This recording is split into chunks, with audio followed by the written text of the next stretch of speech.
The cupboard under the stairs had always been Harry Potter's world, but tonight it felt smaller than ever. The musty darkness pressed against him from all sides as he lay curled on his thin mattress, listening to the muffled voices seeping through the wooden slats above his head. Uncle Vernon's voice boomed through the floorboards like distant thunder, each word making Harry's stomach clench tighter.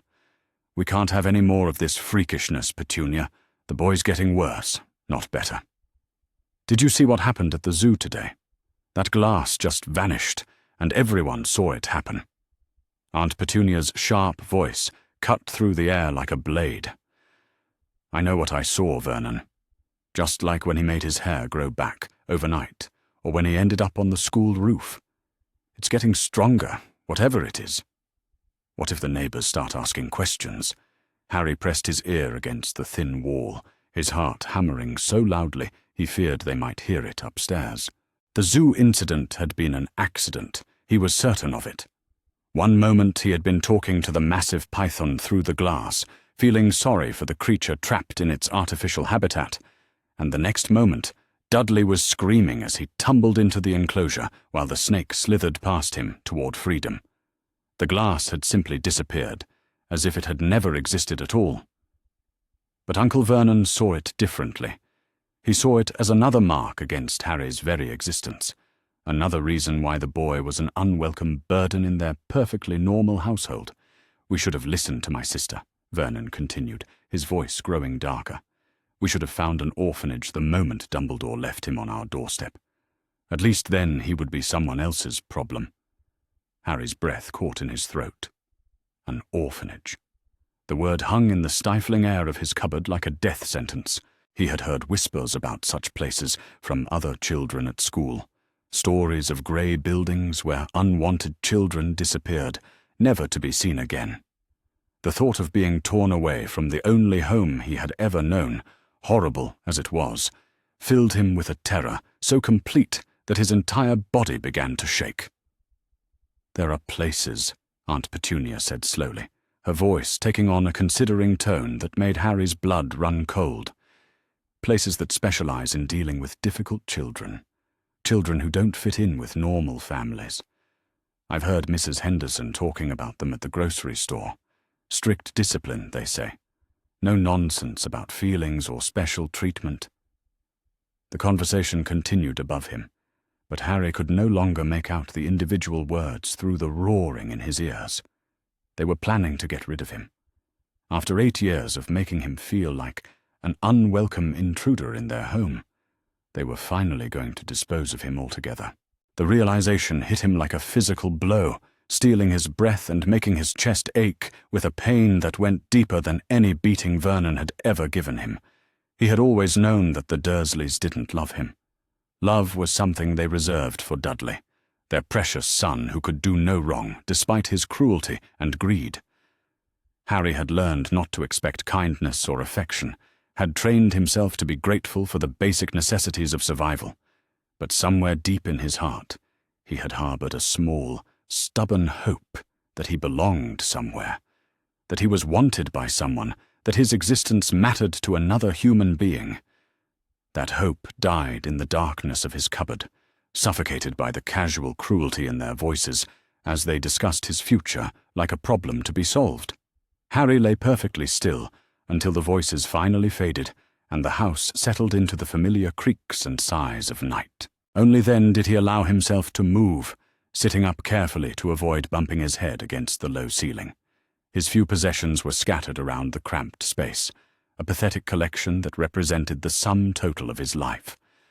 A few outgrown clothes that had once belonged to Dudley, a broken toy soldier with one arm missing, a book about local birds that he had found discarded in the school library, and the cracked glasses that Vernon had grudgingly purchased when the school nurse insisted that Harry's squinting was affecting his grades.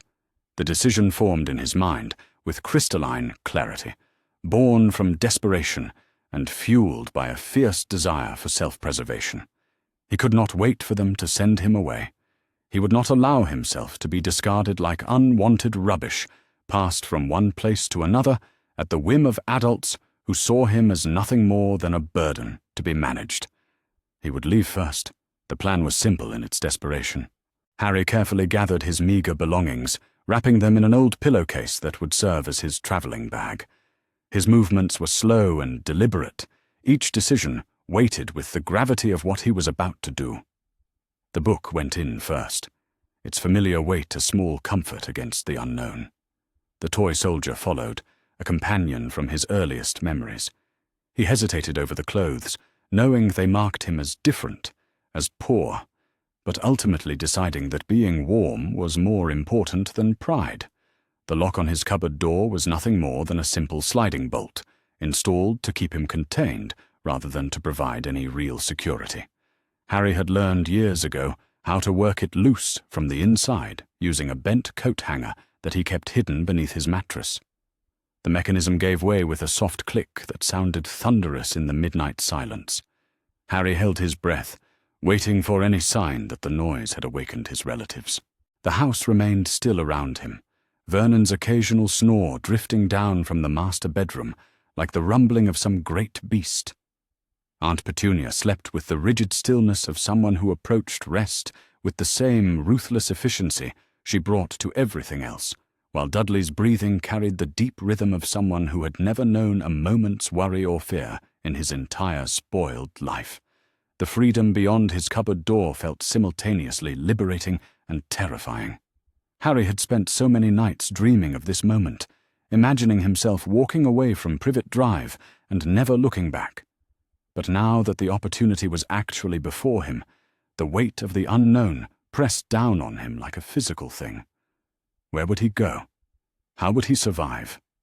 What happened to 8-year-old boys who ran away from home in the middle of the night?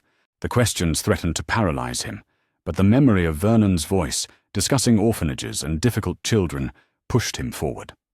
Whatever lay ahead could not be worse than being sent away to strangers who specialized in breaking the spirits of unwanted children.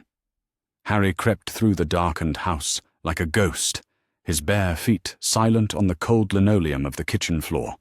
The back door stood between him and freedom, its lock a simple deadbolt that turned with barely a whisper. The night air that rushed in to greet him was cool and fresh, carrying the scent of Mrs. Henderson's roses and the distant smell of rain. It was the first time in months that Harry had breathed air that didn't taste of cleaning products and barely contained disgust.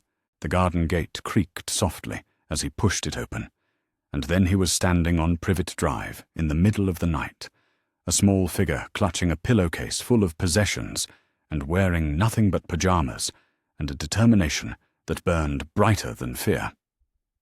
The street stretched out before him in both directions, identical houses with their perfect gardens and identical cars parked in identical driveways.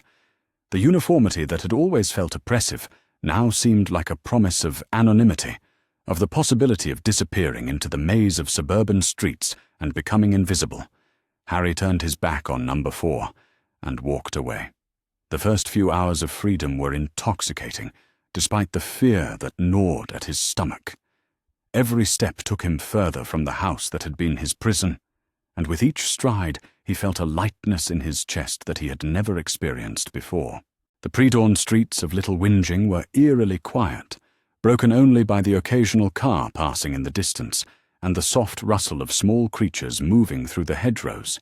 Harry kept to the shadows, ducking behind parked cars whenever headlights appeared, driven by an instinct for self-preservation that 8 years of living with the Dursleys had honed to a sharp edge.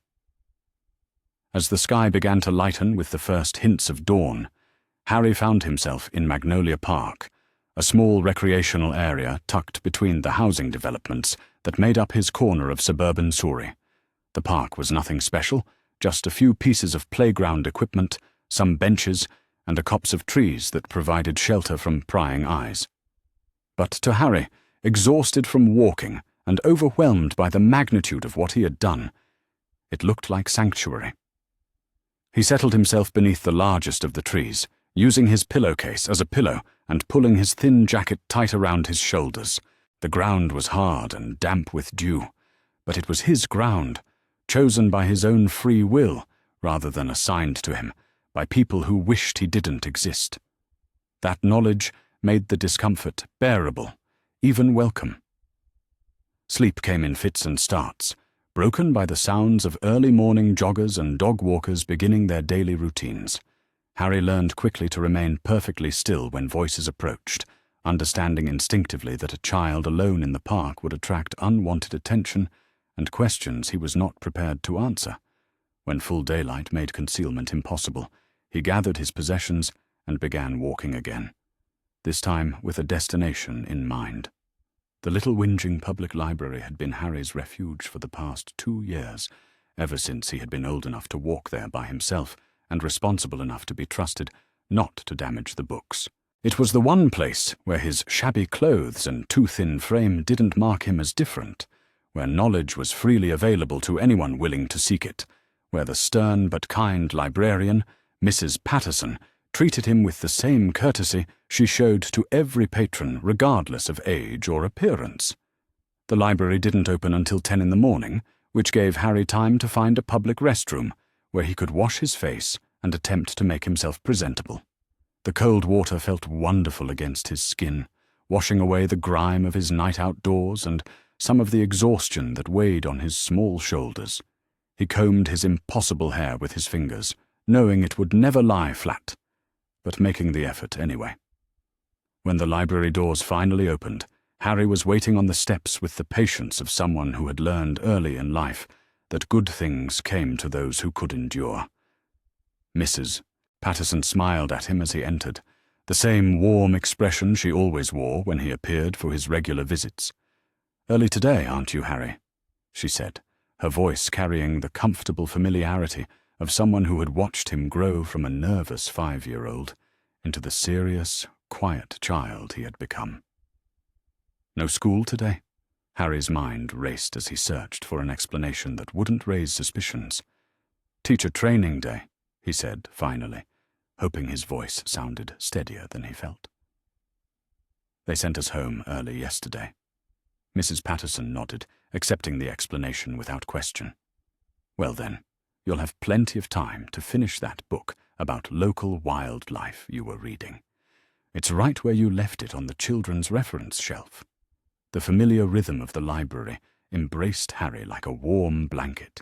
Here, surrounded by thousands of books and the quiet rustle of turning pages, he could almost forget the terror and uncertainty that had driven him from the only home he had ever known.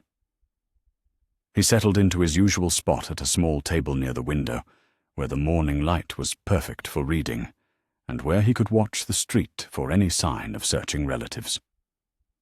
The book about local birds was exactly where Mrs. Patterson had said it would be, its pages filled with detailed illustrations and fascinating facts about the creatures that shared his corner of England. Harry had always felt a kinship with animals, perhaps because they seemed to understand him in ways that humans never did. The snake at the zoo had looked directly into his eyes, and for a moment Harry had felt a connection that transcended species, a recognition of one trapped creature by another. As the morning wore on, Harry began to notice the other patrons who shared his sanctuary. There was Mrs. Chen, who came every Tuesday to read Chinese newspapers and practice her English with romance novels. Mr. Williams arrived precisely at 11:30 to work on his crossword puzzles and mutter complaints about the declining quality of modern journalism. And then there was the girl. Harry had noticed her before during his regular visits, though he had never found the courage to approach her. She appeared to be about his own age, with the wildest collection of brown hair he had ever seen, as if it had never encountered a brush it couldn't defeat. She always sat at the same table in the reference section, surrounded by books that seemed far too advanced for someone her age. Where other children might be found in the picture book section or struggling with simple chapter books, she devoured thick volumes on science, history, and mathematics with an intensity that fascinated Harry. Today she was reading what appeared to be a medical textbook, her finger tracing lines of text as she absorbed information about human anatomy with the same focus other children might bring to comic books. Her clothes were neat and well-maintained, suggesting a stable home life that Harry envied with an ache that went deeper than hunger. Everything about her spoke of a child who was loved and cared for, who came to the library not to escape from something terrible, but to explore the wonders of knowledge for its own sake. Harry watched her from the corner of his eye as he pretended to read about barn owls and their hunting habits. There was something almost magical about the way she could lose herself completely in learning, as if the rest of the world ceased to exist when she opened a book.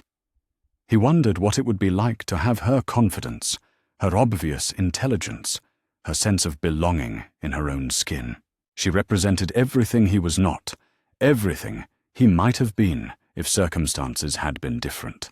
The day passed slowly, marked by the changing patterns of sunlight through the library windows and the gradual ebb and flow of patrons. Harry rationed his attention between his book and careful observation of the world around him, hyper-aware of every conversation and movement that might signal danger. But as the hours stretched on without any sign of searching Dursleys, he began to relax slightly, allowing himself to hope that his absence had not yet been discovered. It was nearly closing time when he realized he had a problem. The library would shut its doors at 6 o'clock, and then he would be alone again in a world that had no place for runaway children. The prospect of spending another night outdoors filled him with dread, not just because of the physical discomfort, but because of what it represented. He was 8 years old and completely alone, with no resources beyond his own wits and determination. The bushy-haired girl was gathering her books as the closing announcement echoed through the building, her movements efficient and purposeful. She had spent the entire day in the library, just as Harry had, though her presence seemed to stem from love of learning rather than desperate need for shelter. As she passed his table on her way to the checkout desk, she paused and looked directly at him. "You've been here all day," she said, her voice carrying a matter-of-fact observation rather than accusation. Her eyes, Harry noticed, were warm brown and far too perceptive for someone their age. "So have I. But I was researching." "What's your excuse?" The directness of her question caught Harry off guard. Most people, adults and children alike, seemed to look through him as if he barely existed.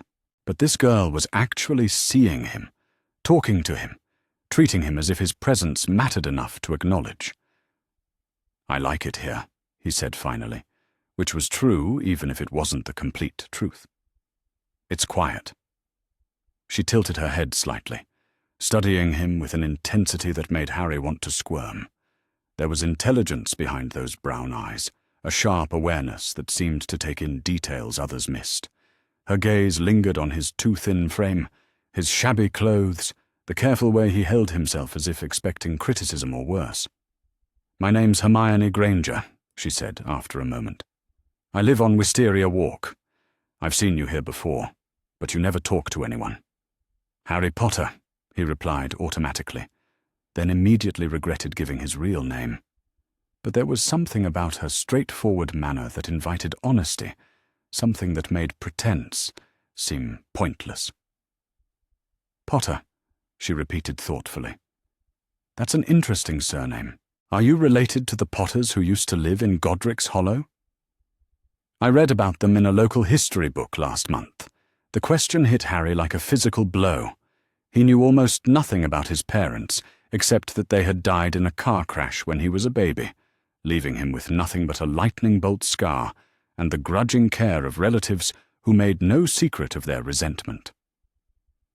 The idea that his family had a history, that they had lived somewhere and been important enough to appear in local histories, was simultaneously wonderful and heartbreaking.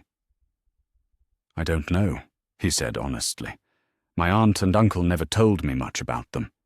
Something in his tone must have alerted Hermione to the pain behind his words, because her expression softened with what might have been sympathy. "That's unfortunate," she said quietly. "Everyone deserves to know their own history." The library's closing bell interrupted their conversation, forcing both children to gather their belongings and head toward the exit. Harry felt a stab of panic as he realized that his temporary sanctuary was about to be taken away, leaving him alone, with nowhere to go, and no plan beyond surviving until morning. Hermione seemed to sense his reluctance to leave, because she paused at the door and looked back at him. "Where do you live, Harry Potter?" Maybe we're neighbors. The question hung in the air between them, loaded with implications that Harry wasn't sure how to navigate. He couldn't tell her the truth about running away, couldn't explain that he had no home to return to, and no idea where he would spend the night. But neither could he bring himself to lie to someone who had shown him more genuine interest in 10 minutes than most people had in his entire life. "Near here," he said vaguely, hoping she wouldn't press for details.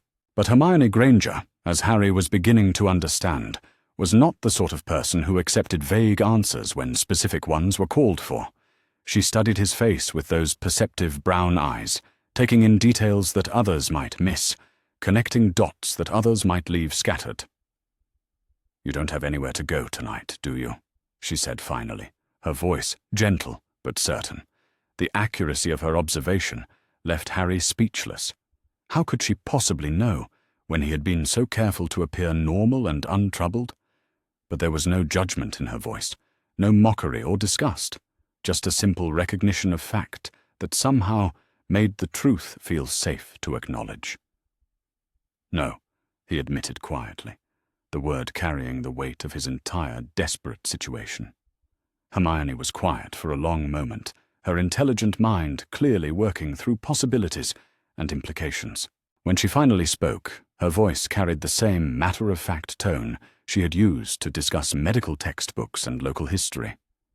"Well then," she said, with the kind of practical determination that Harry was learning was characteristic of her personality, "I suppose you'd better come home with me." The letter that would change the course of magical Britain arrived on a grey February morning, delivered by an owl whose exhausted appearance suggested it had travelled through conditions that would have defeated lesser birds.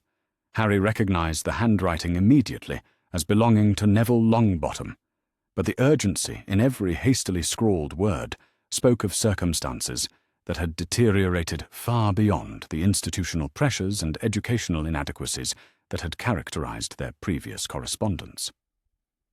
Emergency at Hogwarts, the letter began without preamble or polite greeting. "Voldemort has returned. The Ministry denied it for months, but the evidence is undeniable now. Students are being targeted, families are disappearing, and the school has become a fortress under siege rather than a place of learning and safety." Harry felt the familiar chill that accompanied reminders of the Dark Wizard, whose attempt to kill him as an infant had shaped the entire trajectory of his life. But now that fear was accompanied by something far more powerful, a sense of responsibility that went beyond personal survival to encompass the welfare of an entire generation of magical children caught in the crossfire of adult conflicts they had no role in creating. "But Dumbledore is gone," Neville continued in handwriting that became increasingly desperate as he described circumstances that challenged every assumption about magical education and institutional protection. "Killed in some kind of duel with Voldemort himself, though the details are being kept secret from students. McGonagall is trying to hold things together, but she's overwhelmed by political pressures and security concerns that go far beyond normal school administration. The news that Albus Dumbledore, for all his manipulative flaws and institutional arrogance, had died in defense of the magical community sent a shock through Harry that he hadn't expected. Whatever disagreements he had with the elderly wizard's methods and assumptions, there was no questioning his ultimate commitment to fighting against tyranny and protecting those who couldn't protect themselves. But more troubling than the loss of a powerful ally in the fight against dark forces was the implication that magical Britain was facing threats that exceeded the capabilities of its established institutions and traditional leadership. Worse still, Neville's letter continued. The Ministry is using the crisis to impose even more restrictive policies on magical education and child welfare. Students from families suspected of opposing the government are being removed from school, supposedly for their own protection, but actually to prevent them from organizing resistance or accessing magical training that might enable them to defend themselves and others. The systematic targeting of young witches and wizards based on their families' political associations represented exactly the kind of institutional abuse that Harry had learned to recognize and resist. but now applied on a scale that threatened the welfare of hundreds of children rather than isolated individuals. As he read and reread Neville's desperate plea for guidance and assistance, Harry found himself thinking not just about the immediate crisis facing students at Hogwarts, but about the larger patterns of institutional failure that had created conditions where such systematic abuse of vulnerable children could be implemented under the guise of protection and security. Hermione appeared in the doorway of their shared study at Château de Lumière, her expression carrying the kind of focused intensity that indicated she had been processing similar information and reaching comparable conclusions about the implications for their own work and responsibilities. "I've been receiving letters from Luna, Dean, Seamus, and a dozen other students," she said, without preamble, settling beside Harry with the comfortable ease that had characterized their partnership throughout their months of advanced magical education and development. "The situation is deteriorating rapidly, but it's not just security concerns and political pressures. The fundamental systems that were supposed to protect magical children have collapsed under the weight of adult conflicts and institutional priorities that treat individual welfare as expendable."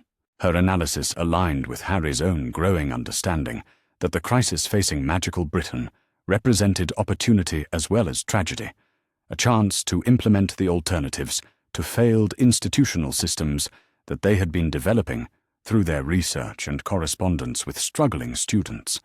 But it also represented challenges that would test everything they had learned about magical capabilities, social intervention, and the responsibilities that came with advantages that most of their generation lacked. Dr. Helen entered the study carrying tea and the kind of maternal concern that had characterized her response to every threat against the welfare of children under her protection. But her expression also reflected the analytical assessment that marked her approach to complex problems requiring systematic rather than emotional solutions. "David and I have been discussing the implications of what you're learning about conditions in Britain," she said, with characteristic directness about circumstances that demanded careful consideration rather than immediate reaction. "The breakdown of institutional protections for magical children represents exactly the kind of systematic failure that your research has been preparing you to address. But it also represents dangers that go far beyond anything you've previously encountered." Her reminder of the potential risks involved in returning to Britain during a period of political upheaval and systematic targeting of young witches and wizards was sobering.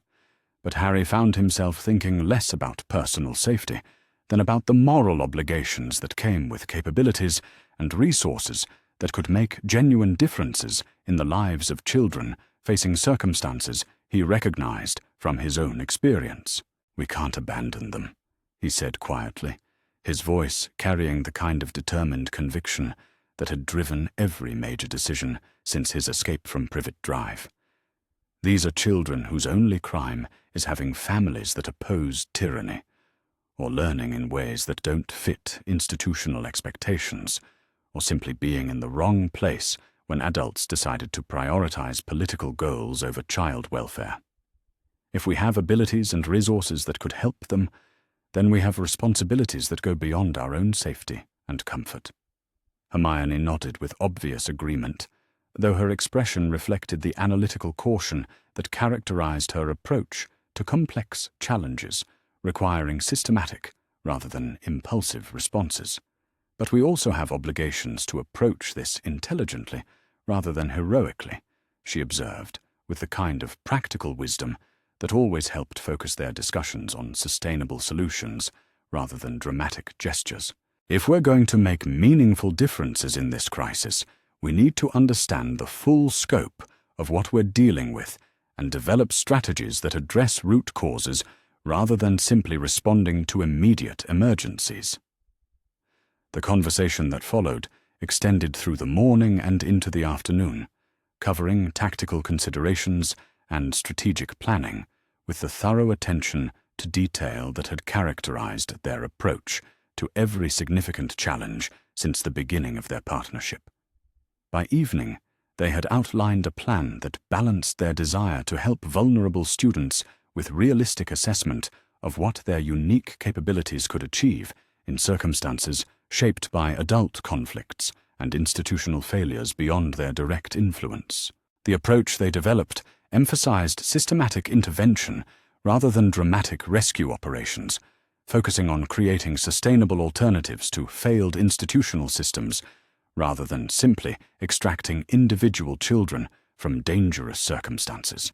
Their magical bond had evolved to enable capabilities that went far beyond anything available through conventional magical education, but those abilities would be most effective when applied to problems that matched their particular strengths in healing trauma, enhancing learning, and creating supportive community connections. More importantly, their partnership represented possibilities for collaboration and unified action that could inspire other young witches and wizards to resist systems that treated them as resources to be managed rather than individuals deserving autonomy and protection. The preparations for their return to Britain required careful coordination with allies and supporters who shared their commitment to child welfare and educational reform, but who possessed different capabilities and resources that would be essential for addressing the full scope of the crisis they intended to confront. Fleur Delacour, whose connections within international magical circles had proven invaluable throughout their time in France, volunteered to coordinate with French magical authorities who were concerned about the deteriorating situation across the Channel and willing to provide discreet support for humanitarian intervention. Professor Beaumont offered her expertise in magical theory and consciousness research, providing theoretical frameworks and practical guidance for applying their unique abilities to problems that exceeded anything in the academic literature or historical precedent.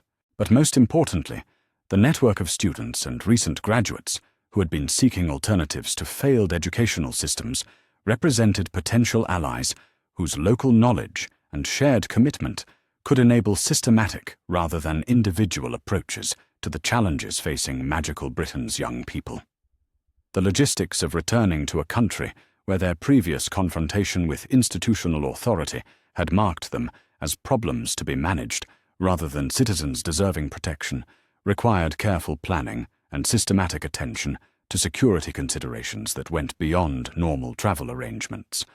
But it also required emotional preparation for confronting circumstances and conflicts that would test everything they had learned about courage, responsibility, and the ethical use of capabilities that exceeded normal human limitations. As their departure date approached, Harry found himself experiencing emotions too complex to easily categorize.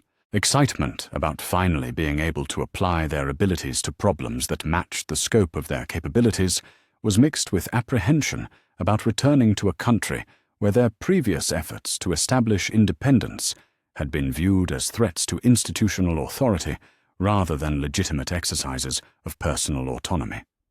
But strongest of all was a sense of purpose that went beyond personal development or academic achievement to encompass work that could honor the trust and support that had made their recovery and growth possible.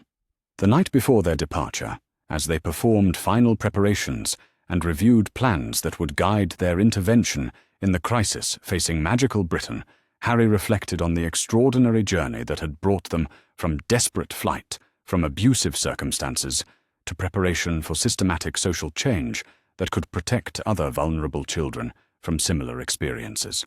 The months in France had provided more than education and recovery. They had provided perspective that enabled understanding of individual suffering as symptoms of systematic problems that could be addressed through appropriate applications of knowledge, capability, and moral commitment. But they had also revealed the scope of work required to create meaningful alternatives to institutional systems that prioritized organizational goals over individual welfare, changes that would require sustained effort and collaboration with others who shared their values and commitment. The morning of their departure dawned clear and cold, with early spring light streaming through the windows of Château de Lumière as the Granger family gathered for breakfast that would mark the end of one phase of their journey and the beginning of another that would test everything they had learned about themselves and their capabilities. Doctor, David's expression reflected the mixture of pride and protective concern that had characterized his response to every significant challenge Harry had faced since joining their family.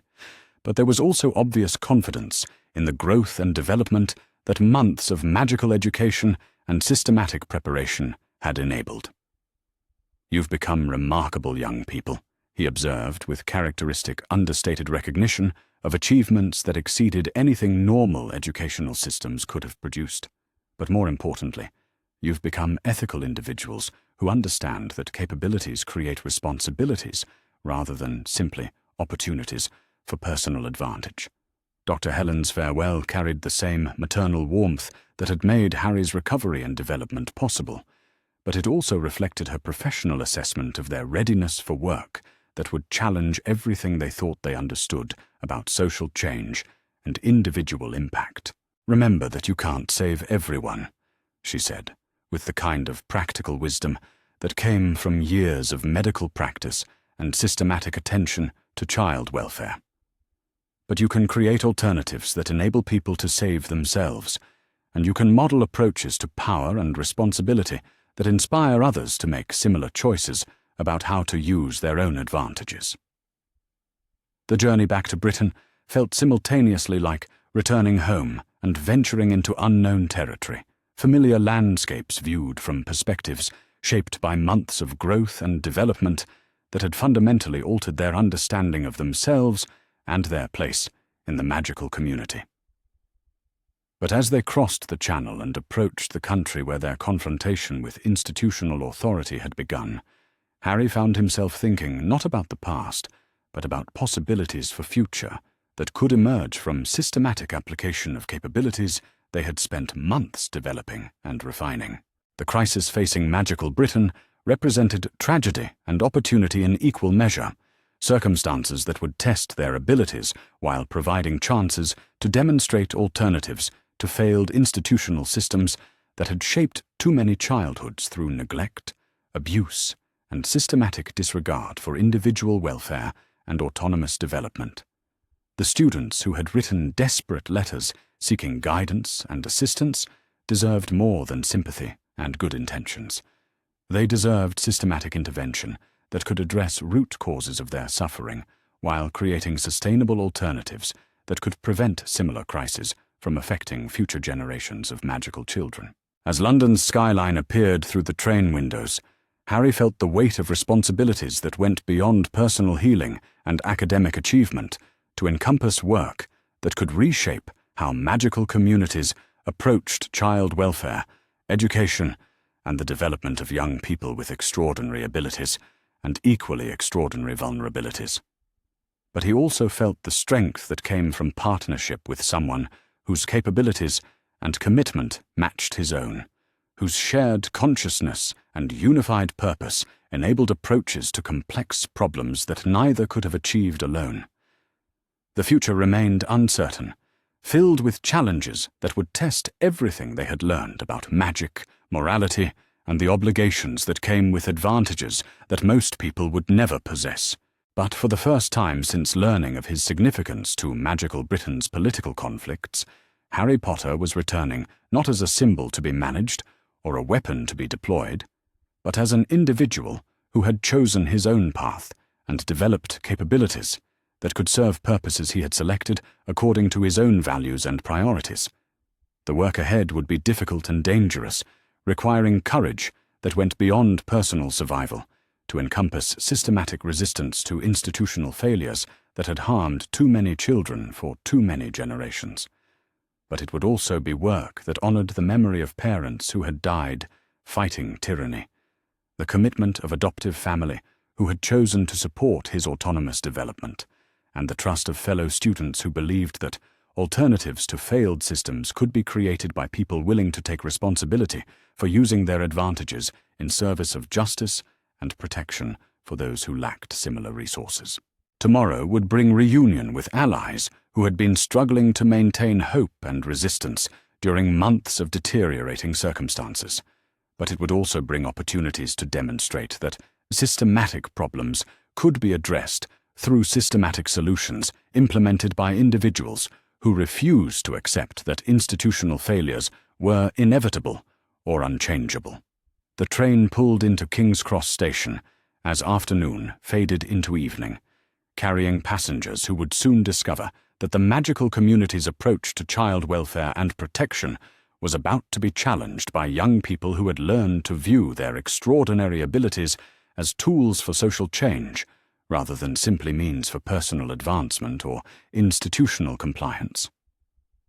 The Leaky Cauldron had changed in ways that spoke of a magical community under siege, its once welcoming atmosphere replaced by the brittle tension that accompanied societies where fear had become a constant companion. Harry and Hermione entered through the mundane London entrance, their appearances altered by subtle magical techniques learned at Beauxbaton that rendered them unremarkable to casual observation, while maintaining their essential identities for those who knew how to look properly. The transformation in the ancient pub was immediately apparent to anyone who remembered its previous character as a place where magical and mundane worlds intersected with comfortable familiarity. Now conversations took place in whispered urgency, behind privacy charms, while patrons glanced constantly toward the entrance as if expecting unwelcome visitors who might arrive without warning.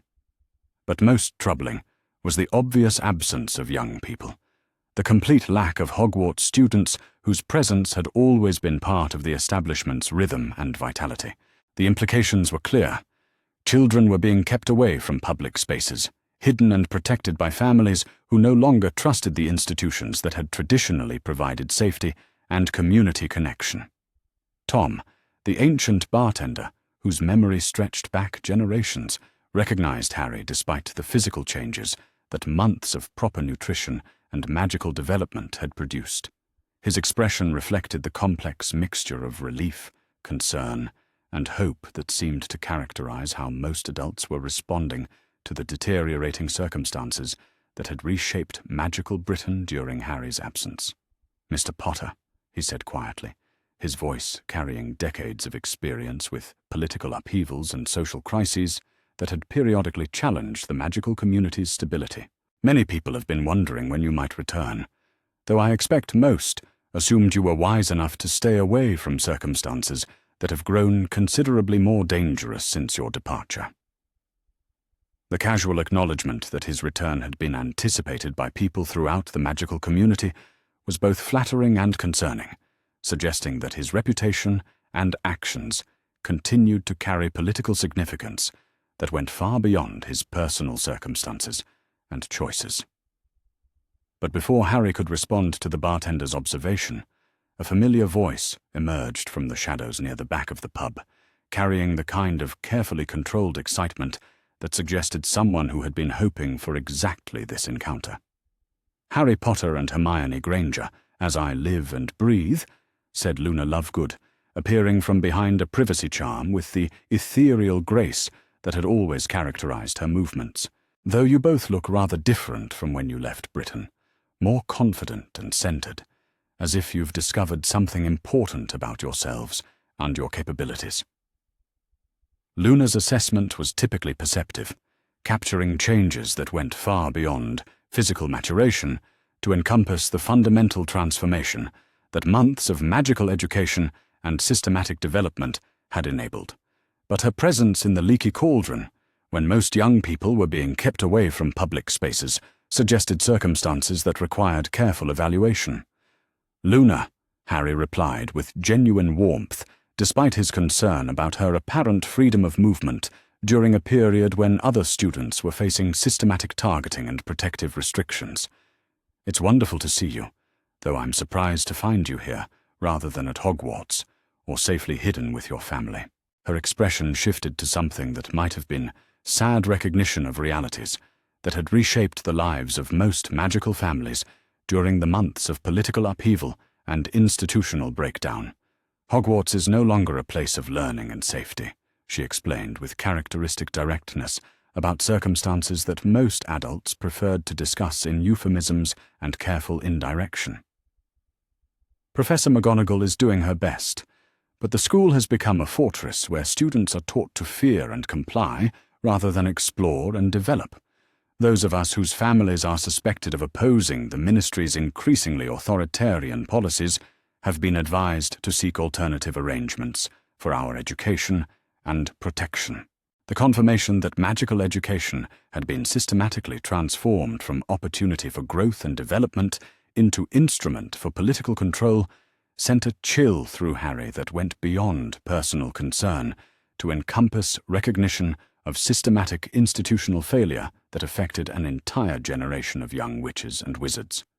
But Hermione, whose analytical mind had been processing the implications of Luna's information while evaluating the security considerations that surrounded their presence in a public space that might be monitored by hostile authorities, leaned forward with focused attention to details that could inform their planning and strategic approaches. "How many students have been forced to seek alternative arrangements?" she asked, with the kind of systematic thinking that always helped establish the scope and nature of complex problems requiring comprehensive rather than individual solutions.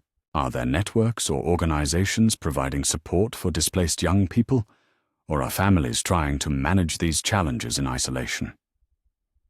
Luna's response revealed both the extent of the crisis facing magical Britain's educational systems and the emerging grassroots responses that were developing to address institutional failures through community initiative and mutual support.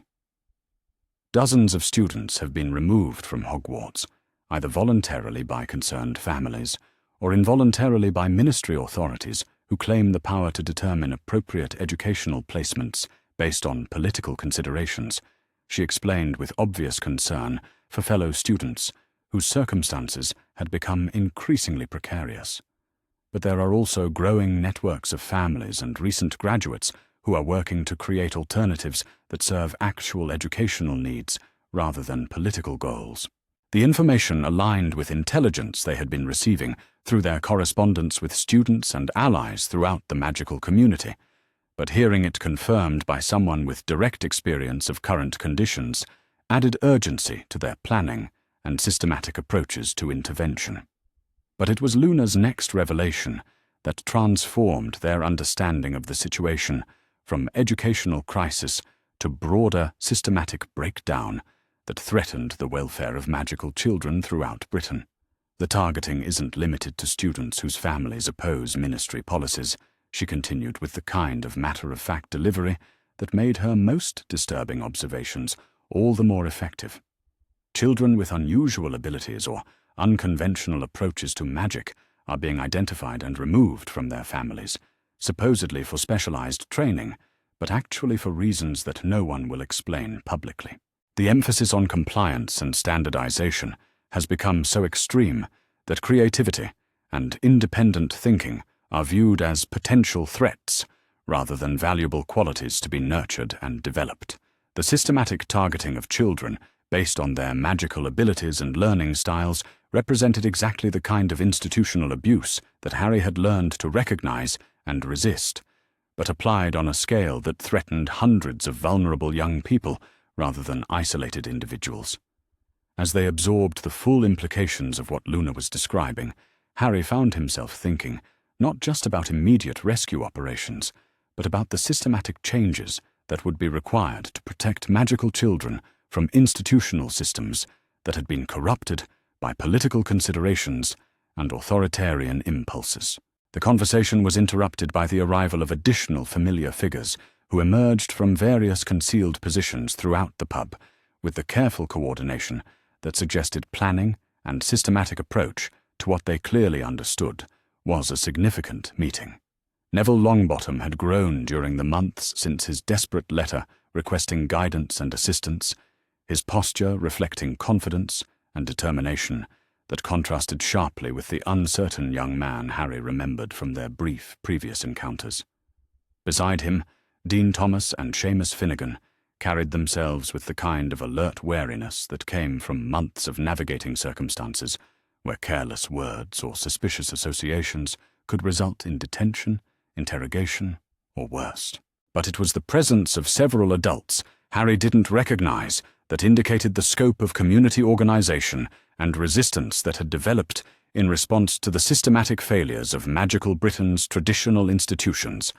"Mr. Potter, Miss Granger," said a witch in her 40s whose appearance suggested someone accustomed to academic environments, but whose bearing reflected recent adaptation to more dangerous circumstances. "I am Professor Charity Burbage, formerly of Hogwarts until my opposition to certain policy changes made my continued employment inadvisable. We represent a coalition of educators, families, and recent graduates who have been working to create alternatives for young people whose needs are not being served by current institutional arrangements."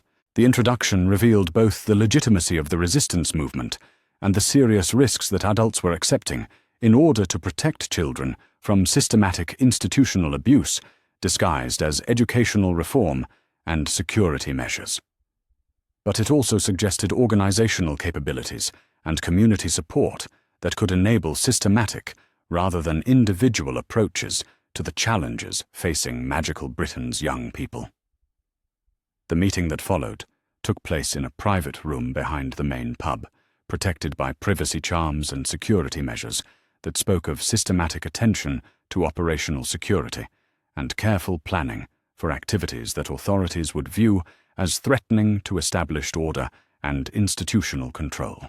The information presented during that clandestine gathering painted a picture of systematic institutional failure that exceeded even Harry's most pessimistic expectations based on his correspondence with struggling students and his understanding of the political dynamics shaping magical Britain's response to Voldemort's return.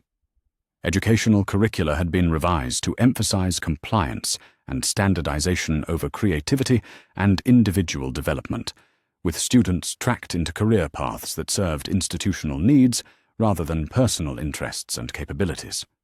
Families suspected of political unreliability found their children subjected to enhanced scrutiny and systematic pressure, designed to identify potential dissidents before they could develop the capabilities and connections necessary for effective resistance to authoritarian policies. Most troubling of all, children with unusual magical abilities or unconventional approaches to spell work were being identified and removed from normal educational environments for specialized training that seemed designed more to control and channel their capabilities than to enable proper development according to their own values and interests. The systematic nature of these policies suggested coordination and planning that went beyond individual decisions by overwhelmed administrators to encompass deliberate strategies for managing and controlling magical Britain's next generation according to political priorities that prioritized institutional stability over individual welfare and autonomous development. Professor Burbage concluded her briefing with information that crystallized the moral imperatives that had driven Harry and Hermione's decision to return, despite obvious dangers and personal costs.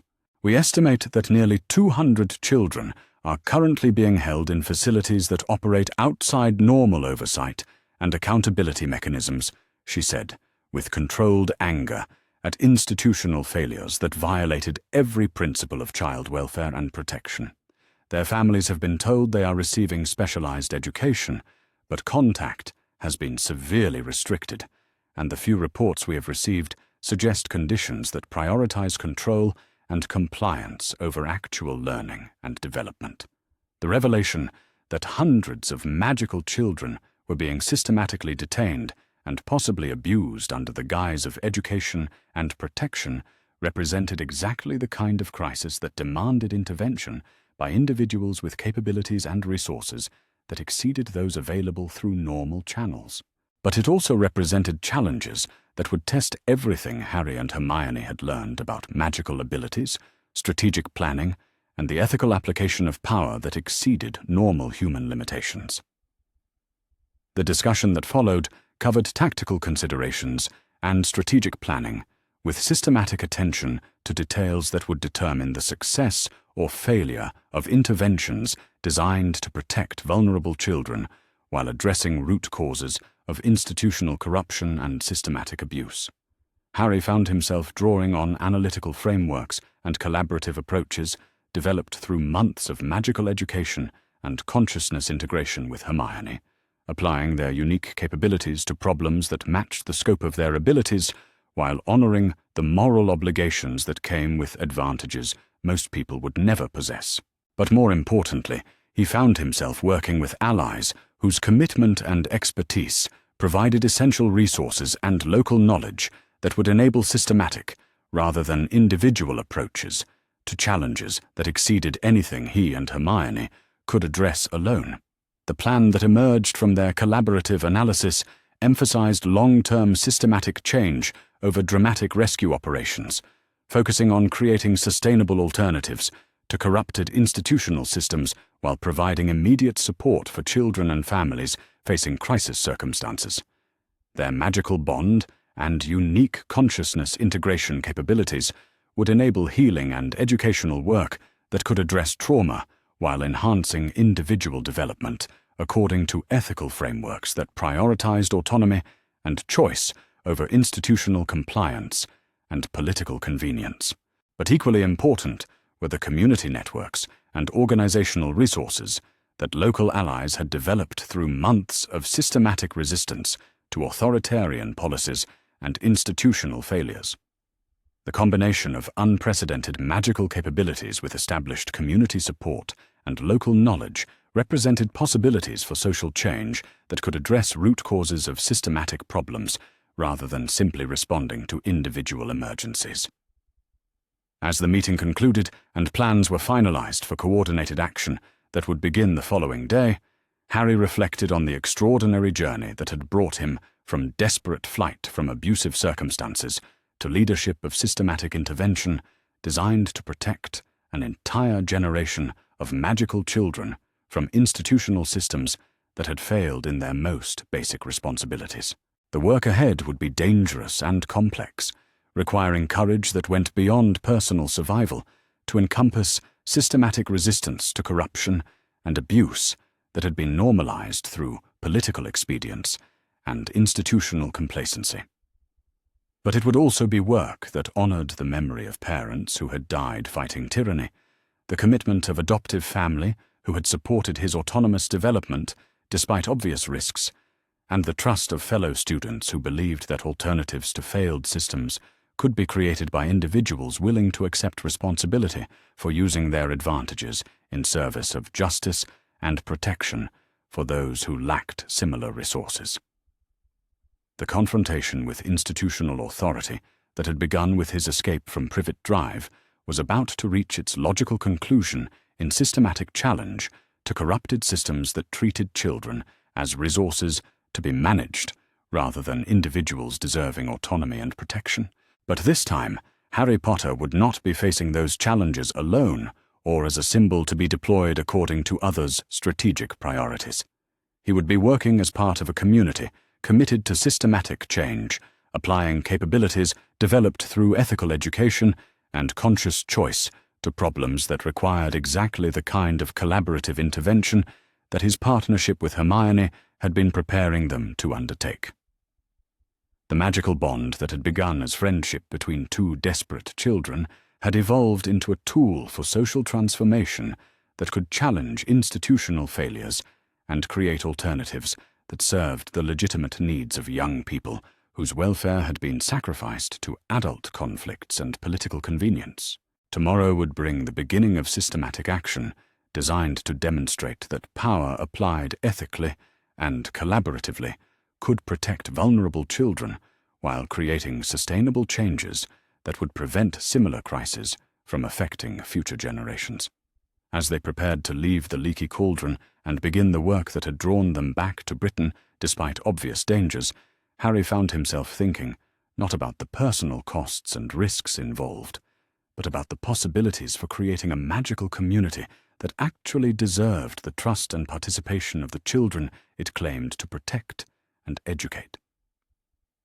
The future remained uncertain and dangerous, filled with challenges that would test everything they had learned about courage, collaboration, and the responsibilities that came with capabilities that exceeded normal human limitations. But for the first time since learning of his significance to magical Britain's political conflicts, Harry Potter was prepared to engage with those challenges as an autonomous individual working within a community of allies who shared his commitment to child welfare and systematic social change. The boy who had once lived in a cupboard under the stairs was finally ready to ensure that no other child would be forced to endure systematic abuse and neglect disguised as protection and proper care. The transformation was complete, from victim to survivor, to healer to leader, guided by principles learned through suffering but applied through strength, community support, and ethical commitment to using power in service of those who needed protection rather than those who demanded compliance. The transformed Ministry of Magic Atrium bore little resemblance to the grand governmental space that Harry remembered from descriptions and photographs.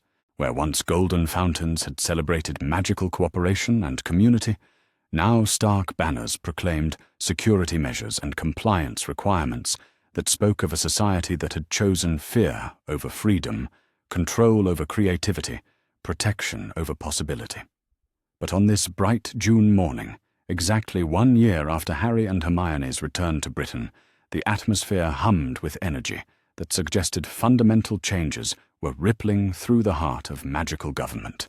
The Fountain of Magical Brethren had been restored to its original design, though now it included new figures representing the diversity and collaboration that had become hallmarks of the reformed magical community they had helped create. Harry stood before the assembled crowd of witches, wizards, magical creatures, and international observers who had gathered to witness the formal establishment of the International Magical Children's Protection Charter, a document that would reshape how magical communities throughout the world approached child welfare, education, and the protection of vulnerable young people from institutional systems that prioritized political convenience over individual welfare. But more significant than the official ceremony was the presence of nearly 50 children and young adults whose lives had been fundamentally altered by the systematic intervention programs that had emerged from their collaborative resistance to authoritarian policies and institutional failures. Neville Longbottom stood with obvious confidence beside Luna Lovegood, both now serving as advocates and educators within alternative educational programs that emphasized individual development and ethical magical practice over standardized curricula and institutional compliance. Their transformation from struggling students to effective leaders demonstrated the potential that could be unleashed when young people were supported rather than controlled, nurtured rather than managed. Dean Thomas and Seamus Finnegan had established workshops that provided magical career training focused on personal interests and community needs rather than institutional priorities, creating pathways for young witches and wizards whose talents and aspirations didn't fit traditional educational and professional categories. But most remarkable were the children who had been rescued from the detention facilities, where they had been held under the guise of specialized education and protection. Their recovery and development demonstrated the effectiveness of healing approaches that combined advanced magical techniques with ethical frameworks that prioritized autonomy and choice over institutional convenience and political control. Professor McGonagall, who had been forced to navigate the impossible circumstances that followed Dumbledore's death and the systematic corruption of educational institutions, approached Harry with an expression that carried years of hard-won wisdom about leadership, institutional change, and the complexities that came with power applied ethically rather than expeditiously. "Mr. Potter," she said with formal courtesy that couldn't disguise deeper emotions about transformations that had challenged every assumption about magical education and community organization. "When you left Britain nearly 2 years ago, I confess I viewed your departure as abandonment of responsibilities that came with your heritage and abilities. I failed to understand that you were actually preparing for responsibilities that exceeded anything our traditional systems could have provided." Her acknowledgement of previous institutional failures and systematic misunderstanding of his motivations and priorities was gracious, but Harry found himself more interested in discussing future possibilities than reviewing past conflicts and misunderstandings. "Professor McGonagall, the changes we've implemented together demonstrate what becomes possible when institutions serve individual welfare rather than organizational goals," he replied with the kind of collaborative tone that had characterized his approach to systematic reform throughout the past year.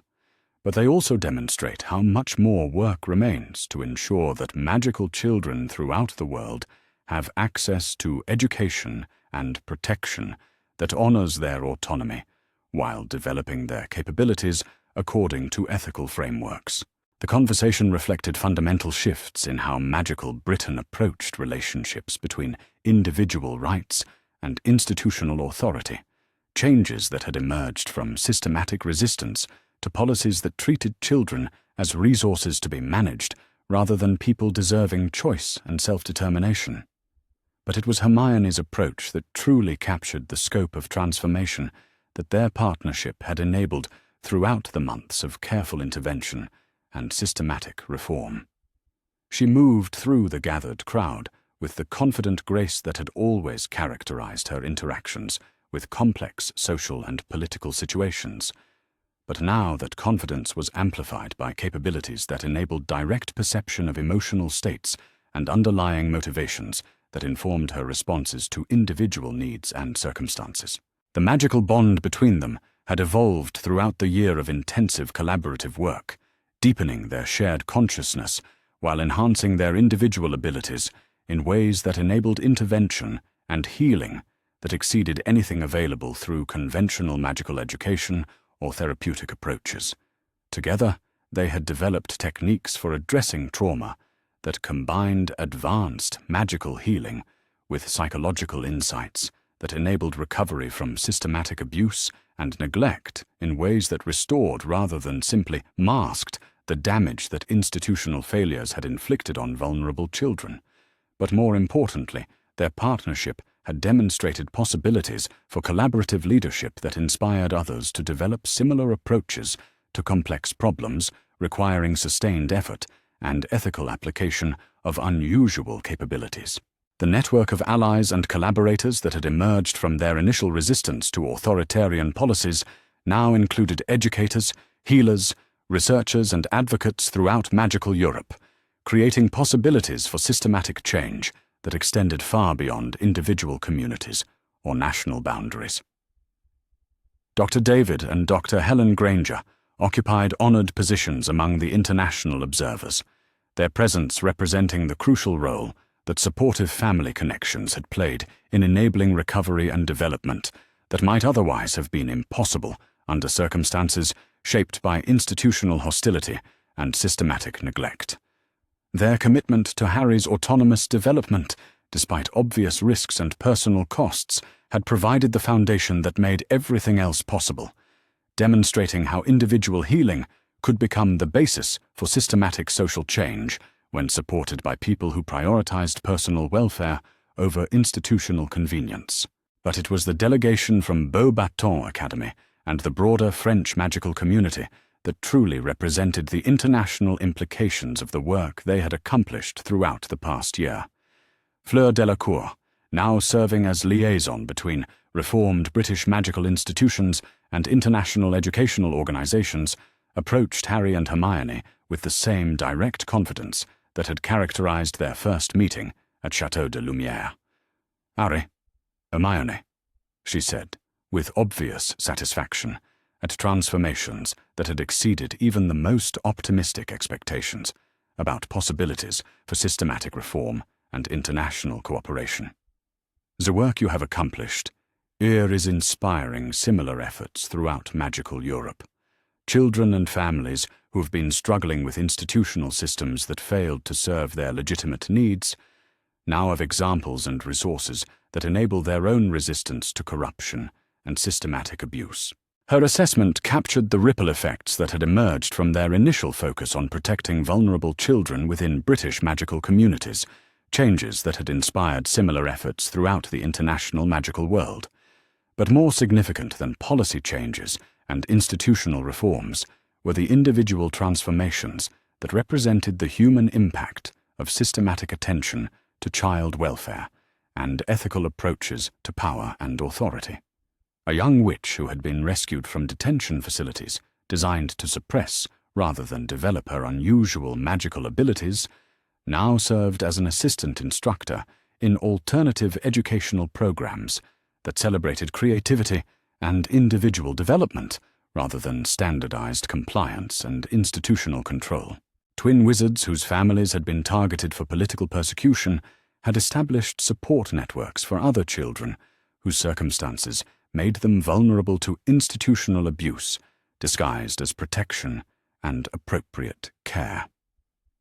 Most remarkably, several former ministry officials who had participated in authoritarian policies and systematic targeting of vulnerable children had undergone profound personal transformations that led them to become advocates for the very people they had previously oppressed. Their changes demonstrated possibilities for redemption and systematic reform that went beyond simple replacement of corrupt individuals with ethical alternatives to encompass fundamental restructuring of institutional priorities and operational frameworks. As the formal ceremony concluded and the assembled crowd began to disperse into smaller groups focused on specific aspects of continued reform and international cooperation, Harry found himself reflecting on the extraordinary journey that had brought him from desperate flight from abusive circumstances to leadership of systematic social change that was reshaping magical communities throughout Europe. But more than personal satisfaction at having survived and transcended circumstances that could have destroyed him, he felt deep gratitude for the network of relationships and collaborative partnerships that had made systematic rather than individual approaches to complex problems possible. The magical bond with Hermione remained the foundation that enabled their most advanced work, but it had been enhanced and supported by connections with dozens of allies whose different capabilities and perspectives had enabled comprehensive rather than limited responses to institutional failures and systematic abuse. The afternoon that followed the official ceremony was devoted to working sessions that addressed specific challenges and ongoing projects that would require sustained attention and collaborative effort throughout the coming years. Educational reform programs required systematic attention to curriculum development, teacher training, and assessment approaches that honored individual development while maintaining academic rigor and ethical foundations. Child protection initiatives needed legal frameworks, investigation procedures, and intervention protocols that could prevent future cases of institutional abuse while providing appropriate support for children and families who had experienced systematic neglect and trauma. International cooperation efforts demanded diplomatic relationships, resource-sharing agreements, and coordination mechanisms that could enable effective responses to challenges that transcended individual communities or national boundaries. But underlying all these practical concerns was the recognition that sustainable change required more than policy reforms and institutional restructuring. It demanded cultural transformation that challenged fundamental assumptions about power, authority, and the relationships between individual rights and community responsibilities. The working session that Harry found most meaningful focused on long-term strategies for ensuring that the reforms they had implemented would survive political changes and institutional pressures that might seek to reverse progress toward more ethical and effective approaches to child welfare and magical education. The discussion included representatives from multiple generations of magical practitioners, from recent graduates who had experienced reformed educational approaches to elderly witches and wizards whose memories stretched back decades and who could provide historical perspective on previous efforts at systematic change. But it also included the voices of children and young adults whose experiences with both failed and reformed systems provided essential insights into what actually worked to support healthy development and what needed to be changed or eliminated to prevent future cases of systematic abuse and neglect. Their participation in planning and decision-making about policies that would affect their lives represented fundamental shifts in how magical communities approached relationships between adult authority and young people's autonomy and self-determination. As evening approached and the formal aspects of the day's events concluded, Harry and Hermione found themselves in the quiet garden behind the reformed ministry building, surrounded by flowering plants that had been encouraged to bloom through collaborative magical work that emphasized harmony and sustainability, rather than dominance and control. The garden itself represented the philosophical foundations that had guided their approach to systematic reform throughout the past year. Work that enhanced, rather than dominated natural processes, collaboration that strengthened rather than diminished individual contributions, power applied ethically rather than expeditiously to achieve goals that served community welfare rather than institutional convenience.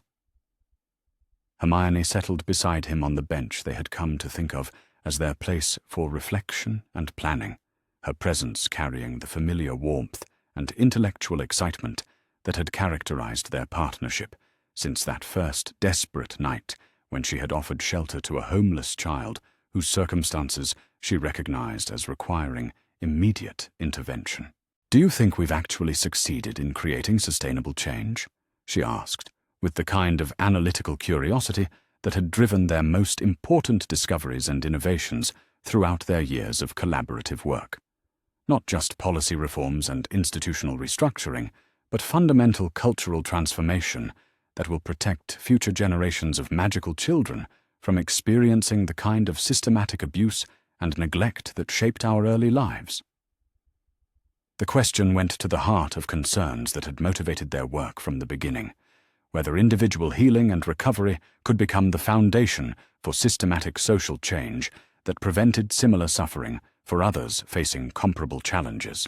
Harry considered the evidence they had accumulated throughout the year of intensive intervention and reform efforts, from the immediate rescue of children from detention facilities to the establishment of alternative educational programs to the creation of international cooperation frameworks that could prevent future cases of institutional failure. But more importantly, he considered the cultural changes that had emerged from their systematic attention to ethical applications of power and collaborative approaches to complex problems requiring sustained effort and community-wide commitment. "I think we've demonstrated that systematic change is possible when people with advantages and capabilities choose to use them in service of those who lack similar resources," he replied with growing confidence in conclusions that had emerged from direct experience rather than theoretical speculation. "But more importantly, we've created models and frameworks that others can adapt and apply to their own circumstances and challenges." Their conversation continued as darkness settled over the garden and the lights of magical London began to twinkle in the distance, covering topics that ranged from specific ongoing projects to broader questions about the nature of power, responsibility, and ethical approaches to leadership and social change. But underlying all their planning and analysis was recognition that their work had transcended personal recovery and individual achievement to encompass systematic transformation that honored the trust and support that had made their development and collaboration possible. The magical bond between them had evolved throughout their years together, from desperate mutual support through educational partnership to collaborative leadership that enabled intervention and healing that exceeded anything either could have accomplished alone. But it had also become a model for the kind of ethical relationships and community connections that could support systematic rather than individual approaches to complex problems requiring sustained effort and moral commitment. As they prepared to return to Château de Lumière for a well-deserved break from the intensive work that had consumed the past year, Harry found himself thinking not about accomplishments and recognition, but about possibilities that remained to be explored and developed. The International Magical Children's Protection Charter represented beginning rather than conclusion of systematic efforts to ensure that magical children throughout the world had access to education and protection that honored their autonomy while developing their capabilities according to ethical frameworks. The alternative educational programs they had established demonstrated possibilities for learning and development that went far beyond traditional approaches, but they required continued refinement and expansion to serve the needs of young people whose circumstances and learning styles didn't fit conventional institutional categories. Most importantly, the cultural changes they had inspired throughout magical Europe needed continued support and development to ensure that ethical applications of power and collaborative approaches to leadership became established traditions rather than temporary innovations that might be reversed by future political changes or institutional pressures. The future remained complex and challenging, filled with questions about how individual actions could create lasting systematic changes, and whether their generation would prove capable of creating magical communities that actually deserved the trust and participation of the children they claimed to protect and educate. But for the first time since learning of his significance to magical Britain's political conflicts, Harry Potter faced that uncertain future with confidence that came from demonstrated capability, collaborative relationships, and ethical commitments that had been tested through systematic application to complex problems requiring sustained effort and moral courage. The boy who had once lived in a cupboard under the stairs had become a young man whose work protected other vulnerable children from experiencing similar systematic abuse and neglect disguised as appropriate care and institutional protection. But more than personal transformation, he had become part of a community committed to using advantages and capabilities in service of those who lacked similar resources, creating possibilities for collaborative leadership and ethical applications of power that could serve as models for future generations facing their own challenges with institutional failure and systematic injustice. As they walked through the quiet London streets toward the international portkey terminal that would return them to their French home, Harry reflected on the extraordinary journey that had brought them from desperate flight from abusive circumstances to systematic leadership of social change that was reshaping magical communities throughout Europe. The transformation had been enabled by advantages and opportunities that most people would never possess: financial resources, supportive family connections, exceptional magical abilities, and collaborative partnerships that transcended normal human limitations. But it had also been shaped by choices about how to use those advantages, whether to focus on personal comfort and individual achievement, or to accept responsibilities that came with unusual capabilities and resources. The decision to return to Britain, despite obvious dangers, to engage with institutional systems that had failed catastrophically in their basic responsibilities to protect vulnerable children, to work collaboratively rather than individually on problems that required sustained effort and community-wide commitment, had transformed advantages into tools for systematic social change that honored the trust and support that had made their recovery and development possible. The magical bond that had begun as friendship between two desperate children had become a foundation for work that protected other vulnerable young people while demonstrating possibilities for ethical leadership and collaborative approaches to power that could serve as examples for others facing similar choices about how to use their own advantages and capabilities. 10 years later, as Harry and Hermione stood before the graduating class of the reformed Hogwarts Academy, they could see in the confident faces of the young witches and wizards assembled before them the fulfillment of everything they had worked to achieve. These students had experienced education that honored their individual development while providing rigorous academic preparation and ethical foundation for using their magical abilities in service of community welfare rather than personal advantage. They had learned to approach power as responsibility rather than privilege, to view unusual capabilities as opportunities to help others rather than advantages to be exploited for personal gain, to understand that collaboration and community connection were stronger foundations for meaningful work than individual achievement and competitive success. Most importantly, they had grown up in magical communities that actually deserved their trust and participation, where child welfare and protection were genuine priorities rather than convenient rhetoric that masked institutional failures and systematic neglect. The address that Harry gave to those graduating students emphasized not his own achievements or the specific changes that he and Hermione had helped implement, but the continuing work that each generation faced in ensuring that magical communities remained committed to ethical principles and collaborative approaches to complex challenges. Your education has prepared you not just to use magic effectively, but to use it ethically, he told the assembled young people who represented the future of magical Britain and Europe. You have learned that power creates responsibilities rather than simply opportunities, that individual abilities are enhanced rather than diminished by collaborative relationships and community connections, that the measure of a magical community is how it treats its most vulnerable members, rather than how it celebrates its most accomplished individuals.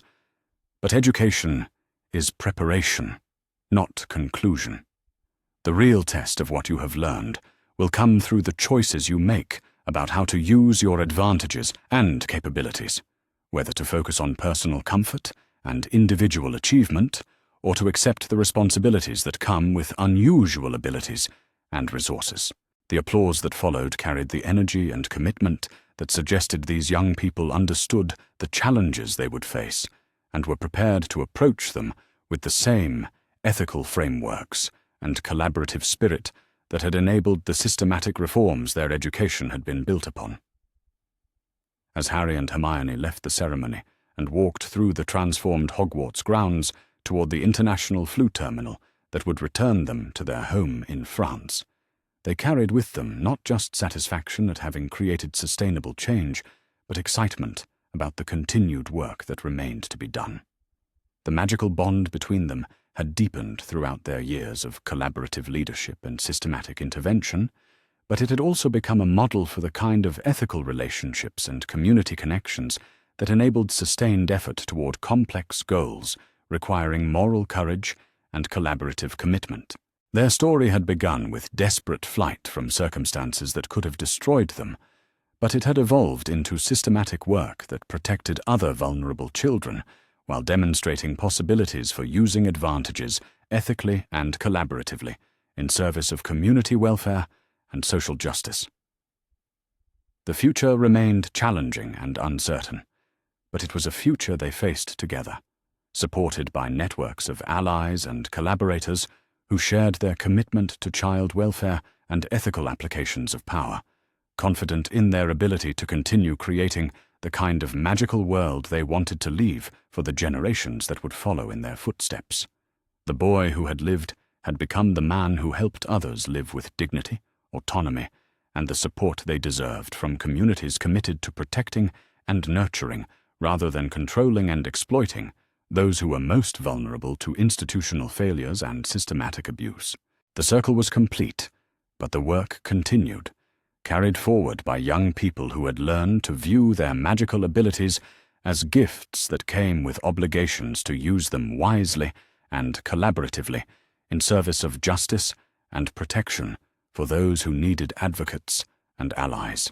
In the end, Harry Potter's greatest magic was not the power that had made him famous, but the choice to use his advantages in service of others, creating possibilities for systematic change that honored the trust and support that had made his own recovery and development possible. The transformation was complete. From victim to survivor, to healer, to leader, to teacher. Guided throughout by principles learned through suffering but applied through strength, community support, and ethical commitment to ensuring that power served those who needed protection rather than those who demanded compliance. The magical world they left behind was not perfect, but it was better than the one they had found, and it contained within itself the principles and practices that could enable continued progress toward communities that actually deserved the trust and participation of the children they claimed to protect and educate. Their story had ended, but the work continued in the hands of those they had taught and the systems they had created, a living legacy that would protect future generations of magical children from experiencing the systematic abuse and neglect that no child should ever be forced to endure. The walk from the library to Wisteria Walk took exactly 12 minutes, Harry discovered, though it felt like a journey through an entirely different world, where Privet Drive maintained its rigid uniformity of perfectly manicured lawns and identical garden gates. Wisteria Walk embraced a more relaxed approach to suburban living. The houses here were larger, their gardens more varied, with climbing roses and established oak trees that spoke of families who had put down roots and intended to stay. Hermione walked with the confident stride of someone completely at home in her environment occasionally pointing out landmarks with the enthusiasm of a tour guide. "That's Mrs. Pemberton's house," she explained as they passed a cottage with an elaborate herb garden. "She grows the most amazing medicinal plants. I've been reading about herbal remedies, and she let me help her harvest chamomile last month. And there's the Hendricks family. They have 3 cats who always sit in that window, watching everything that happens on the street." Harry listened with fascination, not just to the information she shared, but to the way she shared it. There was genuine affection in her voice when she talked about her neighbours, a sense of belonging to a community that cared about each other's gardens and pets and small daily dramas. It was so different from Privet Drive, where neighbours maintained polite distances and conversations never progressed beyond weather and property values. "My house is just around the corner," Hermione continued, seemingly unaware of Harry's internal marvelling at her casual acceptance of community connection. "My parents will probably still be awake. They're dentists, you know, so they keep odd hours sometimes, emergency appointments and such." The mention of parents made Harry's stomach clench with anxiety. Throughout their short walk, he had been so caught up in Hermione's easy companionship that he had almost forgotten the impossibility of his situation. What would he say when her parents asked the obvious questions? How could he explain his presence in their daughter's life without revealing the truth about his circumstances? Hermione seemed to sense his growing tension because she paused at the corner and looked at him with those perceptive brown eyes that missed nothing. "You're worried about meeting them," she observed with her characteristic directness. "That's understandable. Most adults ask too many questions and jump to conclusions. But my parents are different. They're scientists, essentially, so they approach problems logically rather than emotionally." "That's supposed to be reassuring?" Harry asked, managing a weak smile despite his nerves. "Actually, yes," Hermione replied seriously. "Emotional responses lead to panic and poor decision-making. Logical responses lead to solutions. If there's a problem, they'll want to understand it before they act. And if there's not a problem, they'll simply accept the situation and move on." Her confidence was infectious, though Harry couldn't quite share her optimism about adult reactions to unexpected children appearing at their door. In his experience, adults viewed his presence as an automatic problem requiring immediate correction, usually in ways that involved sending him somewhere he didn't want to go. But Hermione had been right about so many things already today. She had seen through his attempt to appear normal at the library, had recognized his homelessness with startling accuracy, and had responded with practical help rather than judgment or alarm. Perhaps her assessment of her parents' likely reaction deserved the benefit of the doubt. The Granger house stood at the end of Wisteria Walk, a comfortable 2-story home with ivy climbing the walls and a garden that managed to be both organized and welcoming. Warm light spilled from several windows, suggesting a household where people actually enjoyed spending time together. A brass nameplate beside the door read, "Dr. David Granger and Dr. Helen Granger, dental surgeons." But somehow even that formal announcement seemed friendly rather than intimidating. Hermione produced a key from her jacket pocket and opened the front door with the casual ease of someone returning to a place where she was genuinely wanted. The hallway beyond was painted in warm colours and decorated with family photographs that showed years of holidays, celebrations, and ordinary moments captured because they mattered to someone.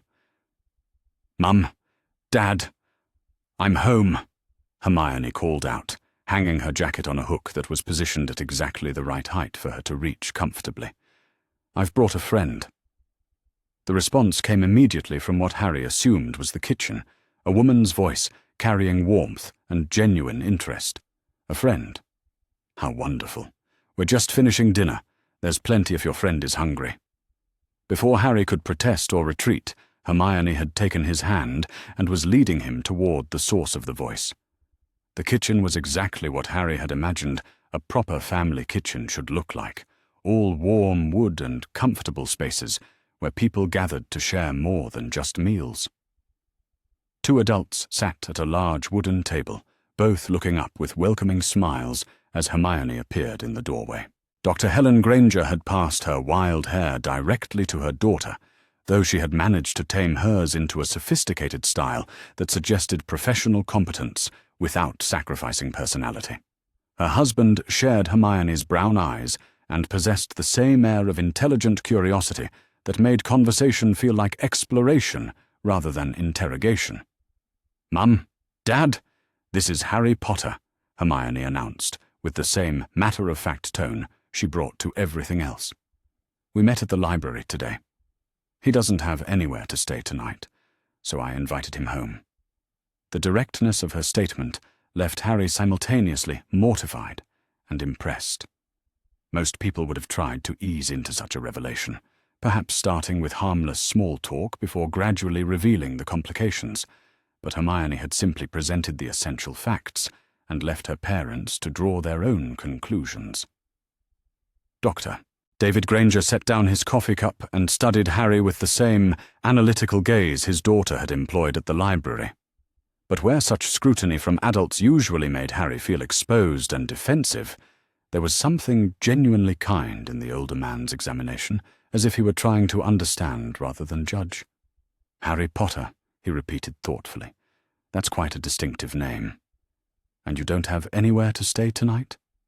That sounds like a situation that needs immediate attention." Harry's throat felt suddenly dry. This was the moment when he would have to explain himself, when the comfortable illusion of normalcy would shatter against the reality of his circumstances. He could feel his carefully constructed composure beginning to crack under the weight of their combined attention. "It's complicated," he managed finally, the words barely above a whisper. "Doctor." Helen Granger rose from her chair and moved to the stove, where she began preparing what appeared to be another plate of food. "Most complicated things become simpler when you're not hungry," she observed calmly. "Why don't you sit down and have something to eat while we sort this out?" The kindness in her voice was almost Harry's undoing. When had anyone last offered him food without resentment or conditions attached? When had adults spoken to him as if his comfort and well-being actually mattered? The simple act of being welcomed at their table felt more precious than all the grand gestures he had ever imagined. Hermione guided him to a chair beside her own, maintaining the easy companionship that had characterized their entire interaction. Her parents resumed their seats, but there was nothing formal or intimidating about the arrangement. They simply sat together like a family that enjoyed each other's company, with Harry included as naturally as if he belonged there. The plate that doctor Helen placed before him contained more food than Harry typically saw in several days at the Dursleys. Roast chicken with herbs he couldn't identify, vegetables that had been prepared with obvious care, bread that was still warm from the oven. The abundance overwhelmed him, not just because of the quantity, but because of what it represented. The assumption that he deserved proper nourishment, that his hunger mattered enough to address immediately and completely. "Now then," Dr. David said gently, settling back in his chair with his coffee. "Why don't you tell us about this complicated situation? We're good listeners, and we've found that most problems have solutions if you can examine them clearly." Harry took a bite of the chicken, buying himself time while his mind raced through possible explanations. The food was incredible, seasoned with flavors that made even the simple act of eating feel like a celebration. But he could feel the weight of their patience, their genuine desire to help, pressing against his habitual secrecy. "I ran away," he said finally, the words tumbling out before he could stop them, "from my aunt and uncle's house. They were talking about sending me away to some place for difficult children, and I couldn't let that happen. So I left." The silence that followed his confession stretched for several heartbeats. But it wasn't the uncomfortable silence of judgment or disapproval. Instead, it felt like the pause that came when thoughtful people were processing new information and considering their response carefully. "Running away takes considerable courage," Dr. Helen observed quietly. "It also suggests that your situation at home was serious enough to make the unknown seem preferable to staying. That's rarely a decision children make lightly. Her clinical assessment of his choice removed some of the shame Harry had expected to feel. She wasn't treating his actions as childish rebellion or attention-seeking behavior, but as a rational response to intolerable circumstances. The distinction mattered more than he would have thought possible. "What kind of difficulties were they referring to?" Dr. David asked, his tone maintaining the same careful neutrality his wife had employed. "Sometimes adults use that phrase to describe behavior that's actually perfectly normal for children your age." Harry hesitated, unsure how much truth these kind strangers could handle. The Dursleys had spent 8 years convincing him that his strangeness was shameful, something to be hidden and controlled at all costs. But sitting at this warm kitchen table, surrounded by people who seemed genuinely interested in understanding rather than condemning, the impulse toward honesty felt stronger than his fear. "Weird things happen around me," he admitted reluctantly. "Things I can't explain, like at the zoo yesterday, when the glass disappeared from the python exhibit. Uncle Vernon thinks I did it somehow, but I don't know how. I was just talking to the snake, feeling sorry for it being trapped, and then the glass was gone, and Dudley fell into the enclosure." He risked a glance at their faces, expecting to see the familiar expressions of disbelief, alarm, or disgust that usually greeted such admissions. Instead, he found Dr. Helen and Dr. David exchanging a look of what appeared to be professional interest, as if he had presented them with a fascinating diagnostic puzzle. Hermione, however, had gone completely still beside him, her fork suspended halfway to her mouth and her brown eyes wide with something that looked remarkably like recognition. "You made the glass disappear," she whispered, her voice carrying awe rather than fear. "Actually made it vanish completely?" Harry nodded reluctantly, braced for her inevitable retreat from their newfound friendship. Instead, Hermione set down her fork and turned to face him fully, her expression alive with excitement. "I knew it," she breathed, her words tumbling over each other in her eagerness to share her revelation. "I knew there had to be others. I've been reading about unexplained phenomena for months, trying to understand what's been happening to me. The spontaneous incidents, the impossible coincidences, the way things sometimes respond to strong emotions. You're like me, aren't you? You can do things that shouldn't be possible." The world seemed to shift around Harry, reality reorganizing itself into patterns he had never imagined. Hermione experienced the same inexplicable incidents that had made his life with the Dursleys so difficult. The brilliant, confident girl who seemed to have everything he lacked was somehow fundamentally similar to him in the one way that mattered most. "What kind of things?" he asked, his voice barely above a whisper. Hermione glanced at her parents, who nodded encouragingly, before launching into what was clearly a long-suppressed catalogue of mysterious experiences. "When I was 6, I made my teacher's coffee mug refill itself because I felt sorry that she looked so tired. Last month, I was so frustrated with my hair that it actually straightened itself overnight, though it went back to normal by morning. And there was the time I accidentally turned my bedroom walls blue because I was reading about the ocean and wishing I could see it." Each example she shared felt like a key turning in a lock Harry hadn't even known existed. He wasn't alone. The strangeness that had defined his entire existence, the inexplicable incidents that had made the Dursleys view him as a dangerous freak, were shared experiences that connected him to another person who understood them from the inside. Dr. David cleared his throat gently, drawing both children's attention back to the adults at the table. "This is fascinating," he said, with genuine scientific interest. "But I think we need to address the more immediate concerns first. Harry, regardless of these unusual abilities you both seem to possess, you're 8 years old, and you've been sleeping rough. That's not sustainable, and it's certainly not safe." The return to practical matters brought Harry crashing back to the reality of his situation.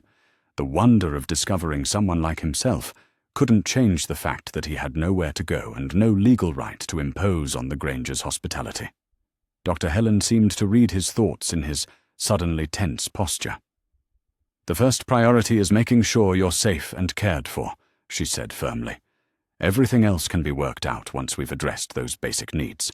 We have a guest room that's not being used, and you're welcome to stay here while we figure out the next steps." The offer hit Harry like a physical blow, so unexpected and generous that he couldn't immediately process it. Stay here? In this warm house, with these kind people who treated unexplained abilities as interesting rather than frightening? It seemed too good to be true, too perfect to be real. "But what about my aunt and uncle?" he asked, his voice small with uncertainty. "Won't they be looking for me? Won't there be trouble if they find out you're helping me?"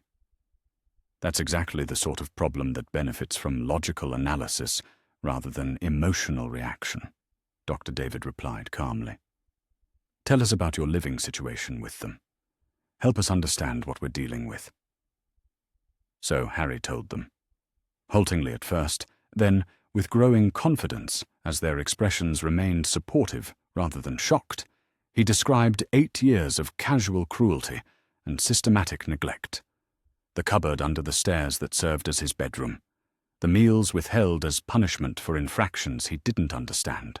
The way the Dursleys spoke about him, as if he were an unwelcome burden they had been forced to bear through no choice of their own. The clinical detachment that had characterized the doctor's initial responses gradually gave way to barely controlled anger as Harry's story unfolded. Dr. Helen's knuckles went white where she gripped her coffee cup, while Dr. David's jaw tightened with each new revelation of casual abuse dressed up as normal family discipline. "Harry," Dr. Helen said when he finally ran out of words, "what you're describing isn't discipline or proper child-rearing. It's systematic abuse and neglect. No child should be treated that way, regardless of any unusual circumstances." The validation of his experiences felt simultaneously liberating and overwhelming. For 8 years, he had been told that his treatment was his own fault, that he deserved whatever punishment the Dursleys chose to inflict because of his fundamental wrongness. To hear adults, he was learning to trust state clearly that the fault lay with his guardians, rather than with him, challenged everything he had been taught to believe about himself. "But they're my only family," he protested weakly, clinging to the familiar even as part of him recognized its toxicity. "Where else would I go?" "Family isn't just about blood relations," Hermione interjected, with the fierce certainty that Harry was learning to associate with her pronouncements. "It's about people who care for each other and want the best for each other. What you've described isn't family. It's imprisonment." Her parents exchanged another of their silent communications, the kind that spoke of years of partnership and shared values. When Dr. David spoke again, his voice carried the weight of a decision that had been carefully considered and firmly reached. "Harry, we're going to help you, not just tonight, but for as long as it takes to ensure you're properly cared for. There are legal channels for children in your situation, processes designed to protect you from exactly the kind of treatment you've endured. It may take some time to work through the system, but you don't have to face this alone." The promise hung in the warm air of the kitchen like something solid and dependable, a foundation Harry could actually build on, rather than the shifting sands of other people's grudging tolerance. For the first time since he had overheard the Dursleys' conversation about sending him away, he allowed himself to hope that there might be a future worth imagining. But even as relief flooded through him, practical concerns pushed their way into his thoughts.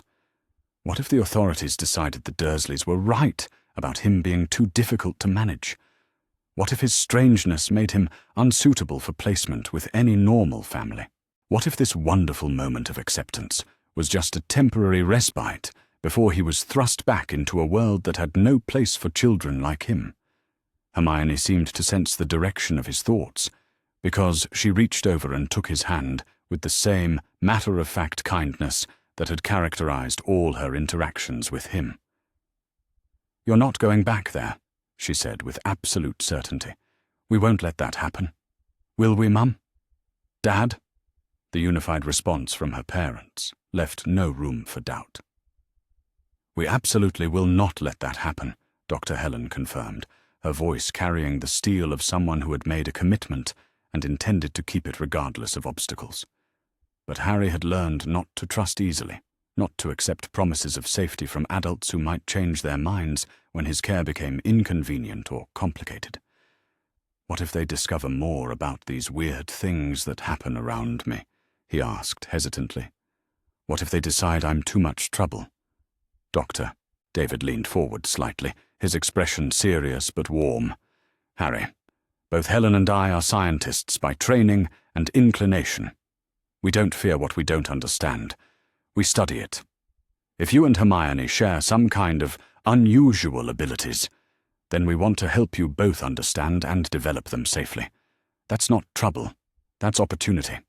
The conversation continued late into the evening, covering practical arrangements and immediate concerns with the thorough attention to detail that Harry was learning to associate with the Granger family approach to problem-solving. A phone call to the local authorities to report Harry's situation and request emergency placement, arrangements for clothing and school enrollment, discussion of how to document his abuse without traumatizing him further. But beneath all the practical planning lay something infinitely more precious. The growing certainty that he had found people who saw his strangeness not as a shameful burden to be managed, but as an interesting aspect of who he was that deserved understanding and support. The relief of being accepted, truly accepted, for the first time in his memory, was almost too overwhelming to process. As the evening wound down, and Dr. Helen showed him to the guest room that would be his for the foreseeable future, Harry caught a glimpse of himself in the hallway mirror. The boy looking back at him had the same wild black hair and green eyes, the same too-thin frame and fading bruises. But there was something different in his expression, something that hadn't been there that morning when he had woken in his cupboard beneath the stairs. For the first time in 8 years, Harry Potter looked like a child who believed he deserved to be cared for. The guest room was larger than his cupboard, and Uncle Vernon's second bedroom combined, with an actual bed that had clean sheets and pillows that smelled of lavender. There were books on the nightstand, carefully selected volumes that suggested someone had thought about what an 8-year-old boy might enjoy reading. The curtains were drawn back to reveal windows that looked out onto the garden, where night-blooming flowers released their fragrance into the cooling air. As he settled between clean sheets for the first time in his life, Harry's mind kept returning to Hermione's casual revelation that she shared his inexplicable abilities. Tomorrow, when they both felt rested and ready, they would begin the process of understanding what made them different from other children. They would explore these mysterious incidents together, two young minds approaching the impossible with scientific curiosity, rather than fear and shame. But tonight, it was enough to know that he was safe, that he was wanted, that he had found people who would fight to protect him rather than searching for excuses to send him away. The house settled into comfortable silence around him, the kind of peaceful quiet that spoke of security rather than the brittle stillness of suppressed hostility he had known at Privet Drive. For the first time since he could remember, Harry Potter fell asleep looking forward to tomorrow.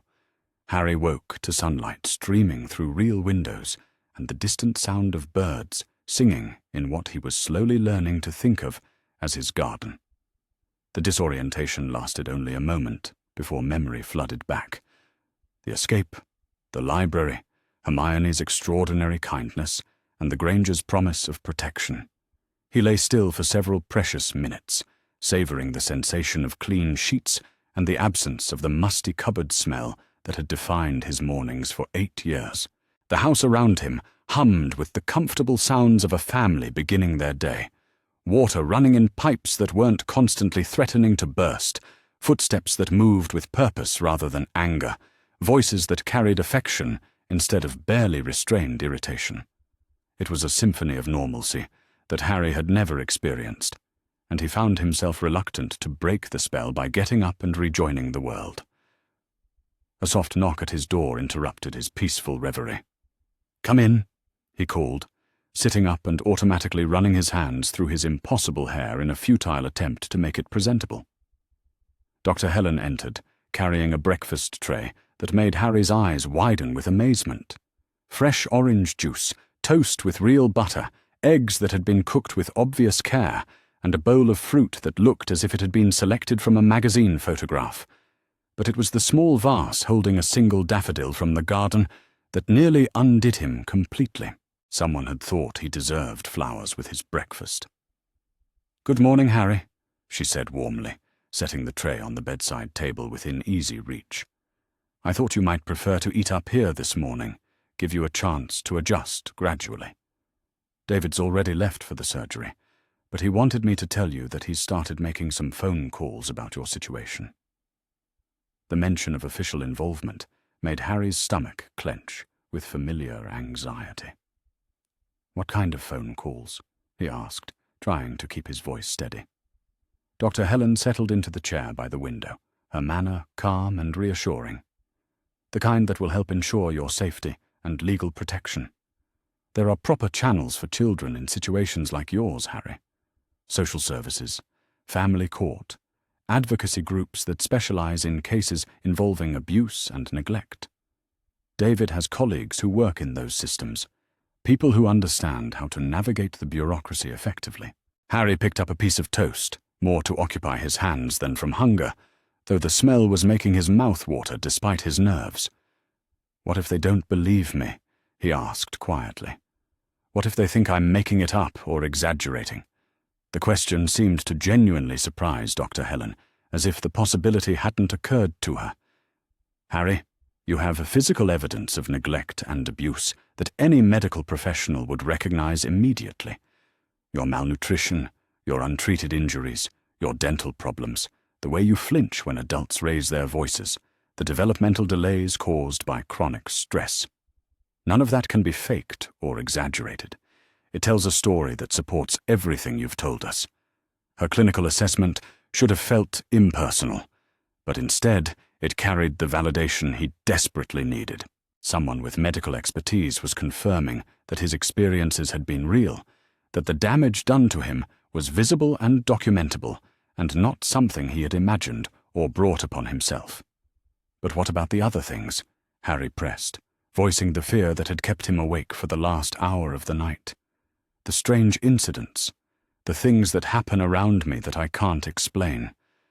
What if they decide those make me dangerous or unstable?" Dr. Helen's expression shifted to something that might have been professional interest, mixed with maternal protectiveness. "That's exactly why we need to understand these abilities better before anyone else becomes involved. David and I spent quite a lot of time last night discussing what you and Hermione shared with us. We've done some preliminary research, and there are documented cases of children with similar experiences." Harry nearly choked on his orange juice. "There are others?" he managed to ask once he had recovered his breath.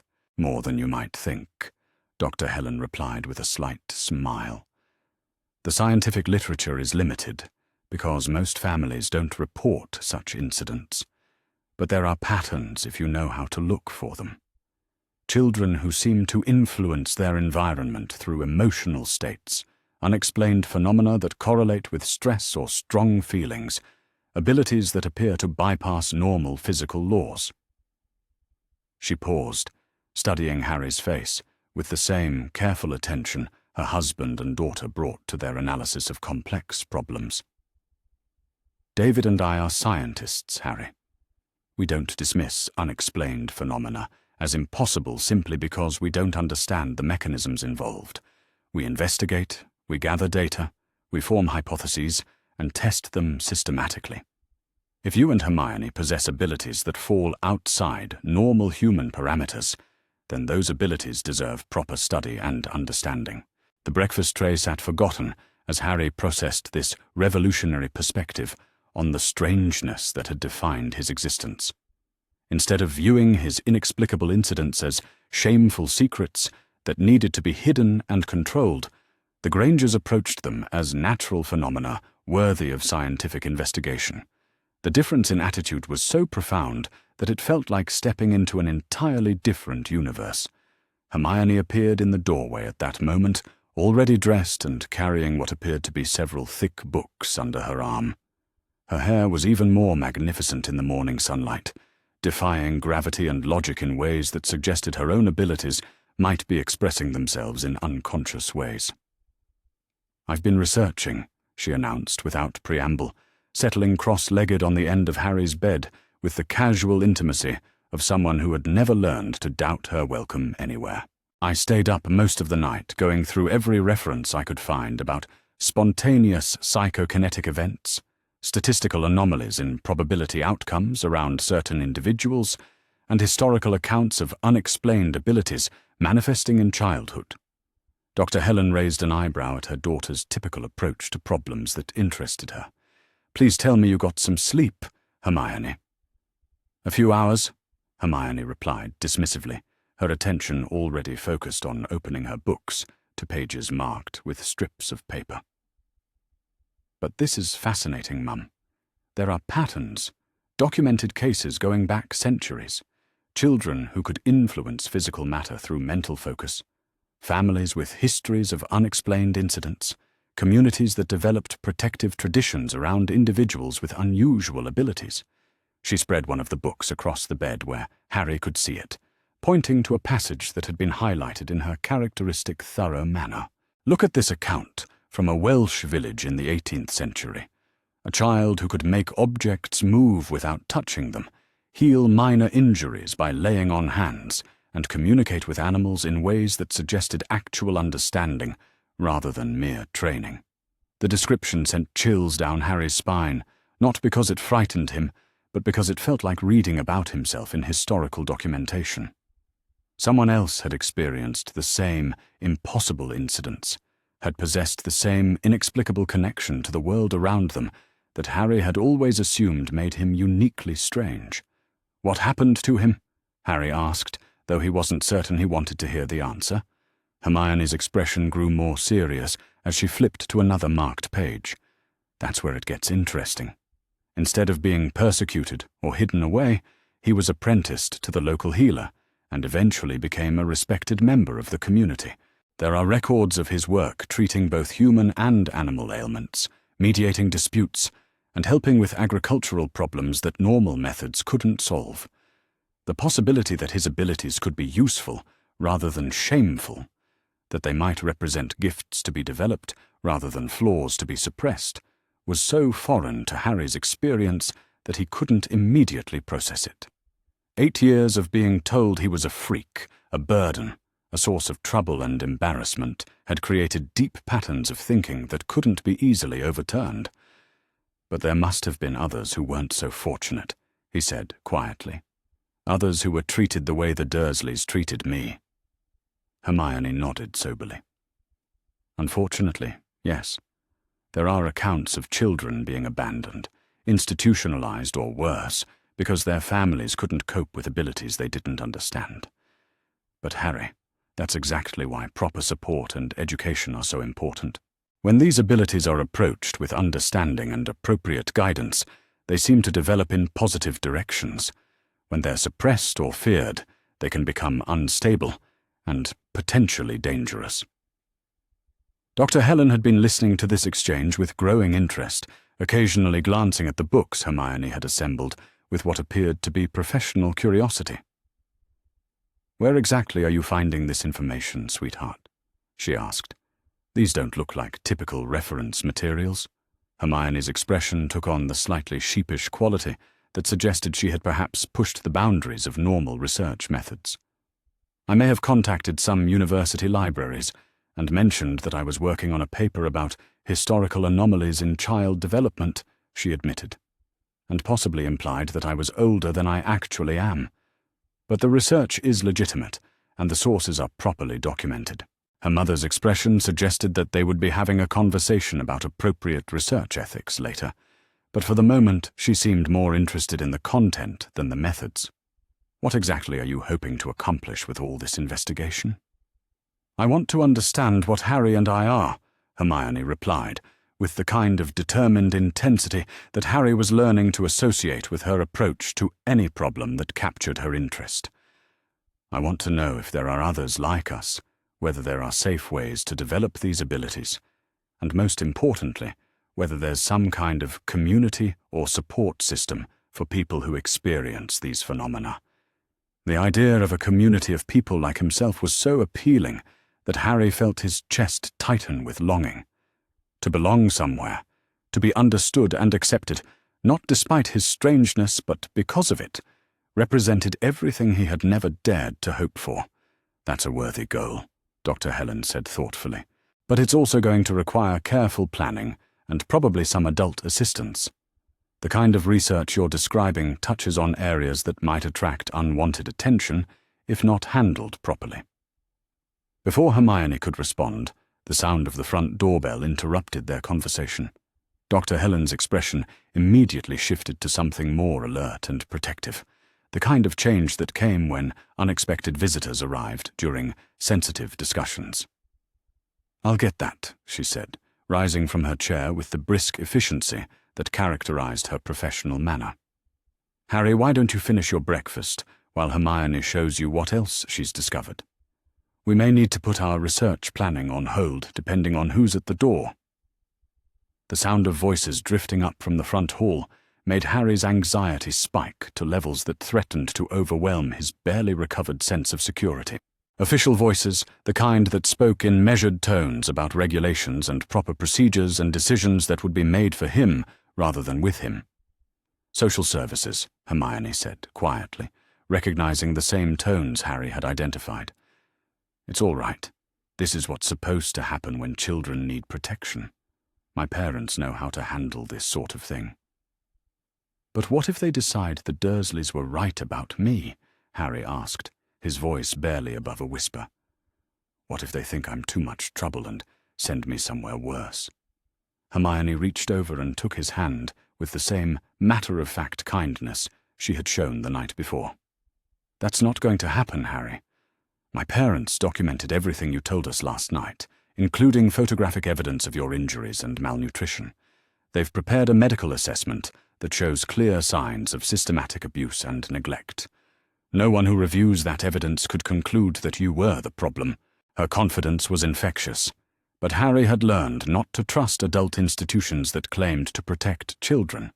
His experience with teachers who ignored obvious signs of abuse, neighbors who looked the other way when the shouting got too loud, and relatives who treated his very existence as an imposition had taught him that the adults charged with caring for children often had other priorities. Dr. Helen's voice could be heard clearly now, professional but firm as she spoke with the visitors downstairs. "She's explaining your medical condition and the emergency nature of your placement here," Hermione said, interpreting the conversation with the same analytical skills she brought to her research. "She's establishing their credentials and their commitment to your welfare." "That's exactly the right approach." The voices moved toward what Harry assumed was the living room, suggesting that this would not be a brief conversation conducted at the front door. Whatever was about to happen would involve detailed discussion, official documentation, and decisions about his future that he would have little control over despite their direct impact on his life. "Come on," Hermione said suddenly, gathering her books and standing up with obvious determination. "If they're going to make decisions about your life, you should be part of the conversation. This affects you more than anyone else. The idea of facing official authorities while wearing borrowed pajamas and sporting the evidence of 8 years' worth of systematic neglect made Harry's stomach churn with familiar shame. But Hermione's certainty that he belonged in discussions about his own future challenged his learned assumption that children were expected to accept whatever adults decided was best for them. They descended the stairs together, Hermione leading the way with her characteristic confidence, while Harry followed more reluctantly. The living room came into view as they reached the bottom, revealing Dr. Helen seated across from two people who radiated the particular brand of professional competence that marked them as government employees used to dealing with complicated family situations. The woman appeared to be in her 50s, with graying hair pulled back in a practical style, and clothes that suggested someone who prioritized function over fashion. Her companion was younger, perhaps Dr. Helen's age, with the kind of carefully maintained neutrality that came from years of witnessing human tragedy without being allowed to show emotional responses. "Ah, this must be Harry," the older woman said, rising as he entered the room. Her voice carried warmth despite its official undertones, suggesting someone who genuinely cared about the children whose cases crossed her desk. "I'm Margaret Weatherby from Surrey County Council Social Services, and this is my colleague James Morrison. We're here to make sure you're safe and to discuss your options moving forward." Harry managed a small nod, his throat too tight for speech. The scrutiny of official attention felt simultaneously validating and terrifying.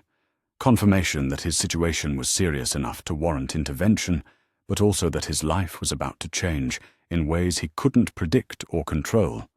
Dr. Helen gestured for everyone to sit, maintaining the calm authority that had characterized her handling of Harry's situation from the beginning. "Harry, Mrs. Weatherby, and Mr. Morrison need to understand what happened to bring you here," she explained gently. "They've reviewed the preliminary report I filed last night, but they'll want to hear from you directly." The next hour passed in a blur of carefully worded questions, official forms, and detailed documentation of Harry's experiences with the Dursleys. Mrs. Weatherby proved to be a skilled interviewer, drawing information from him without making him feel interrogated or judged. Her questions focused on specific incidents and objective facts, rather than demanding emotional interpretations that Harry wasn't equipped to provide. Mr. Morrison took notes throughout the conversation, occasionally asking for clarification or additional detail about particularly concerning revelations. When Harry described his sleeping arrangements in the cupboard under the stairs, both officials exchanged glances that spoke volumes about their professional assessment of his treatment.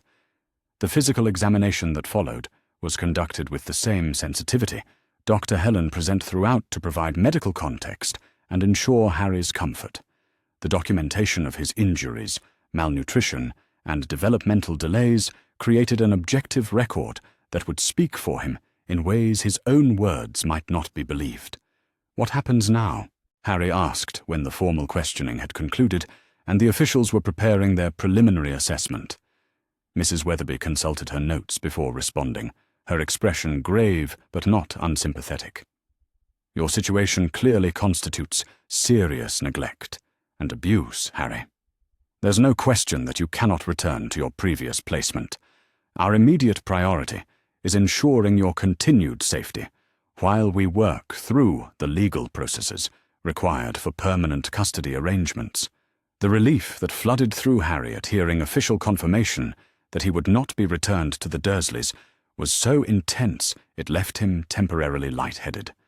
Someone in authority had looked at his situation and reached the same conclusion he had, that Privet Drive was not safe for him, that the Dursleys were not suitable guardians, that his desperate flight had been justified. "Doctor." Helen leaned forward slightly, her expression taking on the focused intensity that marked important discussions. "Margaret, David, and I would like to apply for emergency custody, with the intention of pursuing permanent guardianship, if Harry is agreeable to the arrangement. We have the resources to provide appropriate care, and our initial assessment suggests that Harry would benefit from the stability and support we can offer." The formal language couldn't disguise the emotion behind the offer. The Grangers, who had known him for less than 24 hours, were prepared to restructure their lives to accommodate his needs. They were willing to take on the legal, financial, and emotional responsibilities of caring for a traumatized child whose history made him a challenging placement. Harry looked at Hermione, who was sitting beside him, with the same determined expression she had worn while researching unexplained phenomena. Her slight nod conveyed more support than any words could have managed, a promise that she wanted him to stay, that he would be welcomed as a genuine member of her family, rather than tolerated as an obligation. "I would like that," Harry said quietly, his voice stronger than he had expected. "I would like to stay here, if you'll have me." The paperwork that followed seemed endless, but each signature and official stamp represented another step toward security and belonging. temporary custody arrangements, court date scheduling, medical care authorization, school enrollment procedures. The bureaucracy of childhood protection was complex and intimidating, but it was also working in his favor for the first time in his memory. As the officials prepared to leave, Mrs. Weatherby pulled Dr. Helen aside for a private conversation that Harry couldn't quite overhear. Whatever was discussed seemed to satisfy both women, though Harry caught enough fragments to understand that follow-up visits and progress evaluations would be part of his immediate future. The house felt strangely quiet after the officials' departure, as if everyone needed time to process the magnitude of what had just been decided. Harry found himself in the kitchen again, accepting another cup of tea that he didn't particularly want, but that seemed to represent normal family interaction. "Well," Dr. Helen said finally, settling into her chair with the air of someone who had successfully navigated a significant challenge, "I suppose we should discuss practicalities. School enrollment, clothing, shopping, establishing some household routines that include you properly. And we'll need to have a serious conversation about these unusual abilities you and Hermione share." The reminder that his strangeness still needed to be addressed sent a familiar flutter of anxiety through Harry's chest. Even with legal protection and a supportive family, the fundamental difference that set him apart from normal children remained unchanged. But Hermione, as if reading his thoughts, reached over and squeezed his hand reassuringly. "We're going to figure it out together," she said with absolute conviction. "Whatever we are, whatever these abilities mean, we'll understand them properly.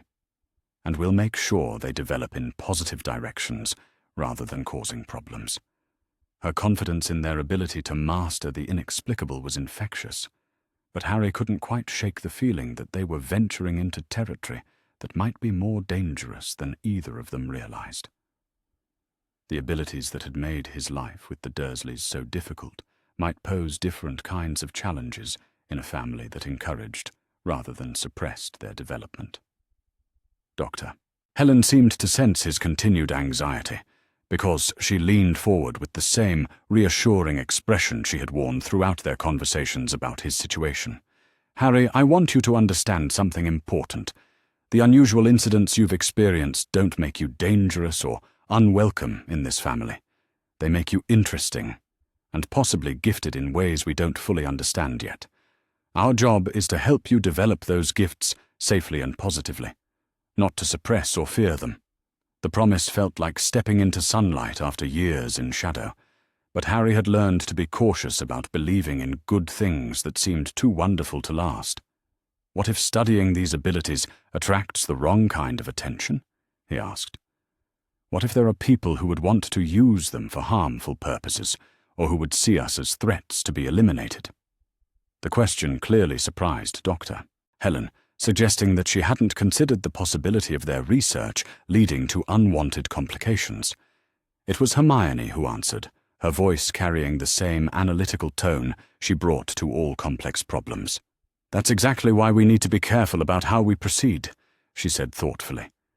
"If there are communities of people with abilities like ours, there are probably also people who have learned to hide or protect themselves from those who would exploit or harm them. We need to find the right kind of guidance before we go too much further." The conversation continued through the afternoon, covering practical arrangements and theoretical possibilities with the thorough attention to detail that Harry was learning to expect from his new family. By evening, he had a clearer sense of his immediate future: stable housing with people who cared about his welfare, legal protection from those who had harmed him, and the promise of understanding rather than condemnation for the abilities that made him unique. But beneath the relief and gratitude lay a growing awareness that his escape from the Dursleys had been only the first step in a much larger journey. The mysterious abilities he shared with Hermione represented questions that would need answers, potential that would require careful development, and possibly dangers that neither of them had yet imagined. As he prepared for his second night in the guest room that was slowly beginning to feel like home, Harry reflected on the extraordinary chain of events that had brought him to this point. 24 hours ago, He had been a desperate child sleeping rough in a public park. Tonight, he was a protected member of a family that valued his uniqueness and wanted to help him understand it. The transformation seemed too dramatic to be real, too perfect to be sustainable. But as he settled between clean sheets that smelled of lavender and listened to the comfortable sounds of a household preparing for sleep, Harry allowed himself to believe that sometimes desperate actions led to miraculous outcomes. Tomorrow would bring new challenges, new questions to explore, and new possibilities to consider. But tonight it was enough to be safe, to be wanted, and to know that he would not face whatever came next, alone. The garden shed behind the Granger house had been transformed into something that bore little resemblance to its original purpose. What had once served as storage for lawn equipment and forgotten household items now contained a comfortable single bed, a small desk positioned near the window for optimal reading light, and shelves lined with books that Dr. Helen had carefully selected from various subjects that might interest an 8-year-old boy with an unusually advanced mind. Harry stood in the doorway of what would be his private space for the foreseeable future, overwhelmed by the thoughtfulness that had gone into every detail. The walls had been painted a warm blue that reminded him of summer skies, and someone had hung curtains that matched the bedding perfectly. A small electric heater in the corner promised warmth during the cooler months, while the window could be opened to let in the garden breezes when the weather was fine. "It's not much," Dr. David said apologetically, setting down the last of Harry's new belongings with the careful precision that characterized all his actions. "But it's private, and it's yours for as long as you need it. We thought you might appreciate having your own space after spending so many years in that cupboard." The comparison between this bright, clean room and the cramped darkness beneath the Dursleys' stairs was so stark that Harry couldn't find words adequate to express his gratitude. "This isn't just much," he managed finally. "This is perfect. This is more than I ever imagined having." The past week had been a whirlwind of official appointments, shopping expeditions, and gradual adjustment to life as a genuinely welcomed member of the Granger household. Harry now owned clothes that fit properly and had been purchased specifically for him, rather than inherited from his oversized cousin. He had school supplies bearing his own name, books that belonged to him alone, and a toothbrush that no one would confiscate as punishment for imagined infractions. But more precious than any material possession was the growing certainty that his place in this family was secure, that the kindness he had experienced was not a temporary aberration that would be withdrawn when he proved too much trouble to maintain. Hermione appeared in the doorway behind her father, carrying what appeared to be another stack of books, and wearing the expression of barely contained excitement that Harry had learned to associate with her discovery of something particularly fascinating. "I finished organizing the research material," she announced without preamble, settling onto Harry's new bed with the casual intimacy of someone who had never learned to question her welcome anywhere. "And I think I've found some patterns that might be significant." Dr. David raised an eyebrow at his daughter's characteristic directness. "Perhaps we should let Harry get settled before launching into theoretical discussions," he suggested mildly. "He's had quite enough bureaucratic complexity for 1 week." "But this isn't bureaucratic," Hermione protested, with the kind of passionate intensity she brought to subjects that captured her imagination. "This is scientific, and it's important. The abilities Harry and I share might not be as random or uncontrolled as we initially thought. Despite his fatigue from the week's official appointments and life changes, Harry found himself intrigued by Hermione's obvious excitement. Her research had become a constant background element to his adjustment period, with thick books appearing and disappearing from various surfaces throughout the house as she pursued increasingly esoteric sources of information. "What kind of patterns?" he asked, settling into the chair at his new desk, and noting with wonder that it was positioned at exactly the right height for someone of his size. Hermione opened the topmost book to a page marked with her characteristic strip of paper, her finger tracing lines of text as she spoke. "Most of the historical accounts I've found describe abilities that manifest during periods of strong emotion or stress. Fear, anger, sadness, desperate need. But there are also references to deliberate control developing over time, usually in environments where the abilities are accepted and encouraged rather than suppressed. She looked up from the book to meet Harry's eyes directly, her expression serious despite her obvious excitement. "I think what happened to you at the zoo wasn't an accident, Harry. I think you wanted to help that snake so badly that you somehow made it possible. The glass didn't just disappear randomly. It disappeared because you needed it to, because you felt sorry for a trapped creature and wished you could set it free." The interpretation of his most traumatic magical incident as an act of compassion rather than dangerous loss of control was so unexpected that Harry felt something tight in his chest begin to loosen. He had spent so many hours replaying that moment, terrified by his apparent ability to make solid matter simply cease to exist, convinced that such power marked him as fundamentally dangerous. "But what if you're wrong?" he asked quietly. "What if these abilities are dangerous, and the only reason no one's been seriously hurt is pure luck?" Dr. David, who had been listening to their conversation with the same analytical attention he brought to complex dental procedures, moved to sit on the edge of Harry's bed beside his daughter. "That's exactly the kind of question that proper research is designed to answer," he said thoughtfully. "The difference between controlled scientific investigation and random speculation is systematic observation and careful documentation." Hermione nodded enthusiastically, clearly delighted to have her father's support for her research methodology. "That's why I think we should start with simple experiments," she said, her voice taking on the organized tone that marked her transition from theoretical discussion to practical planning. "Nothing dramatic or potentially dangerous, just basic tests to see if we can consciously influence small objects or phenomena." The suggestion sent a thrill of possibility mixed with terror through Harry's system. The idea of deliberately attempting to use abilities that had only manifested during moments of extreme emotion felt like stepping off a cliff into unknown territory. But it also represented the potential to understand and control aspects of himself that had always felt chaotic and shameful. "What kind of experiments?" he asked, surprised by his own willingness to consider such a dramatic departure from the careful suppression that had characterized his entire relationship with the inexplicable. "Nothing that could cause harm or attract unwanted attention," Dr. David interjected before Hermione could respond.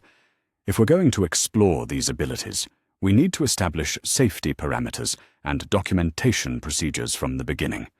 Scientific methodology exists for good reasons, particularly when dealing with phenomena we don't fully understand."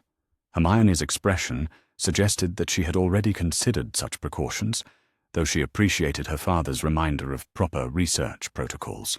"I was thinking we could start with something like trying to influence the movement of feathers or lightweight objects," she said thoughtfully. "Things that couldn't cause injury if they moved unexpectedly, but that would provide clear evidence if we could affect them through conscious intent." The conversation continued as the afternoon light shifted through Harry's new window, covering theoretical frameworks and practical considerations with the thorough attention to detail that had become familiar during his week with the Granger family. By the time Dr. Helen called them for dinner, they had outlined a preliminary research plan that balanced scientific rigor with appropriate caution. But it was during the meal itself that the first unexpected development occurred. Harry had been reaching for the salt shaker, his attention focused on Hermione's continued discussion of historical precedents for controlled psychokinetic abilities, when the small glass container simply lifted from the table and floated gently into his outstretched hand. The movement was so smooth and natural that it took several seconds for anyone to realize that what they had just witnessed was physically impossible.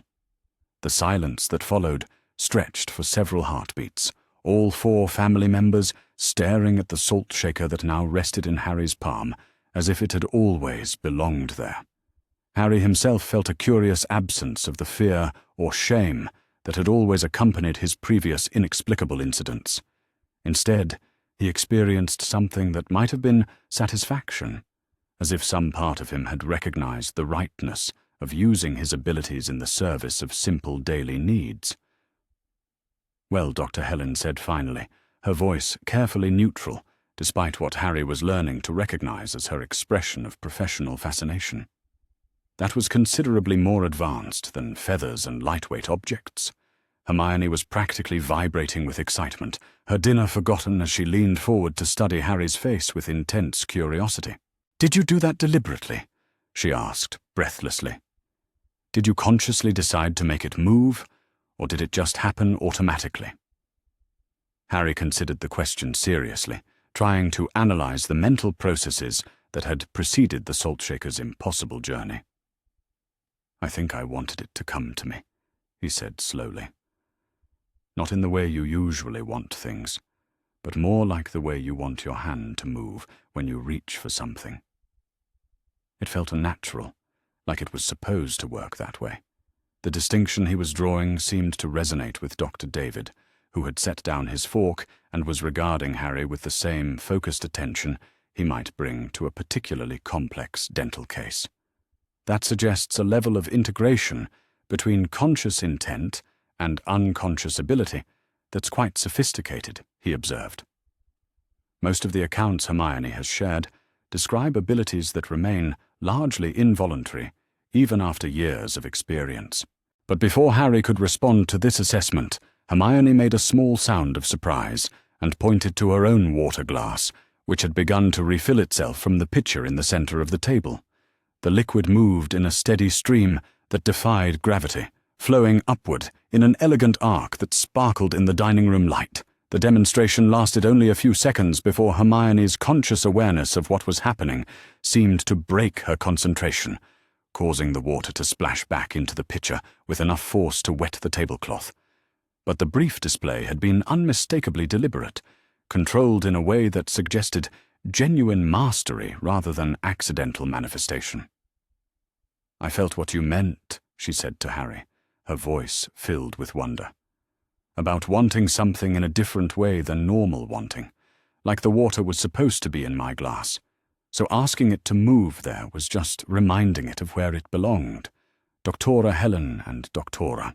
David exchanged one of their silent communications, the kind that spoke of shared concerns and unified decision-making. "The abilities you're both displaying are significantly more advanced than anything we found in the historical literature," Dr. Helen said carefully. "That could be very positive, but it also means we're in uncharted territory regarding safety and appropriate development." The remainder of the meal passed with continued small demonstrations as both children experimented with their newfound conscious control. Harry discovered he could make his napkin fold itself into precise geometric shapes, while Hermione found that she could encourage the salt and pepper shakers to perform an elaborate dance across the tabletop.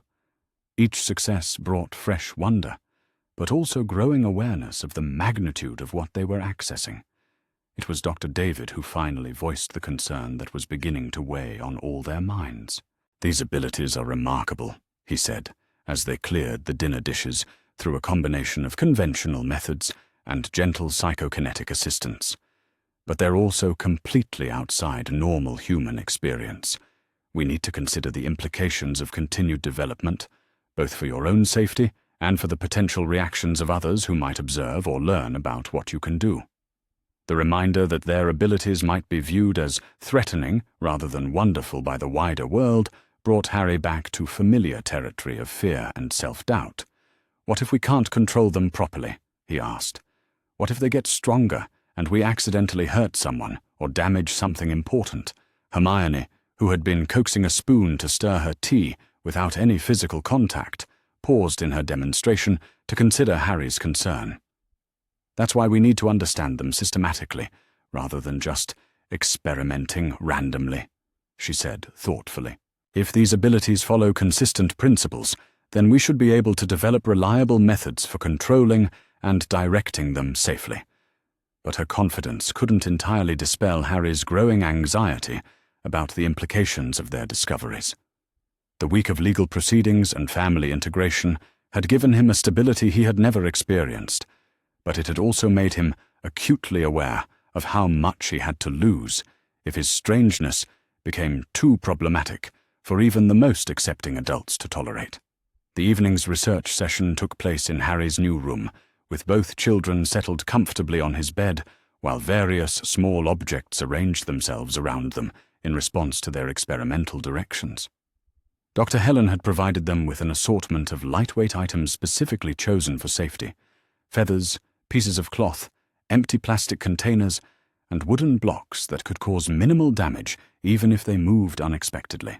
But what began as careful scientific observation gradually evolved into something that felt more like play as Harry and Hermione discovered the joy of abilities that responded to their conscious intentions rather than overwhelming them with chaotic manifestations.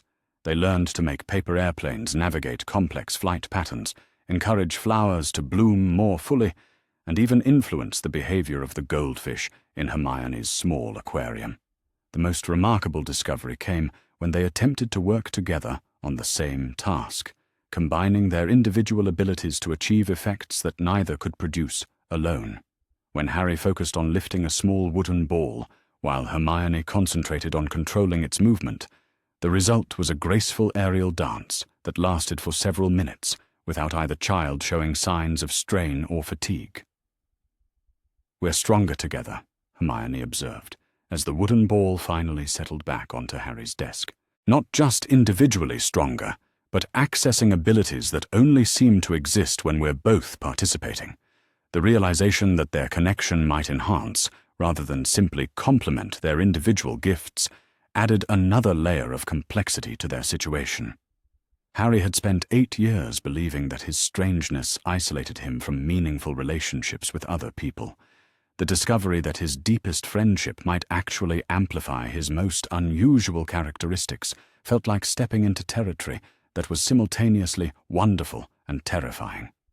As the evening progressed, they began to notice other changes that seemed to accompany their deliberate use of abilities. Colors appeared more vivid, sounds carried additional layers of meaning, and both children reported an enhanced awareness of each other's emotional states that went beyond normal empathy. "I can sense what you're feeling," Harry said, during a brief pause in their experimentation.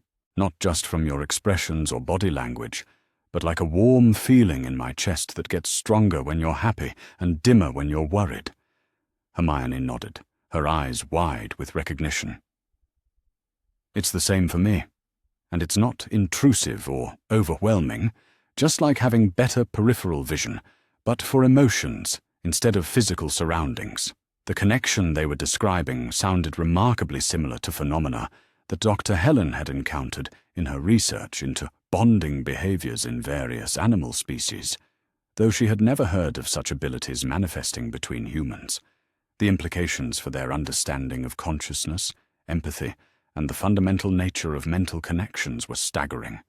But it was nearly midnight when the most significant development occurred. Harry had been attempting to encourage a small potted plant to grow more quickly, focusing his attention on the energy he could somehow sense flowing through its leaves and stems. The concentration required was intense, but not unpleasant, rather like solving a particularly engaging puzzle that engaged his entire being rather than just his analytical mind. The plant responded beautifully, its leaves unfurling and its stems extending with visible growth that should have taken weeks under normal circumstances. But as Harry's success with the botanical experiment filled him with satisfaction and wonder, something else began to happen that neither child had expected or prepared for. The air around them began to shimmer with what appeared to be faint patterns of light, colors that had no names in ordinary language, but that somehow conveyed meaning and emotion directly to their consciousness. The patterns were most visible around Harry and Hermione themselves, flowing between them in currents that suggested deep connection and shared purpose. But more startling than the visual phenomenon was what they could suddenly perceive about each other. Harry found that he could sense not just Hermione's current emotional state, but layers of her personality, her hopes and fears, and the brilliant analytical mind that approached every problem with systematic determination.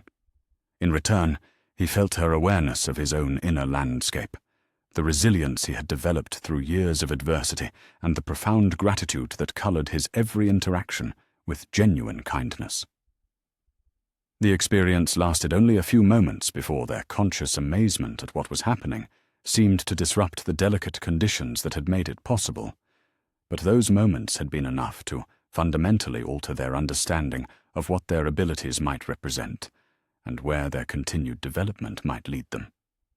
"We're not just moving objects or influencing plants," Hermione whispered, her voice filled with awe.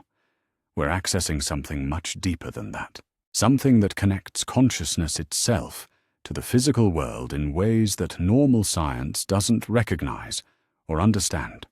Harry nodded, still processing the implications of what they had experienced. It felt like seeing colors that don't normally exist, or hearing music that's written in mathematical principles instead of notes, like there's an entire layer of reality that most people never perceive. The profound nature of their discoveries weighed heavily on both children as they finally prepared to end their evening's experimentation. What they had accessed seemed to go far beyond the simple psychokinetic abilities described in historical accounts, touching on fundamental questions about the nature of consciousness, reality, and the connections between minds that shared similar gifts. As Hermione gathered her research materials and prepared to return to the main house, she paused in Harry's doorway with an expression of concern that had been growing throughout their session. "Harry," she said quietly, "I think we need to be very careful about who we share these discoveries with. What we experienced tonight is so far beyond normal human abilities that it might frighten people who don't understand it. Even people who care about us and want to help."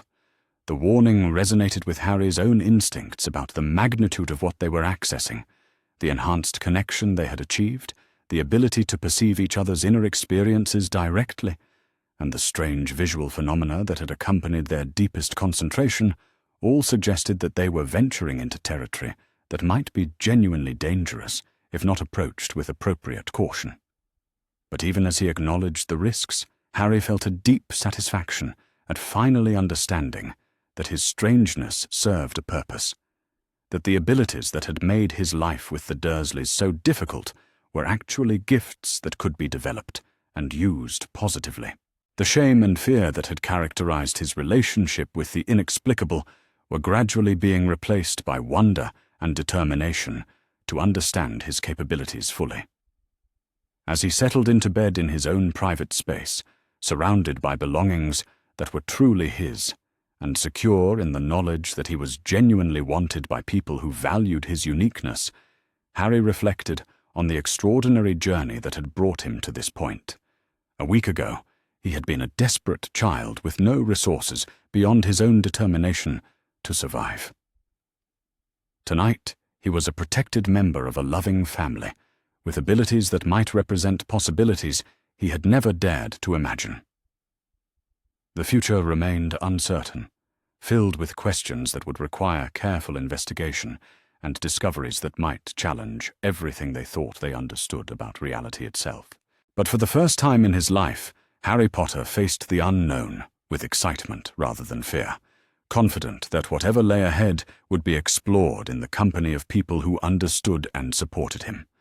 Tomorrow would bring new experiments, new questions to investigate, and new possibilities to consider. But tonight, it was enough to rest in the security of acceptance and the promise of mysteries yet to be solved. The Somerset House in London held records that stretched back centuries, its vast archives containing the bureaucratic detritus of millions of lives lived and documented according to the methodical requirements of British administration. Dr. David Granger had spent the better part of 3 weeks navigating its labyrinthine filing systems, armed with nothing more than a birth certificate, a death certificate, and the growing conviction that Harry Potter's official history contained gaps that defied logical explanation. What he had discovered during those patient hours of research had left him deeply troubled and increasingly determined to understand the forces that had shaped his adopted son's early life. The inconsistencies began with the death certificates of James and Lily Potter, dated October 31st, 1981. The cause of death was listed simply as automobile accident, but the location given was Godric's Hollow, a village that Dr. David's subsequent investigation revealed had no major roads capable of supporting the kind of traffic that typically produced fatal car crashes. More puzzling still, the attending physician listed on both certificates was someone named Poppy Pomfrey, whose medical credentials appeared nowhere in the rolls of the General Medical Council. But it was the financial records that had proven most illuminating and most disturbing. Harry Potter, it appeared, was not merely comfortable financially. He was extraordinarily wealthy, the heir to investments and properties that should have made him one of the richest children in Britain. Yet the Dursleys had claimed poverty as justification for their inadequate care of him, describing themselves as generous relatives stretching limited resources to accommodate an unwanted burden. The truth, as revealed by Dr. David's methodical investigation, was far more sinister. Monthly payments had been transferred to Vernon Dursley's account for 8 years, substantial sums that were ostensibly intended to cover Harry's living expenses, but had clearly been used for other purposes. The payments came from a management company that Dr. David's research suggested was connected to one Albus Dumbledore, a name that appeared with suspicious frequency throughout the documentation surrounding Harry's placement with his relatives. Now, sitting in the Granger family living room on a rainy Thursday afternoon, Dr. David spread the fruits of his investigation across the coffee table, while Harry and Hermione absorbed the implications of each revelation with growing amazement and anger. "You're saying I'm rich?" Harry asked, his voice carrying disbelief rather than excitement. "That there's been money available for proper food and clothes and medical care this entire time, and they just kept it for themselves?" Dr. David nodded grimly, his usual composed demeanor strained by the magnitude of the deception they had uncovered. "According to these records, Harry, your parents left you with enough resources to live comfortably for the rest of your life. The monthly payments to your uncle should have ensured that you received proper care, education, and anything else you might need." Hermione, who had been studying the financial documents with her characteristic analytical intensity, looked up from the papers with an expression of barely contained fury. "This is theft," she said flatly. "They stole from you for 8 years while making you believe you were a burden they were generously supporting. That's not just abuse, that's criminal fraud." The clinical assessment of his relative's behavior should have felt validating, but Harry found himself struggling to process the emotional implications of such systematic betrayal. Bad enough that the Dursleys had treated him as an unwelcome obligation. Discovering that they had been paid handsomely for his care while deliberately neglecting him felt like a violation so profound that he couldn't find words adequate to express his reaction. Dr. Helen, who had been reviewing the documentation with her own professional expertise, set down the papers she had been examining and looked directly at Harry with the kind of maternal concern that still felt miraculous after weeks of experiencing it. "Harry," she said gently, "this information changes nothing about your place in this family or our commitment to your welfare. But it does give us legal grounds for recovering what was stolen from you and ensuring that the people responsible are held accountable for their actions." The promise of justice was appealing, but Harry found himself more interested in understanding the larger patterns that Dr. David's research had revealed. If this Albus Dumbledore person was responsible for placing me with the Dursleys and monitoring the payments, why didn't he notice that I was being neglected? Why didn't he intervene when it became obvious that the money wasn't being used for my care? The question went to the heart of what Dr. David had found most disturbing about his investigations. "From everything I can determine, Harry, Mr. Dumbledore is a highly respected figure in certain circles. He holds positions of considerable authority and influence, and his reputation suggests someone deeply committed to protecting children and fighting against injustice." David paused, his expression troubled, as he continued his analysis. which makes his apparent indifference to your welfare all the more inexplicable. Either he was grossly negligent in his oversight responsibilities, or there were reasons why he preferred you to remain with the Dursleys, despite their obvious unsuitability as guardians. Hermione had been growing increasingly agitated as she absorbed the implications of their discoveries, her brilliant mind connecting dots that painted an increasingly disturbing picture. What if it wasn't negligence? She asked suddenly, her voice tight with controlled anger. What if keeping Harry weak and isolated served some purpose? What if someone wanted him to be grateful for rescue when it finally came, or dependent on the authority figures who eventually revealed his true heritage? The suggestion that his suffering might have been deliberately orchestrated, rather than simply ignored, sent a chill through Harry that had nothing to do with the afternoon rain drumming against the windows. The idea that someone with the power to help him had chosen instead to leave him in an abusive situation for strategic reasons was so monstrous that he couldn't immediately accept it as a possibility. But you're saying that this man, this Dumbledore, actually knew about my parents' real circumstances? Harry asked, struggling to keep his voice steady. That he knew they didn't die in a car crash, and he knew I had abilities that would make the Dursleys treat me badly, and he placed me there anyway.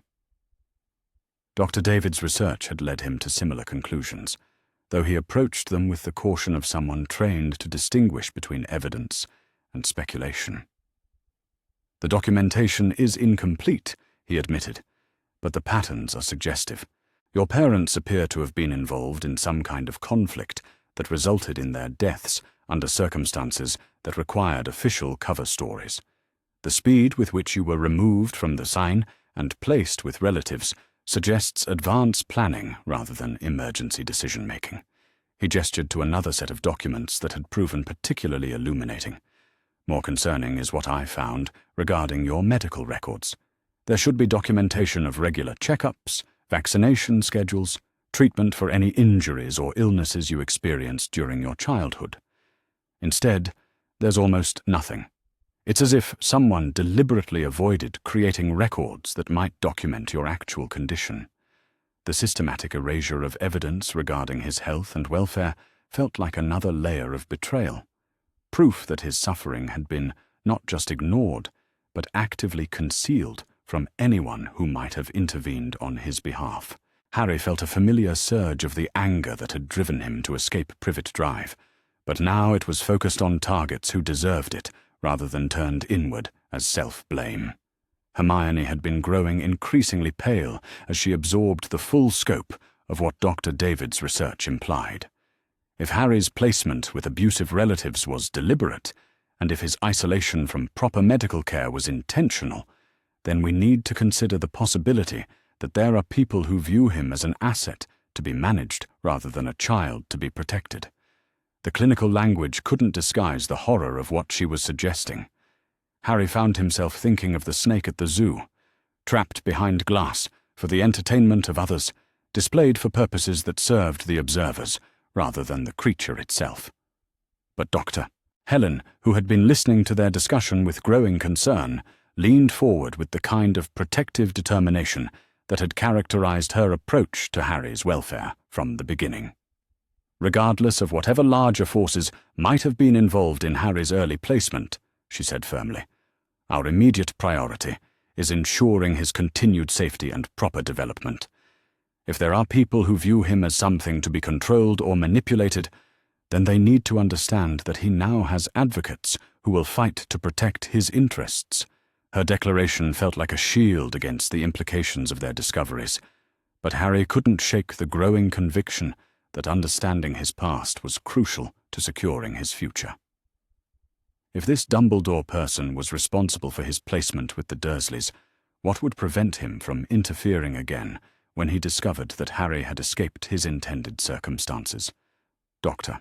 David seemed to be following similar lines of thought, because he gathered the documents with the purposeful movements that suggested he had reached important decisions about their next steps. I think it's time we arranged for Harry to access his inheritance properly, he said, with the kind of quiet determination that Harry had learned meant the adults in his life were preparing to take action on his behalf. Not just for the financial security, though that's certainly important, but for the independence it represents. If there are people who have been making decisions about Harry's life without his knowledge or consent, then he needs resources that can't be controlled or withdrawn by others. The prospect of financial independence was appealing, but Harry found himself more interested in the possibility of answers to questions that had haunted him throughout his childhood. If my parents really didn't die in a car crash, then what actually happened to them?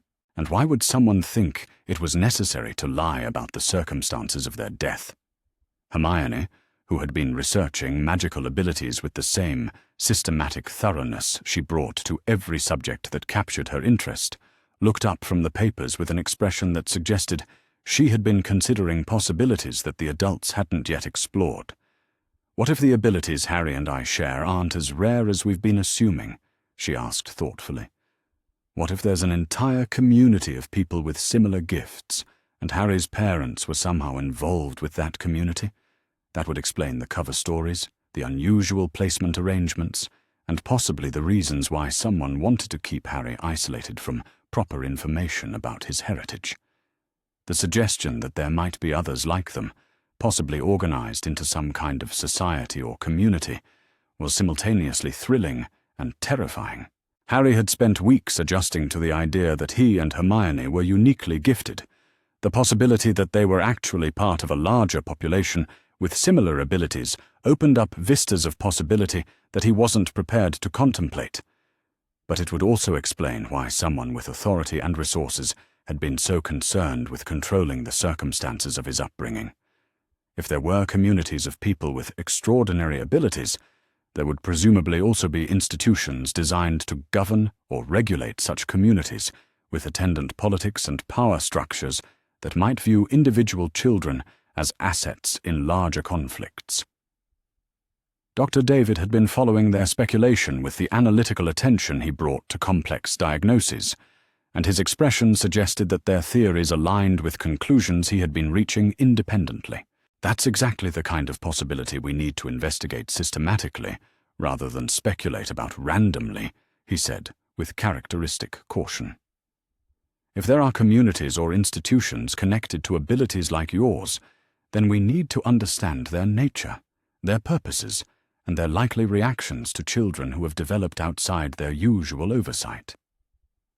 The conversation continued as the afternoon light shifted to evening, covering practical considerations and theoretical possibilities with the thorough attention to detail that had become the family's standard approach to complex problems. By the time Dr. Helen called them for dinner, they had outlined a research plan that would take them far beyond the comfortable boundaries of their previous investigations.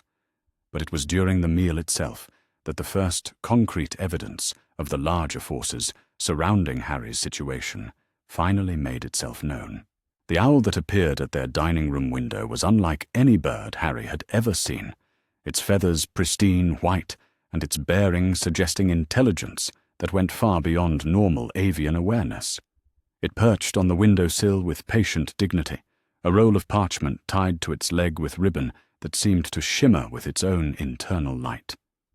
Dr. Helen rose to open the window, her movements careful as she approached what was clearly not an ordinary creature. The owl stepped onto her offered arm with graceful precision, allowing her to untie its burden before launching itself back into the gathering dusk without any apparent effort.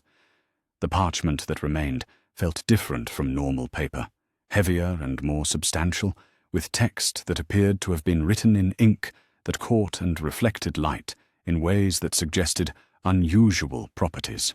Doctor. David accepted the letter from his wife and unrolled it with the careful attention of someone handling potentially significant evidence.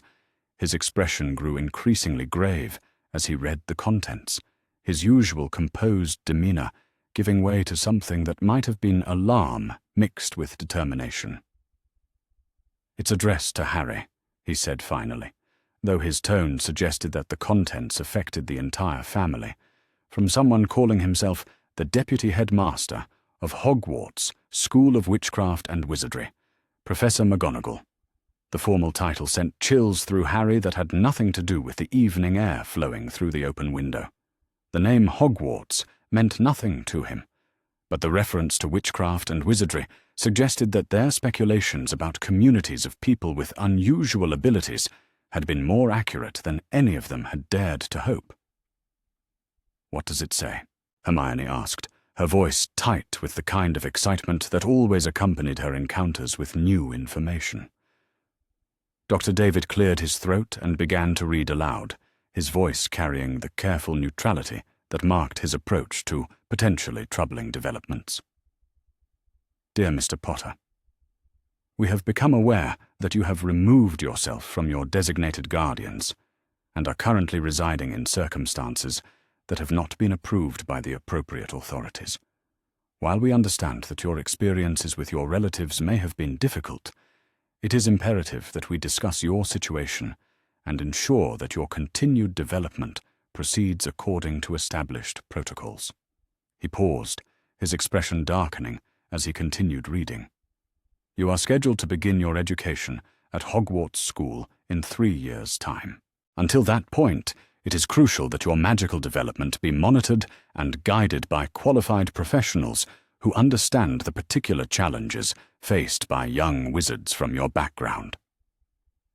The letter continued with formal language that managed to be simultaneously reassuring and threatening, offering help while making it clear that such assistance would come with expectations and requirements that Harry would be expected to accept without question.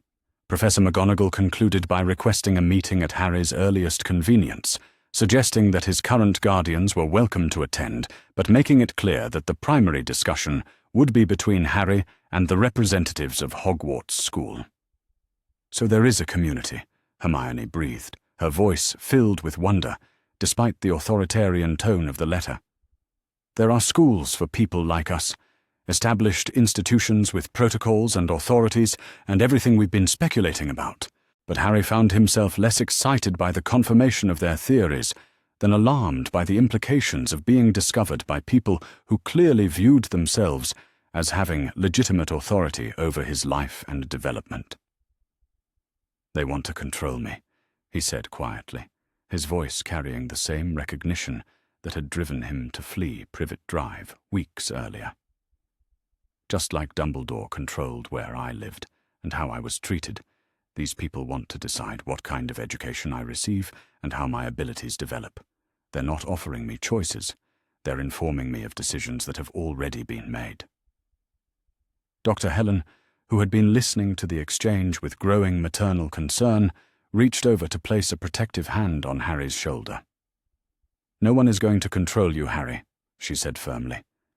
"You're part of this family now, and we don't surrender our children to institutions that claim authority without demonstrating that they deserve it. Her declaration felt like a battle standard, being raised against forces that would seek to diminish Harry's hard-won security and independence.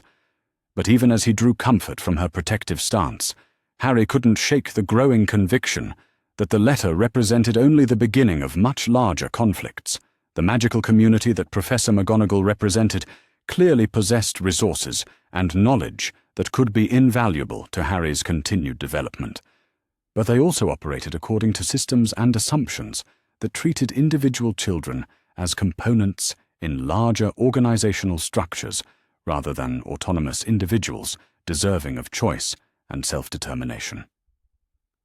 Dr. David had finished reading the letter and was studying its unusual properties with the analytical attention he brought to any phenomenon that challenged his understanding of normal physical laws. "The materials alone suggest capabilities that go far beyond anything in our experience," he observed thoughtfully. "The parchment, the ink, the method of delivery, all point to technologies or abilities that could revolutionize our understanding of what's possible in terms of human potential." But Hermione, who had been growing increasingly agitated as she processed the implications of their discovery, looked up from her own examination of the letter with an expression of concern that went beyond mere curiosity about magical technologies. If they have schools and authorities and established protocols, then they probably also have ways of compelling compliance from people who don't voluntarily cooperate with their systems, she said, with characteristic directness. We need to understand what we're dealing with before we agree to any meetings or discussions with their representatives. The warning resonated with Harry's own instincts about the situation they were facing. The magical community represented possibilities for understanding and developing his abilities that he had never imagined, but it also represented new forms of potential control and manipulation by people who viewed themselves as qualified to make decisions about his life. As the evening progressed, the Granger family found themselves facing questions that went far beyond their previous concerns about Harry's welfare and development. The existence of an organized magical community, with established institutions and authorities, meant that their careful plans for his education and protection might need to be completely reconsidered. But it also meant that Harry and Hermione were not alone, that there were others who shared their abilities and experiences, and that the isolation which had characterized both their childhoods might finally be ending. The challenge would be determining how to access the benefits of magical community and education while maintaining the independence and family connections that had become the foundation of Harry's recovery and growth. As Harry settled into bed in his garden sanctuary that night, his mind raced with possibilities and concerns that dwarfed anything he had previously contemplated. The letter from Professor McGonagall lay on his desk, its unusual properties a constant reminder that his life had taken another dramatic turn toward the unknown. But whatever challenges lay ahead, he would face them as part of a family that valued his autonomy and supported his choices rather than as an isolated child, dependent on the goodwill of adults who viewed him as an obligation or an asset to be managed. The future remained uncertain, filled with questions about magical education, community expectations, and the likelihood of conflicts between his desire for independence and the institutional requirements of a society he was only beginning to understand. But for the first time since receiving the letter, Harry allowed himself to feel excited rather than afraid about the possibilities that lay ahead. Tomorrow would bring decisions about how to respond to Professor McGonagall's request. But tonight it was enough to know that whatever choices he made would be his own, supported by people who cared about his welfare more than their own convenience or the expectations of distant authorities. The gleaming white marble of Gringotts Wizarding Bank rose from the heart of London's hidden Diagon Alley like something from a fever dream, its towering columns and intricate carvings speaking of wealth and power accumulated over centuries. Harry stood before its imposing entrance, flanked by Dr. Helen and Dr. David, trying to process the reality of a world that existed parallel to everything he had thought he understood about London and England itself. The journey to reach this moment had taken 3 weeks of careful planning and delicate negotiations with Professor McGonagall, whose initial authoritarian approach had given way to grudging respect for the Granger family's determination to protect Harry's interests. The meeting that had finally been arranged had taken place in the comfortable neutrality of a hotel conference room, where the deputy headmistress of Hogwarts had been forced to confront the reality of a Harry Potter who was neither grateful for rescue nor willing to accept institutional authority without question. Professor McGonagall had proven to be a stern woman in her 60s, with steel-grey hair and the bearing of someone accustomed to having her authority respected without challenge. Her initial shock at Harry's confident demeanor and obvious good health had quickly given way to professional concern about his development outside approved magical oversight. But it had been Dr. David's methodical presentation of the financial irregularities surrounding Harry's guardianship that had truly captured her attention and forced her to acknowledge that the situation was far more complex than she had initially assumed. The revelation that Harry had been systematically robbed by his relatives while supposedly under the protection of magical authorities had clearly disturbed Professor McGonagall in ways that suggested personal involvement in the decisions that had shaped his early life. Her repeated references to protocols and established procedures had gradually been replaced by acknowledgement that those same systems had failed catastrophically in their most basic responsibility to protect a vulnerable child. Now, standing before the goblin-operated bank that supposedly held the key to Harry's true inheritance and independence, he felt the weight of decisions that would reshape not just his own future, but his relationship with the magical community that was only beginning to reveal itself. The goblin who greeted them at the main counter bore little resemblance to the friendly fantasy creatures Harry had encountered in children's books. This being radiated intelligence and barely contained impatience, his dark eyes evaluating the humans before him with the calculating attention of someone who had seen every possible variety of greed and deception that wealth could inspire. "Mr. Potter, I presume," the goblin said without preamble, his voice carrying the crisp authority of someone whose time was valuable and whose tolerance for inefficiency was limited. "I am Griphook, and I have been managing your family's financial affairs since your parents' untimely demise. We have much to discuss regarding irregularities in your account management and unauthorized expenditures that require immediate attention." The directness of the goblin's approach was oddly reassuring after weeks of dealing with magical authorities who seemed incapable of addressing problems without first establishing lengthy justifications for their previous failures. Here, at least, was someone who appeared to view Harry's situation in terms of concrete problems requiring practical solutions.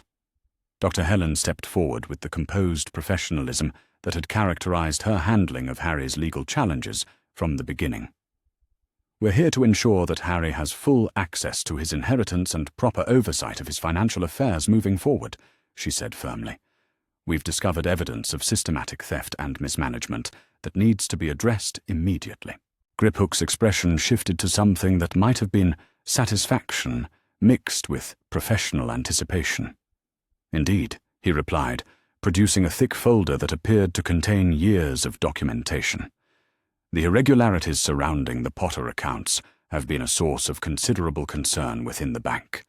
Unauthorized access, questionable expenditure approvals, and systematic diversion of funds intended for Mr. Potter's welfare have created a situation that requires comprehensive review and correction."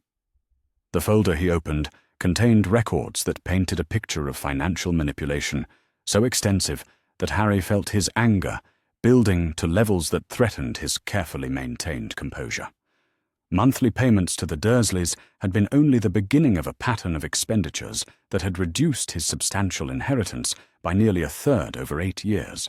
Payments to various individuals and organizations, all authorized by Albus Dumbledore in his capacity as Harry's magical guardian, had funded everything from research projects to political activities to personal expenses that bore no relationship to Harry's care or welfare. The systematic looting of his parents' legacy was so extensive that it suggested deliberate policy rather than casual negligence. "This is theft on a massive scale," Dr. David said quietly, his voice carrying the controlled anger that marked his response to institutional failures that harmed children. How was such extensive unauthorized access possible without oversight or accountability?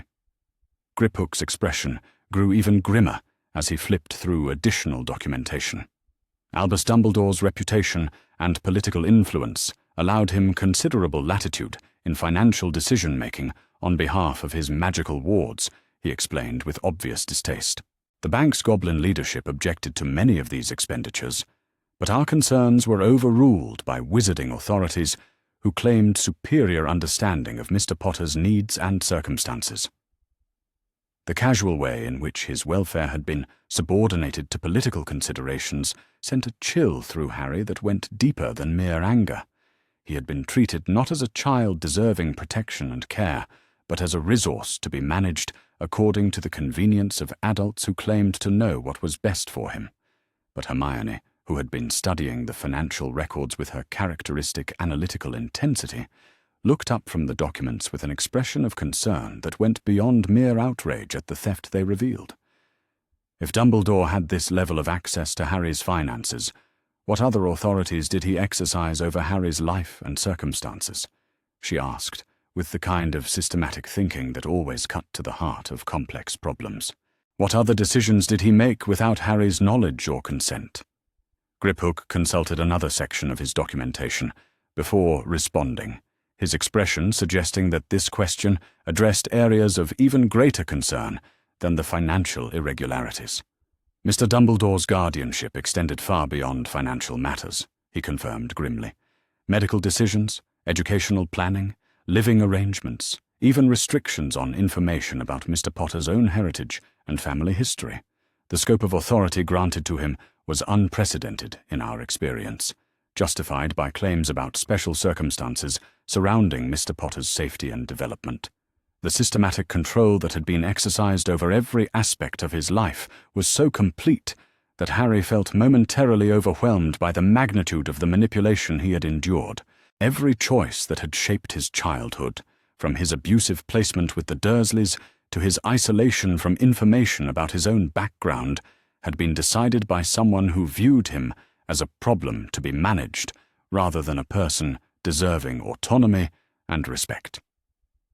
Dr. Helen, who had been growing increasingly protective as the full scope of Harry's exploitation became clear, leaned forward with the kind of maternal determination that had characterized her response to his situation from the beginning. What legal remedies are available to recover the stolen funds and terminate any remaining unauthorized access to Harry's accounts? She asked, with the focused intensity that marked her transition from concern to action. Griphook's expression brightened with what appeared to be professional satisfaction at the prospect of correcting years of financial irregularities. Goblin law provides extensive protections for account holders who have been victims of unauthorized access or systematic theft, he explained with obvious pleasure. Mr. Potter can demand full accounting of all expenditures, recovery of misappropriated funds with interest and penalties, and immediate termination of any external authority over his financial affairs. The promise of justice and recovered independence was appealing, but Harry found himself more interested in understanding the mechanisms that had made such extensive control possible in the first place. How could one person be granted such extensive authority over another person's life and resources? He asked, struggling to keep his voice level, despite the emotions that threatened to overwhelm his composure. What legal frameworks allowed Dumbledore to make decisions that affected every aspect of my existence without my knowledge or consent? The question seemed to touch on areas that made even the forthright goblin uncomfortable, suggesting complexities that went beyond simple financial irregularities. Wizarding law contains provisions for emergency guardianship in cases involving children from families involved in what your authorities euphemistically call the war against you-know-who, Griphook explained with obvious reluctance. These provisions were intended to provide rapid protection for vulnerable children, but they have been interpreted in ways that grant unprecedented authority to individuals deemed qualified by the wizarding government. The casual reference to a war that Harry knew nothing about sent another shock through his understanding of his own background and circumstances. His parents had not simply died in an automobile accident. They had apparently been casualties in some kind of conflict that had shaped the political landscape of the magical community he was only beginning to discover. "What war?" Hermione asked, with the kind of direct questioning that always cut through obfuscation and euphemism to reach essential facts. What was this conflict? And how did Harry's parents become involved in it? Griphook consulted yet another section of his extensive documentation, his expression growing even more grave as he prepared to reveal information that clearly touched on sensitive political territory. The conflict commonly referred to as the First Wizarding War involved a dark wizard known as Voldemort and his followers, who sought to establish control over the magical community through terrorism and systematic elimination of those who opposed them, he explained, with the careful neutrality of someone discussing events that remained politically charged. James and Lily Potter were prominent members of the resistance movement, which made them targets for assassination. The revelation that his parents had been heroes, rather than random victims of a traffic accident, sent a surge of pride through Harry that was immediately followed by fresh anger at the deception that had hidden this truth from him for 8 years. He was the son of people who had fought against tyranny and injustice, who had died protecting others rather than simply suffering misfortune. But it also explained why his circumstances had been considered so politically significant that they justified unprecedented authority over his life and development. "If my parents died fighting this Voldemort person, what happened to him?"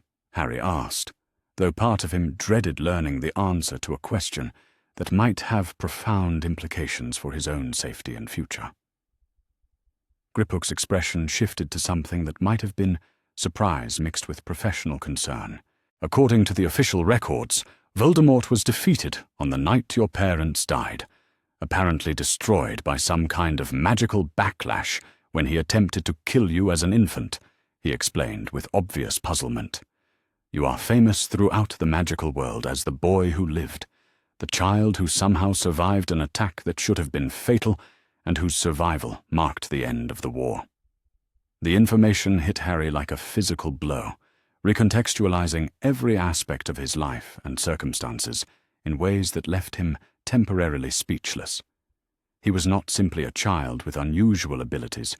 He was apparently a figure of historical significance whose very existence had political implications that extended far beyond his personal welfare.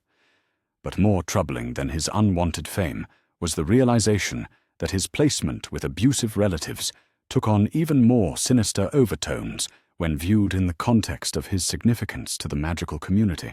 Someone with the authority to protect and educate the famous boy who lived had instead chosen to leave him in circumstances that ensured his ignorance, weakness, and gratitude for eventual rescue. Dr. David, who had been processing the implications of these revelations with his characteristic analytical approach to complex problems, looked up from the documents with an expression of controlled fury that suggested he had reached disturbing conclusions about the forces that had shaped Harry's childhood.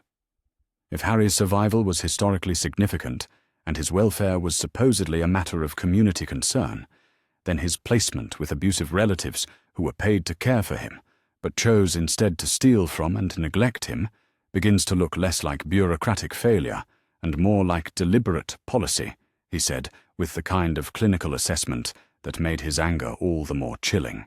The suggestion that his suffering had been not merely ignored but actively orchestrated as part of some larger political strategy was so monstrous that Harry felt his carefully maintained composure beginning to crack under the weight of accumulated betrayals and revelations. But Hermione, whose analytical mind had been working through the implications of everything they had learned, reached over to take his hand with the same steady support that had characterized their friendship from the beginning.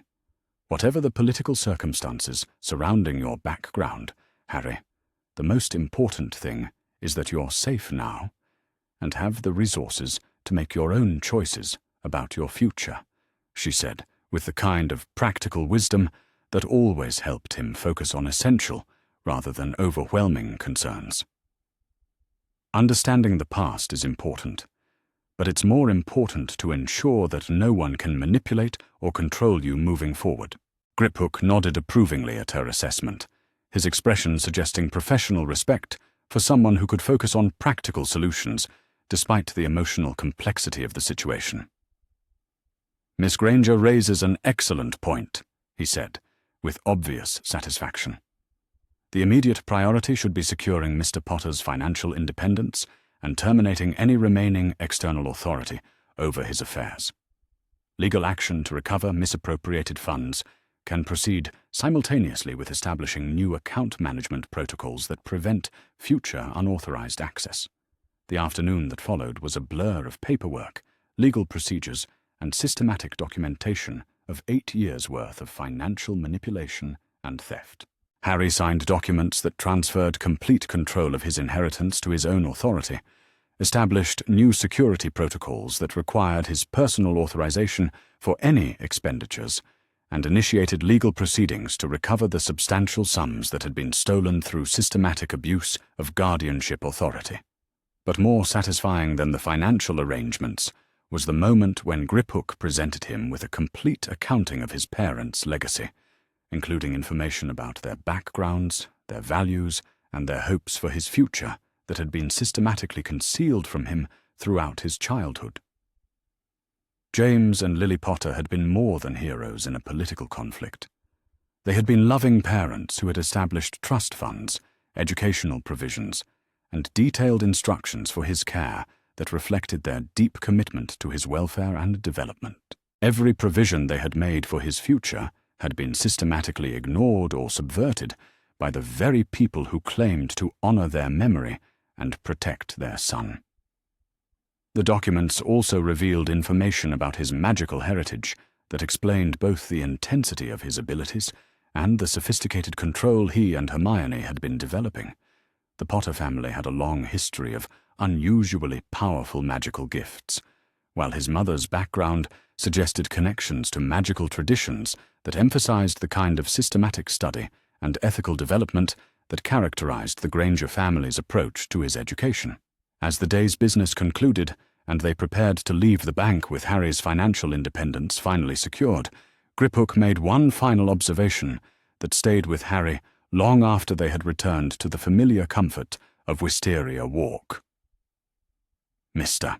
Potter, your parents' will contained specific instructions regarding your education and development that emphasized the importance of choice, independence, and ethical use of your considerable gifts," the goblin had said, with obvious respect for the deceased couple's wisdom. They understood that power without proper moral foundation becomes tyranny, and they wanted to ensure that you had the resources and guidance necessary to develop both your abilities and your character according to your own values rather than others' expectations. The revelation that his parents had anticipated and tried to protect against exactly the kind of manipulation he had endured felt like receiving a final gift from people whose love had transcended death itself. They had known that his abilities and circumstances would make him a target for those who would seek to control and exploit him, and they had tried to provide him with resources that would enable genuine independence and self-determination. That evening, as the Granger family gathered in their living room to process the day's revelations and plan their next steps, Harry found himself experiencing emotions too complex to easily categorize. Relief at finally understanding his true background was mixed with anger at the deception that had hidden it from him, while gratitude for his current security was tempered by awareness of the ongoing political forces that might still seek to influence or control his development. But strongest of all was a growing sense of purpose that went beyond mere personal healing and growth. His parents had died fighting against tyranny and injustice, and they had tried to ensure that he would have the resources and moral foundation necessary to continue their work in whatever form his generation's challenges might require. Dr. Helen, who had been observing Harry's emotional processing with the same protective concern she had shown throughout his integration into their family, reached over to place a gentle hand on his shoulder. "Harry, whatever political complexities surround your background, and whatever expectations others might have about your future, you need to remember that your first responsibility is to yourself and your own development," she said with the kind of maternal wisdom that had become one of his most treasured sources of guidance. "You can't help others if you haven't first learned to understand and control your own abilities, and you can't make ethical choices if you don't have the independence and resources necessary to resist pressure from those who would use you for their own purposes." Her reminder that his primary obligation was to his own growth and learning rather than to others' expectations of heroism felt like permission to focus on the careful development that had characterized his time with the Granger family. The magical abilities he shared with Hermione required understanding and ethical foundation before they could be safely applied to larger problems, and his own emotional healing needed to continue before he could effectively help others who might be facing similar challenges. But as he settled into bed in his garden sanctuary that night, surrounded by the security and acceptance that had made his recovery possible, Harry found himself thinking not just about his own future, but about the responsibilities that came with power and knowledge. Somewhere in the magical community were other children who might be facing circumstances similar to what he had endured, isolated and abused by people who claimed authority over their lives while serving their own interests rather than the children's welfare. His parents' legacy included not just financial resources, but moral obligations to use his advantages in service of justice and protection for those who lacked his good fortune in finding advocates and allies. The path forward remained complex and uncertain. Filled with political forces he was only beginning to understand, and magical abilities that required continued careful development. But for the first time since learning of his significance to the magical community, Harry felt prepared to engage with that complexity from a position of strength rather than vulnerability. The storm had been raging for 3 hours when the giant appeared. Harry Potter pressed himself against the cold stone wall of the sea hut, watching raindrops streak down the grimy windows like tears on a dirty face. The Dursleys huddled together on the moth-eaten sofa, Uncle Vernon's face purple with rage and something that might have been fear. Aunt Petunia clutched Dudley to her chest as if the boy were still small enough to need protecting, though at 11 he was already broader than Harry and twice as heavy. The banging on the door came again, 3 thunderous knocks that seemed to shake the entire structure. Vernon Dursley had dragged them to this miserable place to escape the letters, the hundreds of letters that had been arriving daily, addressed to Harry in emerald green ink. Letters that spoke of a world Vernon Dursley insisted didn't exist. But something was about to prove Vernon very wrong indeed. The door exploded inward with a crash that sent splinters flying across the room. Through the doorway stepped a man so large he had to duck to fit through the frame, his wild black hair and beard dripping with seawater. In one massive hand, he carried a pink umbrella that looked absurdly delicate against his enormous frame. Uncle Vernon raised the rifle with shaking hands, though Harry noticed the barrel trembling violently. This is it, Harry thought. This is when everything changes. The giant's eyes, small and black like beetles, swept the room before settling on Harry with unmistakable recognition. A smile split the wild beard, revealing teeth like broken tombstones. "You're a wizard, Harry." The words hung in the salt-tinged air like an incantation. Harry felt something shift inside his chest, a puzzle piece sliding into place after years of being lost. Magic, the strange things that happened around him, the way he could sometimes make Aunt Petunia's prized petunias wither with a glance when she was being particularly cruel, the time he had somehow ended up on the school roof when Dudley's gang was chasing him. The giant introduced himself as Rubeus Hagrid, keeper of keys and grounds at Hogwarts School of Witchcraft and Wizardry. As he spoke of the magical world with infectious enthusiasm, Harry found himself leaning forward, drinking in every word like a man dying of thirst. Hagrid told him about his parents, about how they had died protecting him, about the lightning bolt scar that made Harry Potter the most famous wizard in Britain. But as Hagrid described Hogwarts, painting pictures of moving staircases and talking portraits, floating candles and feasts that appeared from thin air, something nagged at the back of Harry's mind, a question that seemed obvious, but that Hagrid hadn't addressed. Hagrid paused in his description of Quidditch, the wizarding sport played on flying broomsticks, to take a long drink from a bottle he had produced from his massive coat. The fire he had conjured crackled merrily in the grate, filling the small hut with warmth for the first time since they had arrived. Harry chose his words carefully. "Excuse me, Hagrid, but I have to ask, is Hogwarts the only magical school?" Hagrid blinked his beetle-black eyes, looking momentarily confused. "Well, no, Harry. Course not. There's other schools around the world. Beauxbatons in France. Lovely place, that. Durmstrang up north. Bit dark for my tastes, but they turn out fine wizards. Few others scattered about. Why do you ask?" The question seemed innocent enough, but Harry noticed how Hagrid's expression had grown slightly cautious. Why, indeed. Harry found himself studying the giant man's face, looking for something he couldn't quite name. "I was just wondering why you only mentioned Hogwarts," Harry said slowly. "If there are other options, shouldn't I know about them? Shouldn't I be able to choose?" The silence that followed felt heavy, weighted with implications Harry didn't fully understand. Hagrid shifted uncomfortably, his massive frame making the wooden chair creak ominously. Behind Harry, he could hear Uncle Vernon's laboured breathing and the distant crash of waves against the rocks below. "Well," Hagrid said finally, scratching his wild beard, "Hogwarts is the best school in Britain, that's certain. And you being British and all, it's the natural choice. Your parents went there, made some of the best friends of their lives there. Dumbledore himself is the headmaster, finest wizard who ever lived, some say. But that doesn't really answer my question, does it?" Harry pressed gently. "Just because my parents went there doesn't mean it's automatically the right choice for me. And being British doesn't mean I can't attend school elsewhere, does it?" Hagrid was definitely uncomfortable now, mopping his forehead with a handkerchief the size of a small tablecloth. "Course not, Harry. But there's procedures and such. International students need special arrangements, different paperwork. Much easier to just go to Hogwarts like you're meant to." Meant to?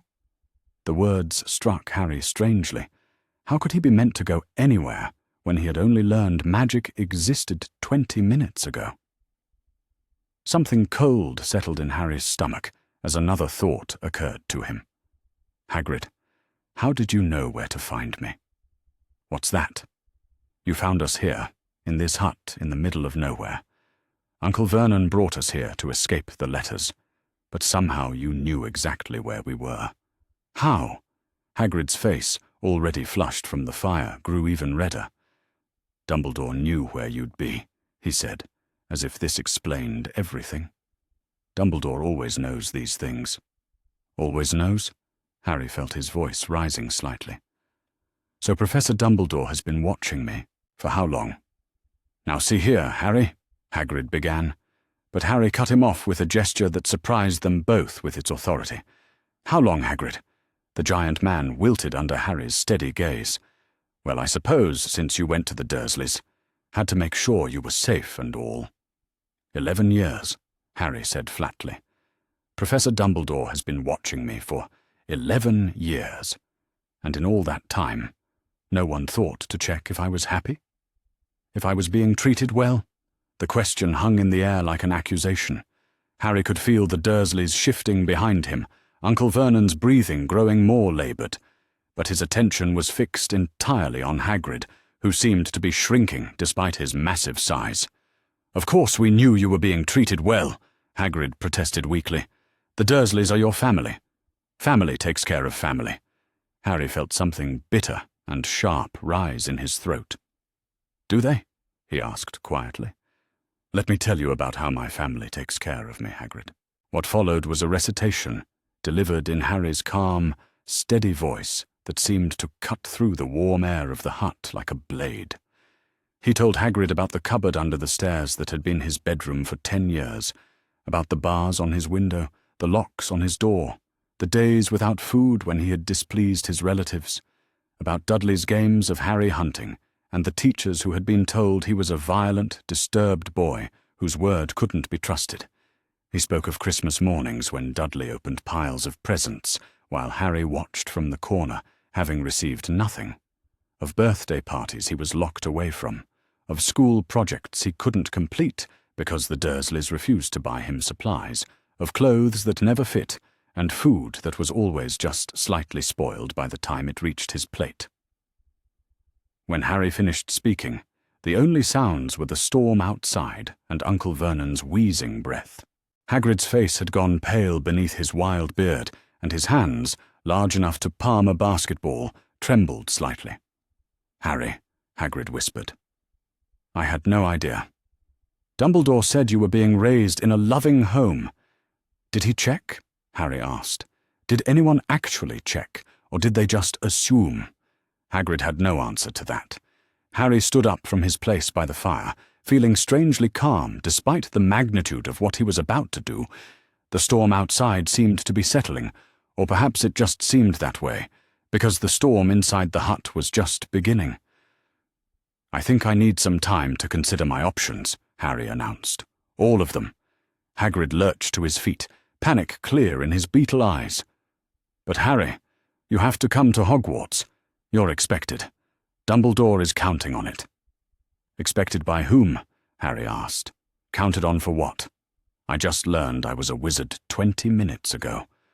Why is everyone in such a hurry to decide my entire future?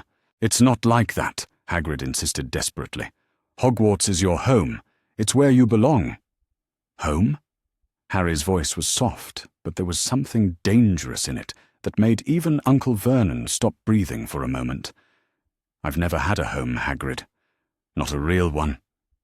So forgive me if I don't rush to accept the first offer that comes along, especially when it's connected to people who left me in this situation for 11 years.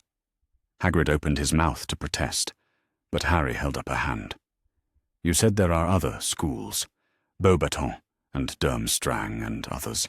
I want to learn about them, all of them. I want to make an informed choice about my education, instead of just following the path someone else laid out for me before I was even old enough to walk. The silence stretched between them like a chasm. Finally, Hagrid spoke in a voice barely above a whisper. What are you saying, Harry? I'm saying no, Harry replied clearly. No to Hogwarts. Not right now, anyway. Not until I know what else is out there and can make a real choice instead of just accepting what I'm told I'm supposed to want. The effect of these words on Hagrid was immediate and dramatic. The giant man staggered backward as if struck, his hand clutching his chest. His face cycled through expressions of shock, panic, and something that might have been grief. But Harry, you can't. You're the boy who lived. You're expected to. Dumbledore needs you to. Expected to what? Needed for what? Harry's voice remained calm, but his green eyes blazed with an intensity that seemed to fill the small hut. I'm 11 years old, Hagrid. I just learned magic exists. The only thing I'm expected to do is learn and grow and figure out who I am. And I can't do that if I let other people make my choices for me. Behind Harry, Uncle Vernon finally found his voice. Absolutely not, the man blustered, his face purple with renewed rage. I won't have any nephew of mine gallivanting off to foreign schools full of freaks and weirdos. If you must go to one of these places, you'll go to the British one where we can keep an eye on you. Harry turned to look at his uncle with an expression of mild curiosity. Keep an eye on me? You mean the way you've been keeping an eye on me for the past 11 years? Thank you, but I think I'll make my own arrangements from now on.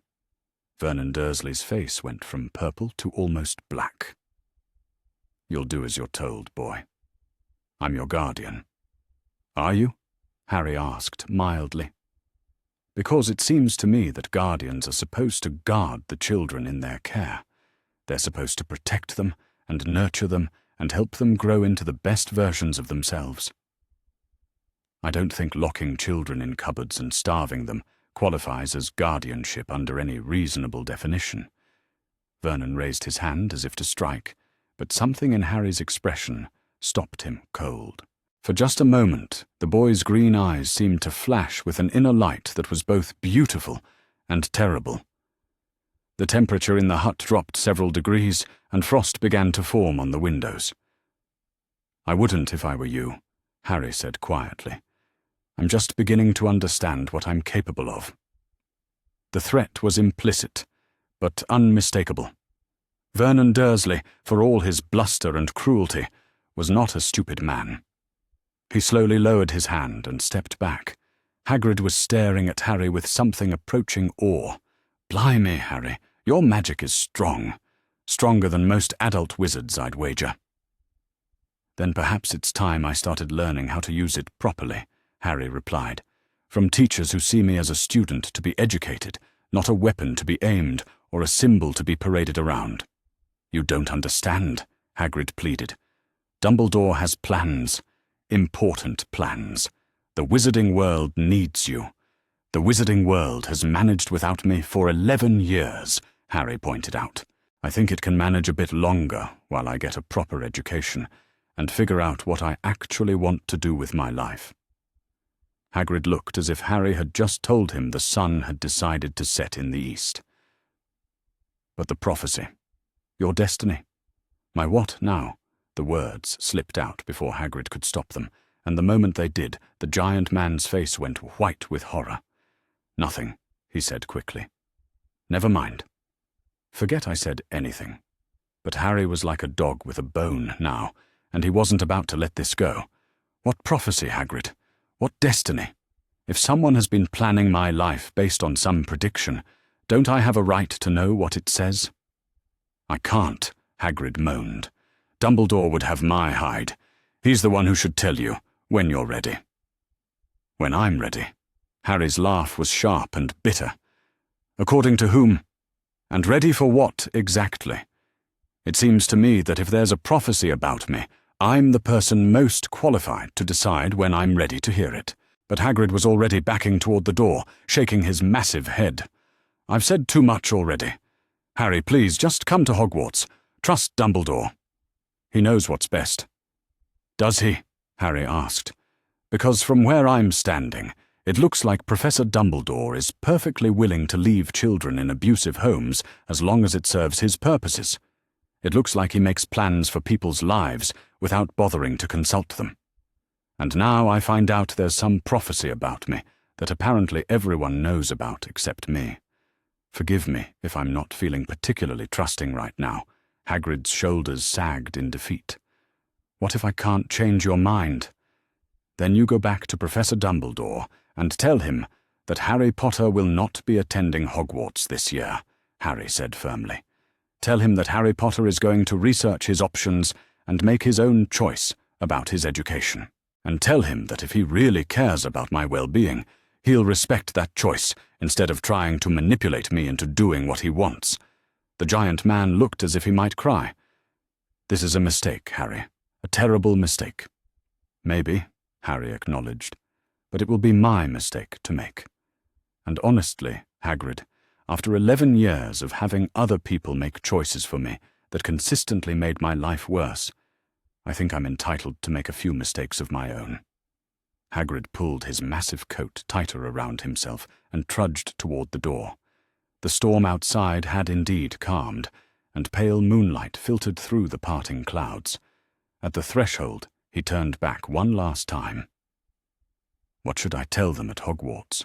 All the preparations they've made?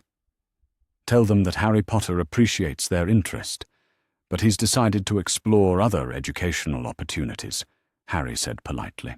Tell them that if Hogwarts is truly as wonderful as you say it is, it will still be wonderful in a year or two when I've had time to make an informed decision. And Dumbledore? Tell Professor Dumbledore that if he wants to earn my trust, he can start by treating me like a person instead of a chess piece. Tell him that if he has information about prophecies or destinies or whatever else concerns me, I'm perfectly capable of hearing it and deciding for myself what to do about it.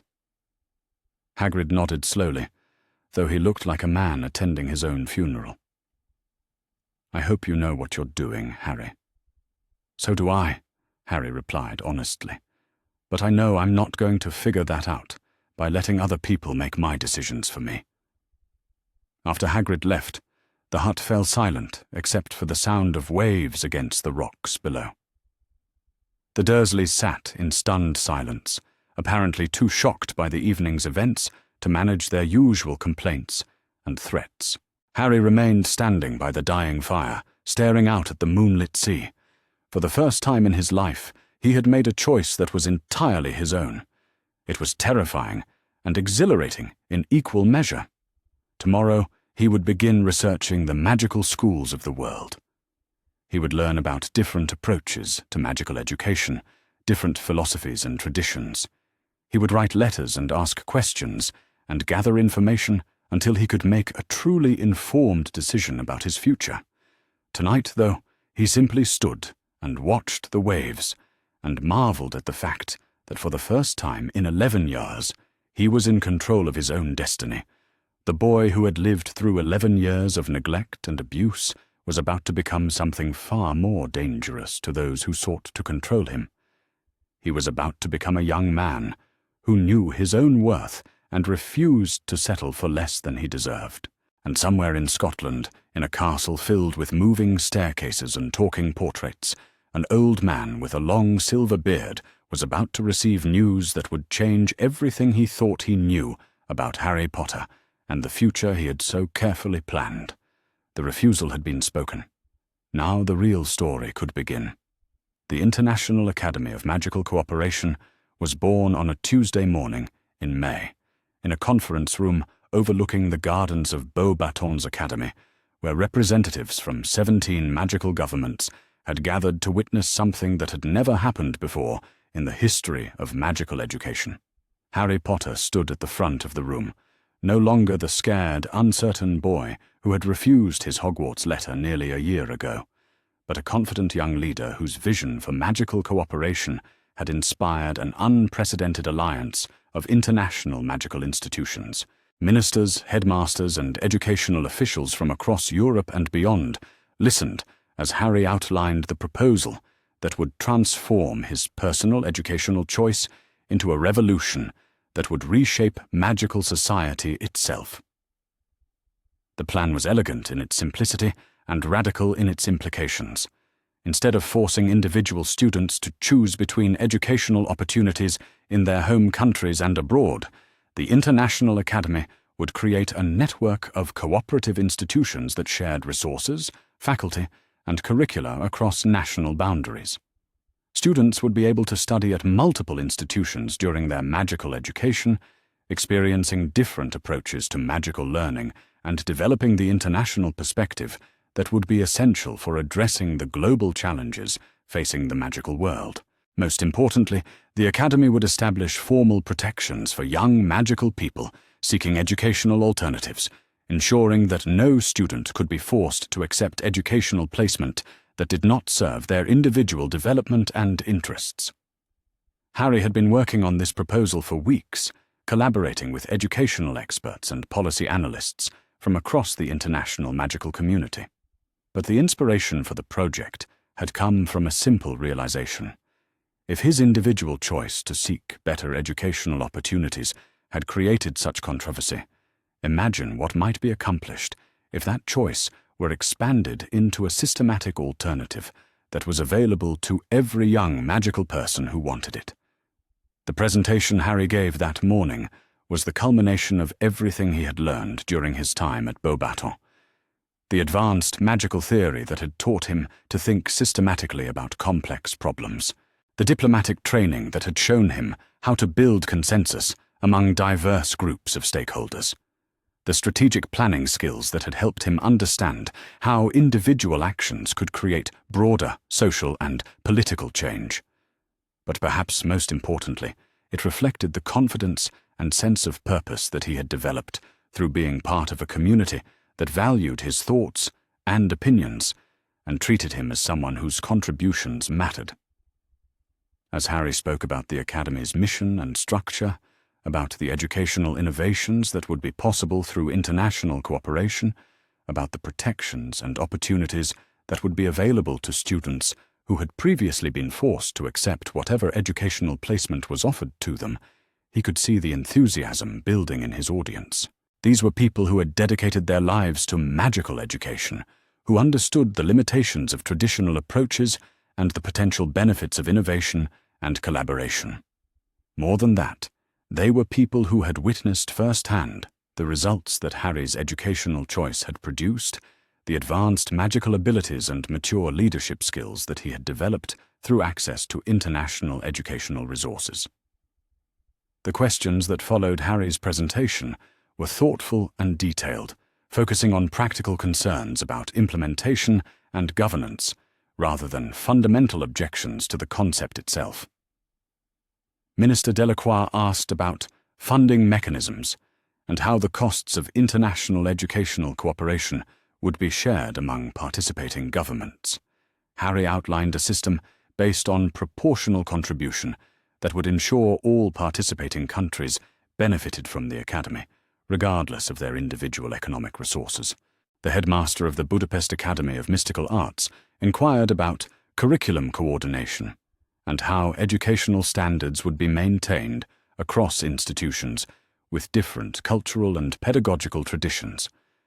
Harry described a flexible framework that would establish basic competency requirements while allowing individual institutions to maintain their distinctive approaches and specializations. Professor Kowalski raised concerns about student safety and how young magical people would be protected when studying far from their home countries and families. Harry presented detailed security protocols and support systems that had been developed based on his own experience and the experiences of other international students at Beauxbatons. But perhaps the most significant question came from an unexpected source. Victor Krumm, who had arrived at Beauxbatons Academy 2 weeks earlier as an official representative of Durmstrang Institute, asked about the political implications of the academy and how it would respond to pressure from magical governments that opposed international educational cooperation. This question went to the heart of the current crisis and the ultimatum that the British magical government had delivered regarding Harry's continued enrollment at Beauxbatons.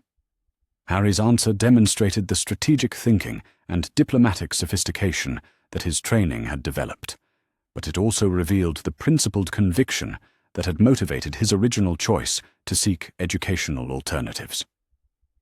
"Victor," he said, addressing the question directly, "the Academy's position on political pressure will be simple and consistent. We will cooperate fully with any magical government that respects the rights of young magical people to make informed choices about their education and development." He paused, looking around the room at the assembled officials. "We will not cooperate with any government that attempts to use force, coercion, or intimidation to prevent young people from accessing educational opportunities that serve their individual needs and interests." The silence that followed was profound, as everyone in the room understood that Harry had just articulated a policy that would put the International Academy in direct opposition to the increasingly authoritarian approach being adopted by the British magical government. Minister Volkov leaned forward, his grey eyes intense with interest. "Mr. Potter," he said, "are you saying that the Academy would be prepared to accept students from any country, regardless of objections from their home governments? If those students meet our academic standards and are seeking genuine educational opportunities, then yes," Harry replied without hesitation. "We believe that access to appropriate magical education is a fundamental right of all young magical people, not a privilege that can be granted or withheld by governments based on political considerations." The discussions that followed were complex and sometimes heated, as representatives worked through the practical and political implications of what was being proposed. But by the end of the day, 17 magical governments had agreed to participate in the International Academy of Magical Cooperation, with more expected to join as word of the initiative spread throughout the global magical community. More importantly for Harry's immediate situation, the Academy's charter included specific provisions protecting students and faculty from political retaliation by governments that opposed international educational cooperation. These protections were put to the test almost immediately. 3 days after the Academy's official establishment, British magical authorities attempted to enforce their ultimatum by launching what could only be described as a coordinated assault on Beauxbatons Academy. The attack came at dawn, when most students were still sleeping, and involved not only dark wizards allied with Voldemort, but also official auras acting under direct orders from the British Ministry of Magic. Harry was awakened by alarms that were unlike anything he had heard before, emergency signals that indicated not just danger, but active magical warfare. He dressed quickly and made his way to the predetermined assembly point, where students and faculty were gathering under the protection of the Academy's most powerful defensive enchantments. But instead of joining the other students in the sheltered areas, Harry made his way to the command center that had been established for coordinating the Academy's defense.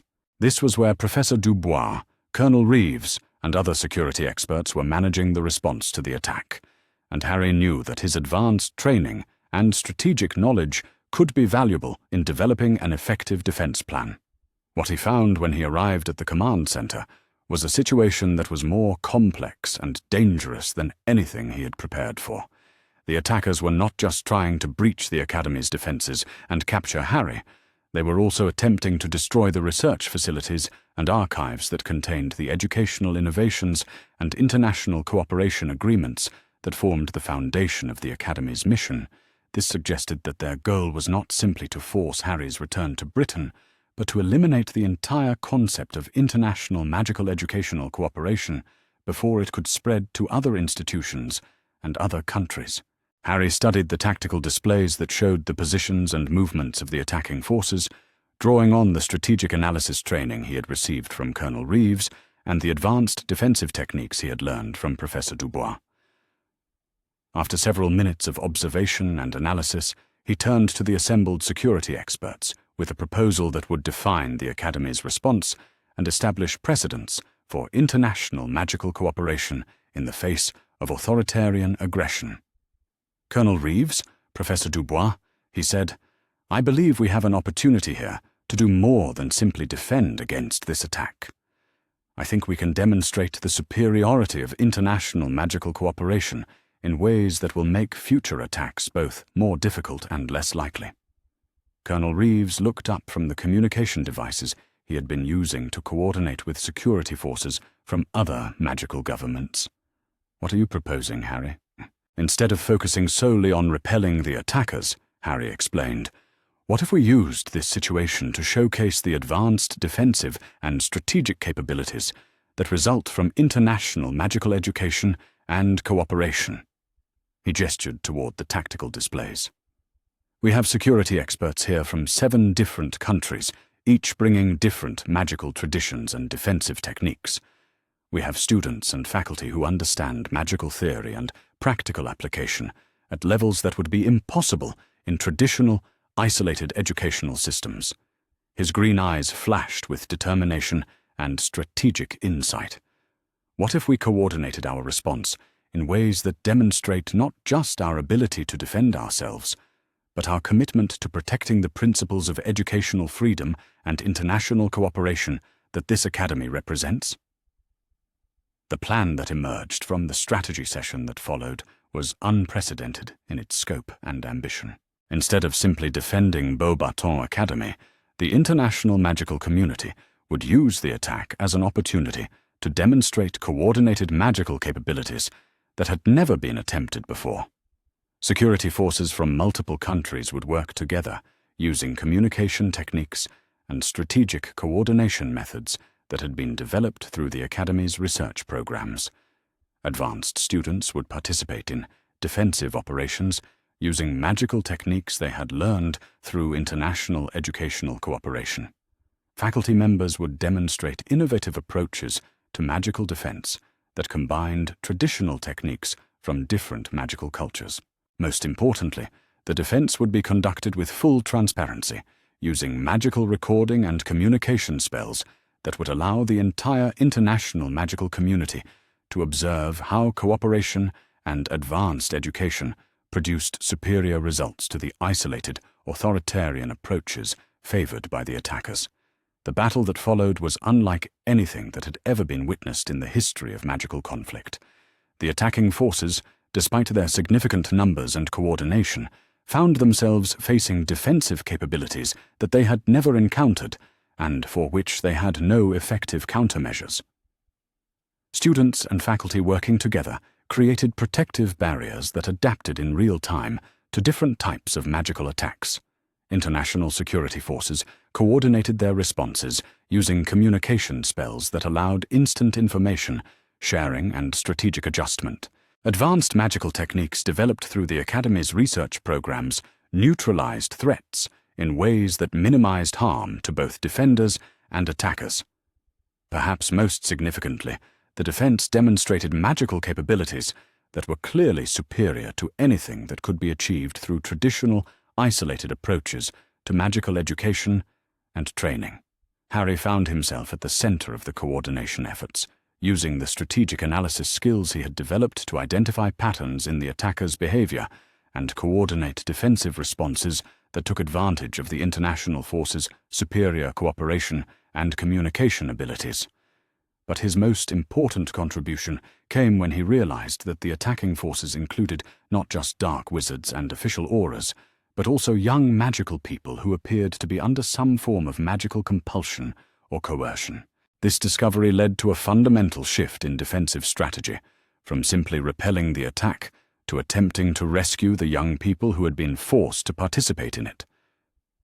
Using advanced magical techniques he had learned from Professor Renault's work on restorative defense, Harry helped coordinate efforts to break the compulsion spells that were controlling the younger attackers, while simultaneously maintaining the defensive barriers that protected the academy. The operation was complex and dangerous, requiring precise magical coordination and split-second tactical decisions. But the international team's superior training and communication capabilities made it possible to accomplish something that would have been impossible for any single magical institution or government. By the end of the battle, not only had the Academy successfully defended itself against the attack, but the international forces had rescued 17 young British magical people who had been forced to participate in the assault against their will. These rescued students provided intelligence that revealed the extent to which the British magical government was willing to compromise fundamental ethical principles in its efforts to maintain control over young magical people who sought educational alternatives. More importantly for the broader magical community, the battle demonstrated conclusively that international magical cooperation produced defensive capabilities that were far superior to anything that could be achieved through isolated, authoritarian approaches. The recordings of the battle, which were distributed throughout the international magical community within hours of the attack's conclusion, sparked immediate and widespread support for the Academy's mission and principles. Magical governments that had been hesitant to oppose British magical authority found themselves under pressure from their own citizens to support international educational cooperation and to protect young magical people seeking alternatives to traditional educational placement. Most significantly, the battle's outcome led to a massive increase in applications to the Academy from young magical people throughout Europe and beyond, including a significant number from Britain itself. These applications came not just from students seeking better educational opportunities, but from young people who had been inspired by the Academy's demonstration that cooperation and innovation were more powerful than authority and tradition. The British magical government's response to these developments was swift and revealing. Instead of acknowledging the superior results produced by international magical cooperation, they escalated their efforts to force the return of British magical citizens who were participating in Academy programs. This escalation included not just magical attacks, but diplomatic pressure, economic sanctions, and threats of broader magical warfare against any government that continued to support international educational cooperation. The international magical community's response was equally swift and far more effective. Within a week of the attack on Beauxbatons, 23 magical governments had signed formal agreements establishing comprehensive protections for young magical people seeking international educational opportunities. These agreements included not just legal protections and diplomatic support, but also practical measures such as emergency relocation services for students facing coercion from their home governments and advanced security measures to protect international magical institutions from future attacks. Perhaps most significantly, the agreements established formal procedures for magical refugees, young people seeking asylum from authoritarian magical governments that were attempting to control their educational and personal choices. Harry found himself at the center of these diplomatic developments, not as a symbolic figure to be protected and managed, but as an active participant whose voice and opinions were genuinely valued by the adults making policy decisions. In meetings with Minister Volkov and other international magical officials, Harry contributed strategic insights and policy recommendations based on his unique perspective as someone who had experienced both authoritarian control and educational freedom. His suggestions often focused on ways to ensure that the protections being established would benefit not just famous or exceptional students, but all young magical people who were seeking alternatives to educational placement that didn't serve their individual needs and interests. It was during one of these policy discussions that Harry proposed what would become known as the Educational Freedom Protocol, a comprehensive framework for protecting the rights of young magical people to make informed choices about their education, regardless of political pressure from their home governments. The protocol established clear standards for what constituted appropriate educational placement, created mechanisms for students to appeal decisions they felt were not in their best interests, and provided resources for young people seeking to understand their educational options. Most importantly, it established the principle that access to appropriate magical education was a fundamental right that could not be restricted based on political considerations or governmental convenience. The protocol was adopted by the International Confederation of Wizards within a month of Harry's proposal, making it part of international magical law and establishing precedents that would protect future generations of magical students. As summer arrived, and Harry reflected on the extraordinary year he had experienced since choosing to seek education outside traditional British magical institutions, he realized that his individual choice had indeed created changes that extended far beyond his personal educational experience. The International Academy of Magical Cooperation was now operational, serving students from over 30 countries and demonstrating educational innovations that were being studied and adopted by magical institutions around the world. The Educational Freedom Protocol had established legal protections for young magical people that had never existed before, creating frameworks for ensuring that educational placement served individual student needs rather than institutional or governmental preferences. Most importantly, a new generation of young magical people was growing up with the understanding that they had choices about their futures, that they could seek educational opportunities that aligned with their individual talents and interests, and that international cooperation was more powerful than isolated authority in addressing the challenges facing the magical world. But perhaps the most significant change was in Harry himself. The scared, uncertain boy who had refused his Hogwarts letter had become a confident young leader whose vision and strategic thinking were helping to reshape magical society. He had learned not just advanced magical techniques and theoretical knowledge, but the leadership skills and diplomatic capabilities that would serve him throughout his life. More than that, he had discovered that his individual choices could have implications that extended far beyond his personal circumstances. As he stood in the Academy gardens on a beautiful summer evening, surrounded by friends from around the world who had become his chosen family, Harry felt a deep sense of satisfaction about the path he had chosen. He had proven that young people could make wise decisions about their own futures when given access to complete information and genuine support. He had demonstrated that international cooperation produced better results than isolated authoritarianism. He had established protections and opportunities that would benefit countless other young magical people for generations to come. Most importantly, he had remained true to the principles that had motivated his original choice. The conviction that education should serve the individual needs and interests of students rather than the political convenience of institutions or governments. The boy who had lived was now the young man who was changing the world. And he was just getting started. Tomorrow would bring new challenges, new opportunities to demonstrate the power of cooperation over coercion, new chances to prove that the principles of educational freedom and international collaboration could create a better magical world for everyone. Tonight, though, he was simply Harry Potter, student at the International Academy of Magical Cooperation, surrounded by friends who valued him for who he was rather than who other people thought he should be. And that, Harry thought, as he watched the stars begin to appear over the Academy grounds, was exactly where he belonged. The first Horcrux was discovered by accident, hidden in a cave overlooking the Mediterranean Sea, where a French wizard family had been storing artifacts they had inherited from distant relatives who had fled Britain during Voldemort's first rise to power. The family had contacted the International Academy after reading about the Educational Freedom Protocol, and Harry's work establishing protections for young magical people fleeing authoritarian magical governments. Their teenage daughter wanted to apply for academy admission, but they were concerned about strange magical emanations coming from some of the artifacts in their family's collection.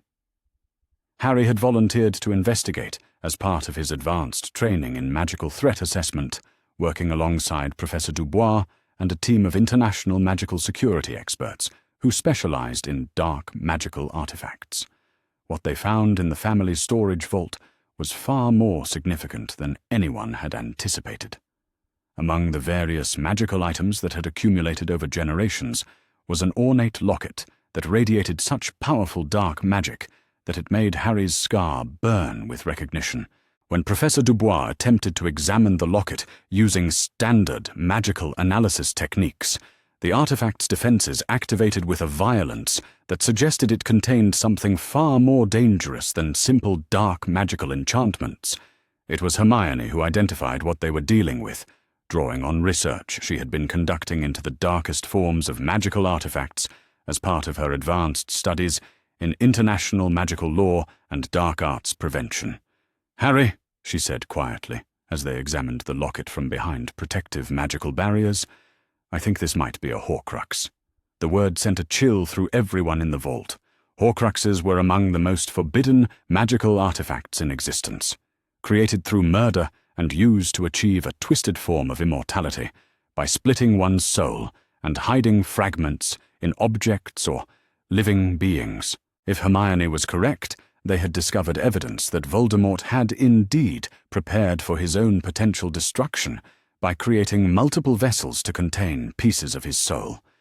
More importantly, they had found one of those vessels, which meant they might be able to destroy a piece of Voldemort's immortality defenses.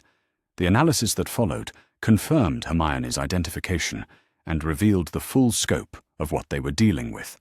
The locket was indeed a Horcrux, containing a fragment of Voldemort's soul that had been bound to the artifact through the murder of an innocent person decades earlier. More troubling was the discovery that the locket was not unique. Magical analysis revealed traces of similar dark magic at other locations, suggesting that Voldemort had created multiple Horcruxes as insurance against his own destruction. This intelligence was shared immediately with the International Magical Security Network that had been established to coordinate resistance to Voldemort's growing power.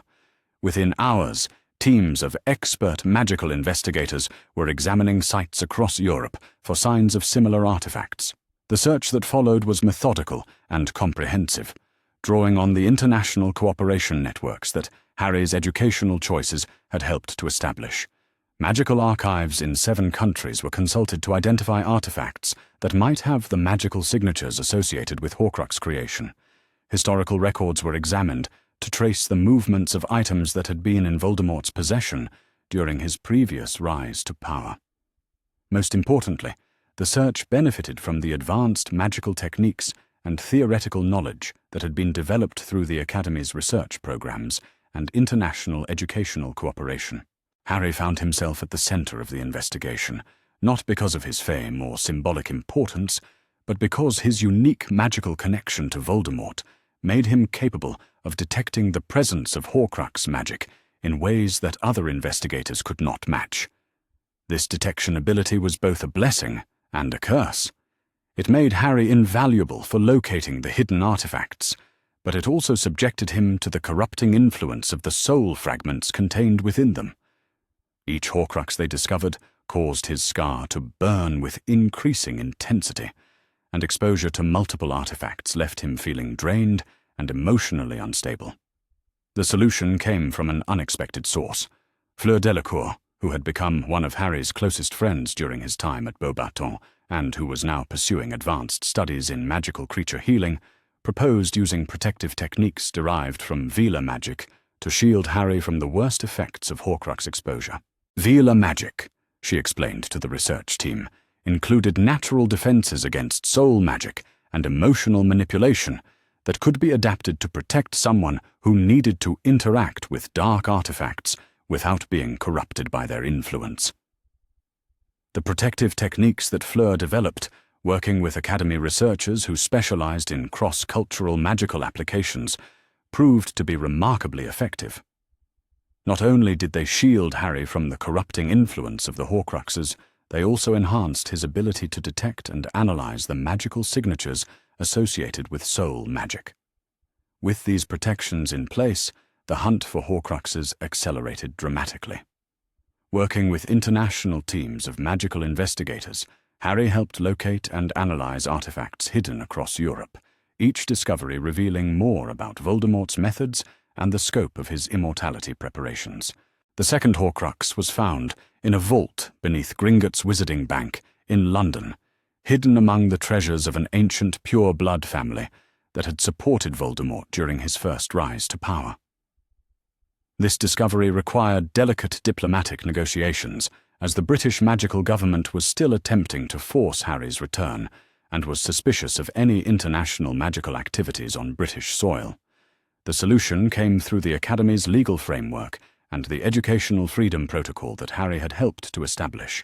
International magical law now recognized the right of magical investigators to pursue threats that crossed national boundaries, particularly when those threats involved artifacts that could destabilize magical societies across multiple countries. The British magical government's objections were overruled by the International Confederation of Wizards, which authorized the Academy's investigation teams to operate on British soil under the protection of international magical law. The operation to retrieve the Horcrux from Gringotts was complex and dangerous, requiring careful coordination between Academy investigators and the few elements within the British magical establishment that still supported international cooperation over authoritarian isolation. Harry participated in the operation as part of an international team that included experts from 6 different countries, each contributing specialized knowledge and techniques that would have been unavailable to any single magical institution or government. The success of the Gringotts operation demonstrated once again the superior capabilities that resulted from international magical cooperation, but it also revealed troubling intelligence about the extent of Voldemort's influence within British magical institutions. Evidence recovered from the vault suggested that Voldemort had supporters and allies embedded throughout the British magical government, including individuals who had been working to undermine international cooperation and force the return of British magical citizens who had sought educational and professional opportunities abroad. More disturbing was evidence suggesting that these supporters had been systematically suppressing information about Voldemort's Horcrux creation, preventing British magical authorities from understanding the true scope of the threat they were facing. This intelligence was shared with international magical security networks, leading to increased protective measures for Academy students and faculty who might be targets for infiltration or attack by Voldemort's supporters. The third and fourth Horcruxes were discovered almost simultaneously, hidden in locations that revealed the global scope of Voldemort's preparations for immortality. One was concealed in a castle in Romania that had been used as a training facility for dark magical practitioners. The other was found in a manor house in Germany that had belonged to a family of dark wizard sympathizers who had fled Europe during the aftermath of Voldemort's first defeat. Both discoveries required international operations that demonstrated the effectiveness of the cooperative networks that the Academy had helped to establish. Magical security forces from multiple countries worked together, using communication and coordination techniques that allowed them to neutralize the artifact's defenses without triggering the destructive magical traps that Voldemort had built into their protection systems. Harry's role in these operations continued to evolve as his abilities and experience developed. No longer was he simply a detector of dark magic or a symbol of international cooperation. He had become a skilled magical investigator and strategic coordinator whose insights and capabilities were genuinely valuable to the professional teams leading the Horcrux hunt. Perhaps more importantly, he had become a leader whose vision and principles influenced how the international magical community approached the challenge of dismantling Voldemort's immortality preparations. Instead of simply destroying the Horcruxes and hoping that this would be sufficient to defeat Voldemort, Harry proposed a more comprehensive approach that addressed the underlying conditions that had allowed such dark magic to flourish in the first place. Working with policy experts and magical theorists from across the international community, Harry helped develop what became known as the Comprehensive Dark Arts Prevention Framework, a systematic approach to identifying and addressing the social, political, and educational factors that contributed to the development of dark magical practices. The framework included provisions for early intervention with young magical people who showed signs of being drawn to dark magic, educational programs that helped students understand the ethical implications of their magical choices, and support systems for magical communities that might be vulnerable to infiltration by dark magical movements. Most importantly, the framework established international standards for magical governance that prioritized transparency, accountability, and respect for individual rights over the kind of authoritarian control that had enabled Voldemort's rise to power in the first place. The framework was adopted by the International Confederation of Wizards as official policy, making it part of international magical law and establishing precedents that would help prevent future dark magical movements from achieving the kind of power and influence that Voldemort had accumulated. But the most significant breakthrough in the Horcrux hunt came when Harry's research revealed a pattern in the artifact's locations and magical signatures that suggested there were exactly 7 Horcruxes in total, with one of them being something unprecedented in the history of dark magic. Hermione's research, conducted in the Academy's archives using resources that combined magical texts from dozens of different cultural traditions, revealed that Voldemort had not only created multiple Horcruxes, but had inadvertently created one additional soul fragment during his attempt to kill Harry as a baby.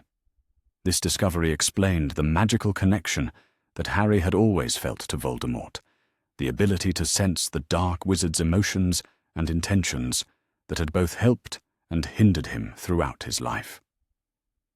More importantly, it revealed that Harry himself carried a piece of Voldemort's soul, making him technically a living Horcrux, whose continued existence was essential to Voldemort's immortality. The implications of this discovery were staggering. It meant that defeating Voldemort permanently would require not just the destruction of the external Horcruxes, but also finding a way to remove the soul fragment from Harry without killing him in the process. Traditional magical wisdom suggested that this was impossible. Horcrux magic was designed to be irreversible, and attempts to remove soul fragments from living beings typically resulted in the death of the host. But the Academy's research programs had been developing innovative approaches to magical healing and soul magic that combined techniques from multiple cultural traditions and theoretical frameworks.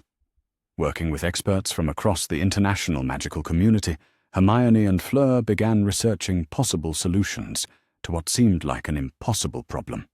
The solution, when it came, drew on magical traditions that had been preserved in isolated magical communities around the world, techniques that had never been studied or understood by mainstream European magical institutions. A healing master from the mountains of Tibet contributed knowledge about soul purification rituals that could separate foreign magical influences from a person's natural magical signature. A witch from the Amazon rainforest shared techniques for using natural magical energies to heal spiritual damage. A wizard from the Aboriginal communities of Australia provided insights into dreamtime magic that could address problems on the spiritual level rather than the physical plane. Combined with advanced magical theory that had been developed through the Academy's research programs, these traditional techniques offered the possibility of removing the Horcrux from Harry without destroying his natural soul or ending his life. The ritual that was eventually designed required months of preparation and coordination between dozens of magical experts from around the world. It would need to be performed in a location of significant natural magical power, with protections and safeguards that could contain the potentially destructive energies that would be released when the soul fragment was separated. Most importantly, it would require Harry to voluntarily submit to a process that would be extraordinarily dangerous and painful, with no guarantee of success and significant risk that the attempt might kill him, even if it succeeded in removing Voldemort's soul fragment. Harry's decision to undergo the ritual was not made lightly. He spent weeks consulting with magical healers, spiritual advisors, and the friends and mentors who had become his chosen family during his time at the Academy.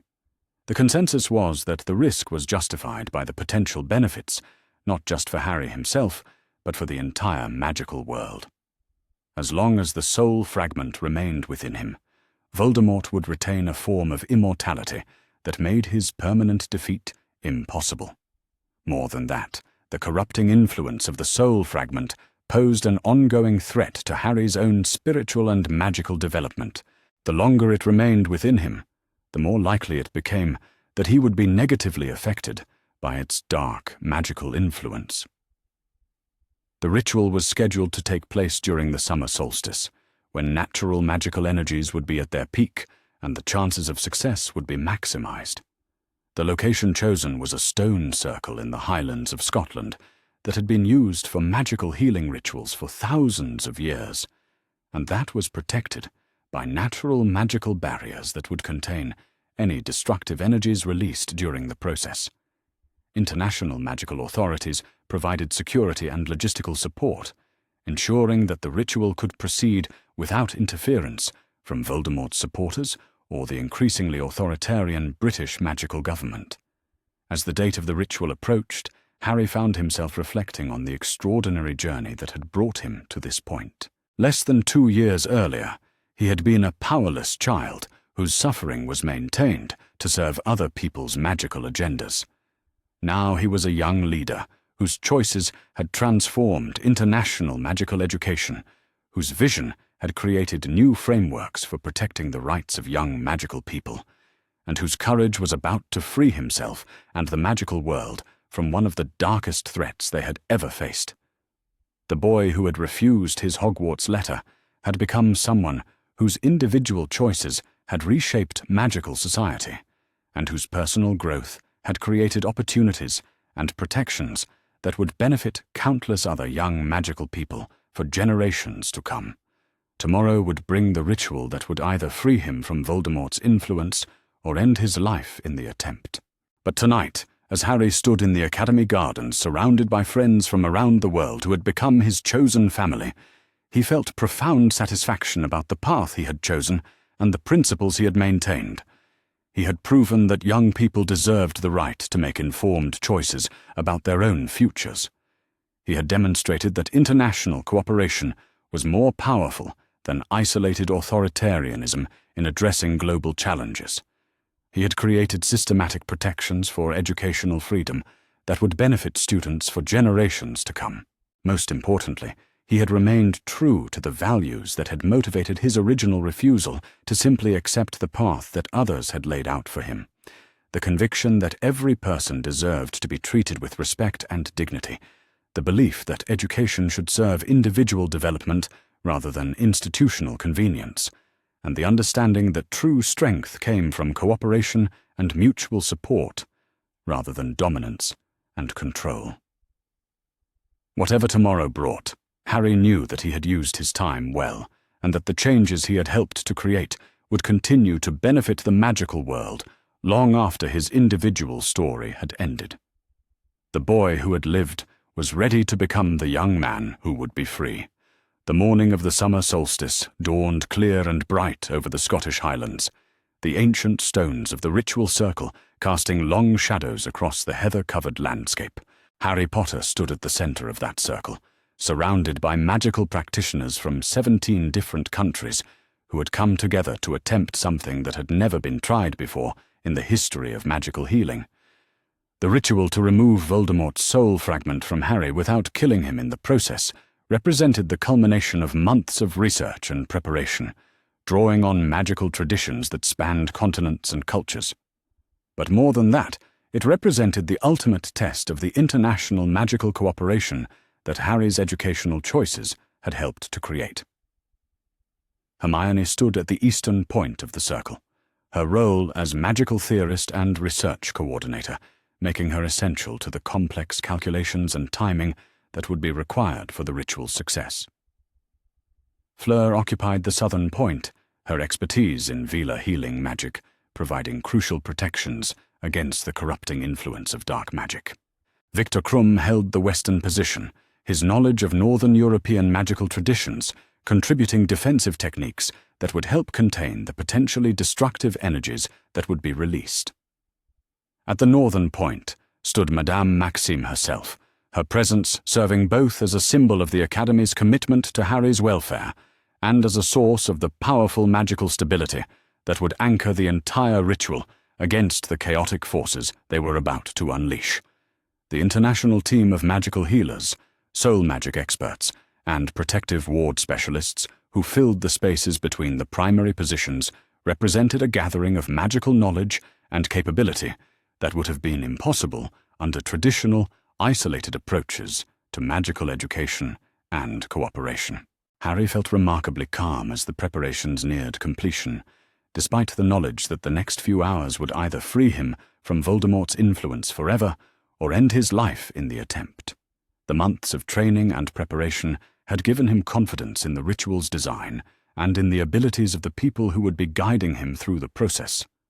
More than that, he felt a deep sense of rightness about what they were attempting. For nearly 2 years, he had been working to establish principles of educational freedom, international cooperation, and individual choice that would benefit young magical people for generations to come.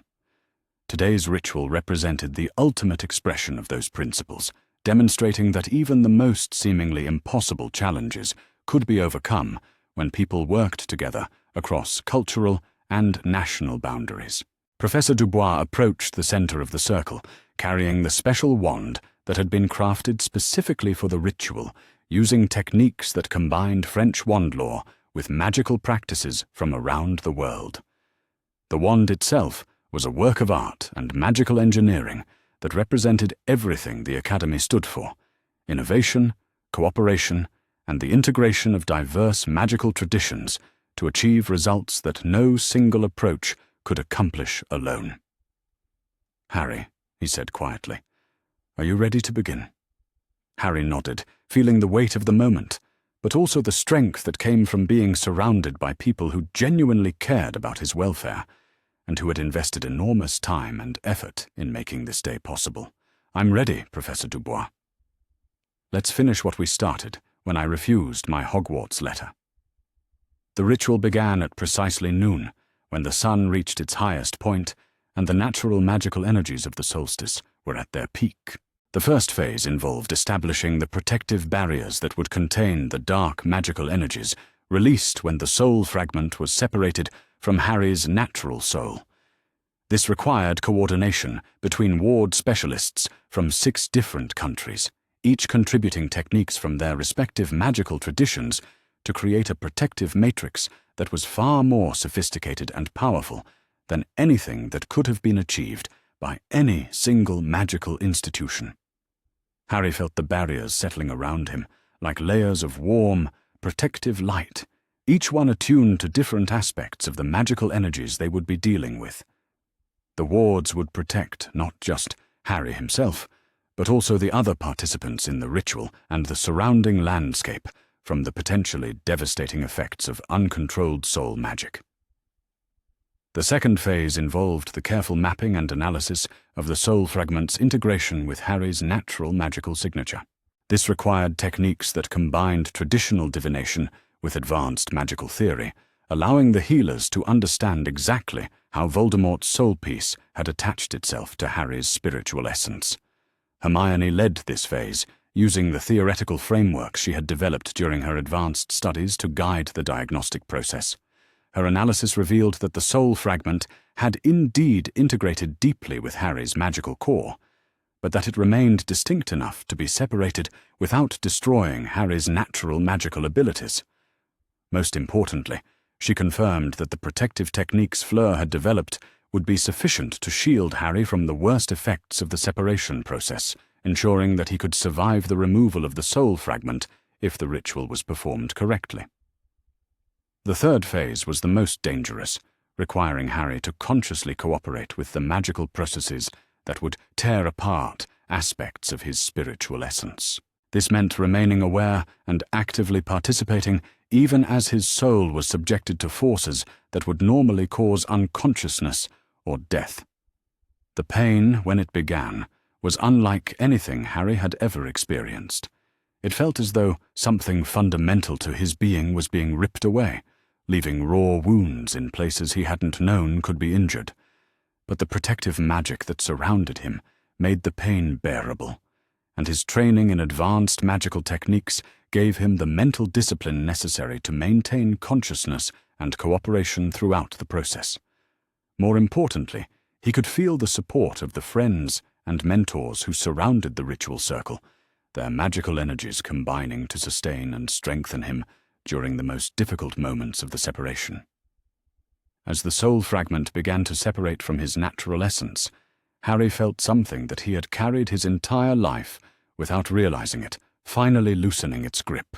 The constant low-level connection to Voldemort's emotions and thoughts, the burning sensation in his scar when dark magic was near, the subtle but persistent influence that had shaped his magical development since infancy, all of it was being stripped away to reveal the person he had always been underneath Voldemort's unwanted influence.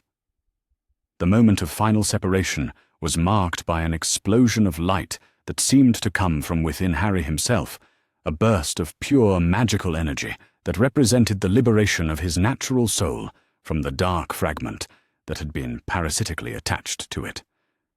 But the ritual was not complete. The separated soul fragment, now existing as a distinct entity, had to be properly contained and destroyed to prevent it from seeking another host or causing additional harm. This final phase required the coordinated efforts of every participant in the ritual as they worked together to channel the soul fragment into a specially prepared containment vessel where it could be safely destroyed using techniques that had been developed through the Academy's dark arts prevention research. The destruction of the soul fragment was marked by another burst of light, this one darker and more violent than the first, as Voldemort's corrupted soul essence was finally eliminated from existence. When the light faded and the magical energies of the ritual settled into stillness, Harry found himself lying in the center of the stone circle, weak but alive, surrounded by friends whose faces showed relief and triumph in equal measure. The first thing he noticed was the silence. For his entire life, there had been a constant low-level awareness of Voldemort's presence at the edge of his consciousness, a subtle but persistent reminder of the connection that had been forged when the Dark Wizard had tried to kill him as a baby. Now that presence was gone, leaving Harry feeling more truly alone in his own mind than he had ever been before, but also more truly himself. The second thing he noticed was the change in his magical signature.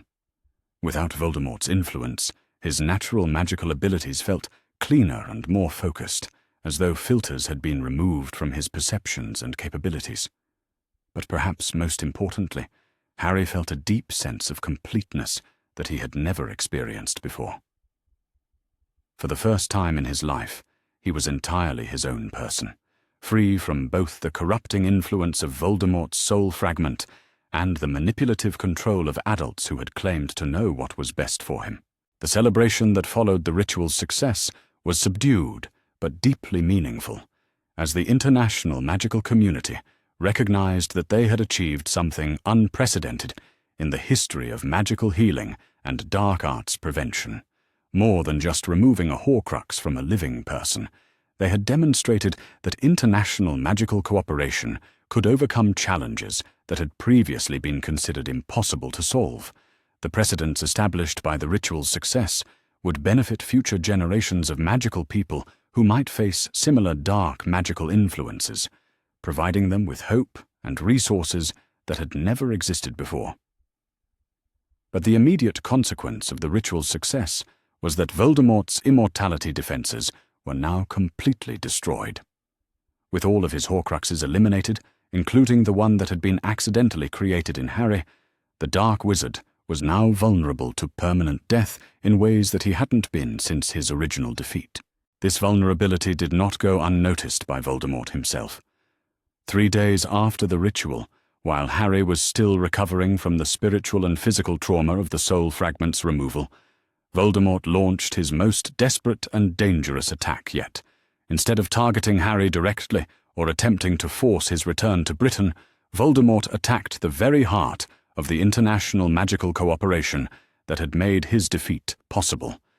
The assault came simultaneously against magical institutions in 7 countries, coordinated strikes designed to destroy the research facilities, archives, and educational resources that had enabled the Academy's innovations in magical healing and dark arts prevention.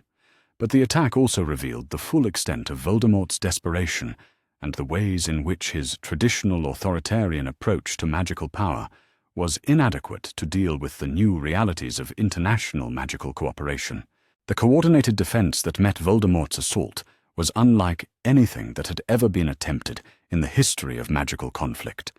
Instead of each country defending its own institutions in isolation, the international magical community responded as a unified force, sharing resources, intelligence, and magical capabilities in real time across national boundaries.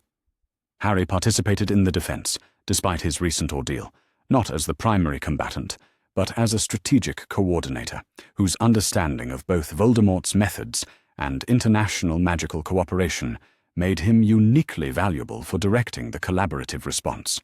Working from a command center at Beauxbatons Academy that had been connected through magical communication networks to similar facilities in 6 other countries, Harry helped coordinate defensive efforts that combined magical techniques from dozens of different cultural traditions and theoretical frameworks. The result was a demonstration of magical capabilities that completely overwhelmed Voldemort's traditional dark magic approaches. His forces, despite their significant power and coordination, found themselves facing defensive techniques they had never encountered, and for which they had no effective countermeasures. More importantly, they found themselves facing a unified international magical community that refused to be intimidated by threats or divided by fear.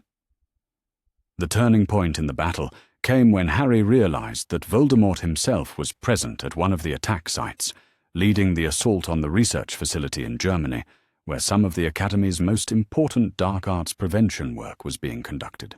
This was the opportunity that the international magical community had been preparing for, the chance to confront Voldemort directly with all the advantages that international cooperation and advanced magical education could provide.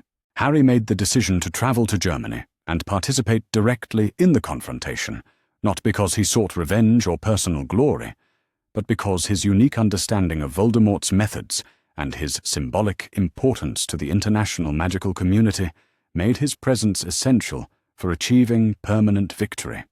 The battle that followed was unlike anything that had ever been witnessed in the history of magical conflict.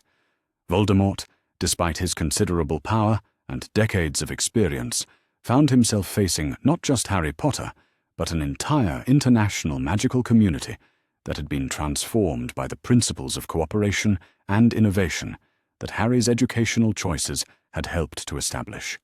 The magical techniques used against Voldemort combined traditional combat magic with innovative approaches that had been developed through the Academy's research programs. Defensive strategies drew on protective techniques from around the world. Healing magic ensured that casualties were minimized even during the most intense phases of the conflict. Most importantly, the battle demonstrated that the values of cooperation, transparency, and respect for individual choice that defined the international magical community were not just noble ideals but practical advantages that produced superior results in even the most challenging circumstances. Voldemort's defeat, when it came, was not the result of any single spell or magical technique. Instead, it represented the complete failure of his authoritarian approach to magical power when confronted by a unified community that had learned to work together across cultural and national boundaries. Without his Horcruxes to protect him, and facing magical capabilities that far exceeded anything he had prepared for, Voldemort was overwhelmed by forces that represented everything he had always opposed: cooperation over dominance, innovation over tradition, and service to the common good over pursuit of personal power. His final destruction was witnessed by representatives of the international magical community, who had gathered to ensure that this time there would be no question about the permanence of his defeat. But perhaps more importantly, his defeat represented the triumph of the principles and values that Harry had championed since his first refusal to simply accept the educational path that had been laid out for him by others. The celebration that followed Voldemort's permanent defeat was global in scope, as magical communities around the world recognized that they had overcome one of the greatest threats in magical history through cooperation and innovation rather than through dominance and conflict. For Harry, the victory was deeply personal, but also profoundly meaningful, in ways that extended far beyond his individual safety. He had proven that young people could indeed make wise decisions about their own futures when given access to complete information and genuine support. He had demonstrated that international cooperation produced better results than isolated authoritarianism in addressing global challenges. He had established protections and opportunities that would benefit countless other young magical people for generations to come. Most importantly, he had remained true to the principles that had motivated his original choice, the conviction that education should serve the individual needs and interests of students rather than the political convenience of institutions or governments, and the understanding that true strength came from cooperation and mutual support rather than dominance and control. In the months that followed Voldemort's defeat, the changes that Harry's choices had initiated continued to transform magical society in ways that extended far beyond the immediate threat that had been eliminated. The International Academy of Magical Cooperation expanded rapidly, serving students from over 40 countries and demonstrating educational innovations that were being studied and adopted by magical institutions around the world. The Educational Freedom Protocol became a cornerstone of international magical law, establishing protections for young magical people that ensured no student could be forced to accept educational placement that did not serve their individual development and interests. The comprehensive dark arts prevention framework provided systematic approaches to identifying and addressing the conditions that contributed to dark magical movements, helping to prevent future threats before they could achieve the kind of power and influence that Voldemort had accumulated. Perhaps most significantly, a new generation of young magical people was growing up with the understanding that they had choices about their futures, that they could seek educational opportunities that aligned with their individual talents and interests, and that international cooperation was more powerful than isolated authority in addressing the challenges facing the magical world. Harry's own future remained bright with possibility. His experiences at the Academy had prepared him for leadership roles in international magical cooperation, diplomatic service, or advanced magical research. His demonstrated abilities in strategic thinking and collaborative problem-solving made him valuable to institutions and organizations around the world, but perhaps more importantly, he had discovered his own worth and developed the confidence and skills necessary to build whatever kind of life he wanted for himself. As he stood in the Academy gardens on a beautiful autumn evening, surrounded by friends from around the world who had become his chosen family, Harry reflected on the extraordinary journey that had begun with his refusal to simply accept what others told him he should want. The scared, powerless child who had been locked in a cupboard under the stairs had become a confident young leader whose vision and principles had helped to reshape magical society. The boy who had been told he was worthless and unwanted had become someone whose contributions were valued and whose opinions mattered to people who wielded significant power and authority. Most importantly, the young man who had been expected to sacrifice his own interests for other people's agendas had become someone who understood that serving the common good did not require abandoning personal autonomy or accepting less than he deserved. Harry Potter had kept the promise he had made to himself on that stormy night when he first refused his Hogwarts letter. He had discovered who he really was when given the chance to make his own choices about his future. He had proven that young people deserved respect, consideration, and the opportunity to determine their own paths in life. And in doing so, he had created a world where countless other young magical people would have the same opportunities that had transformed his life so completely. The boy who had lived had become the young man who had changed everything, and that change would continue to benefit the magical world for generations to come. As Harry looked up at the stars beginning to appear over the Academy grounds, he felt profound satisfaction about the choices he had made and the principles he had maintained throughout his journey. He had proven that education at its best should challenge students to become the best versions of themselves rather than forcing them to conform to narrow expectations. He had demonstrated that international cooperation was more powerful than isolated authoritarianism in addressing global challenges. He had established systematic protections for educational freedom that would benefit students long after his individual story had ended. Most importantly, he had remained true to the values that had motivated his original refusal to simply accept the path that others had laid out for him. The conviction that every person deserved to be treated with respect and dignity, the belief that education should serve individual development rather than institutional convenience, and the understanding that true strength came from cooperation and mutual support rather than dominance and control.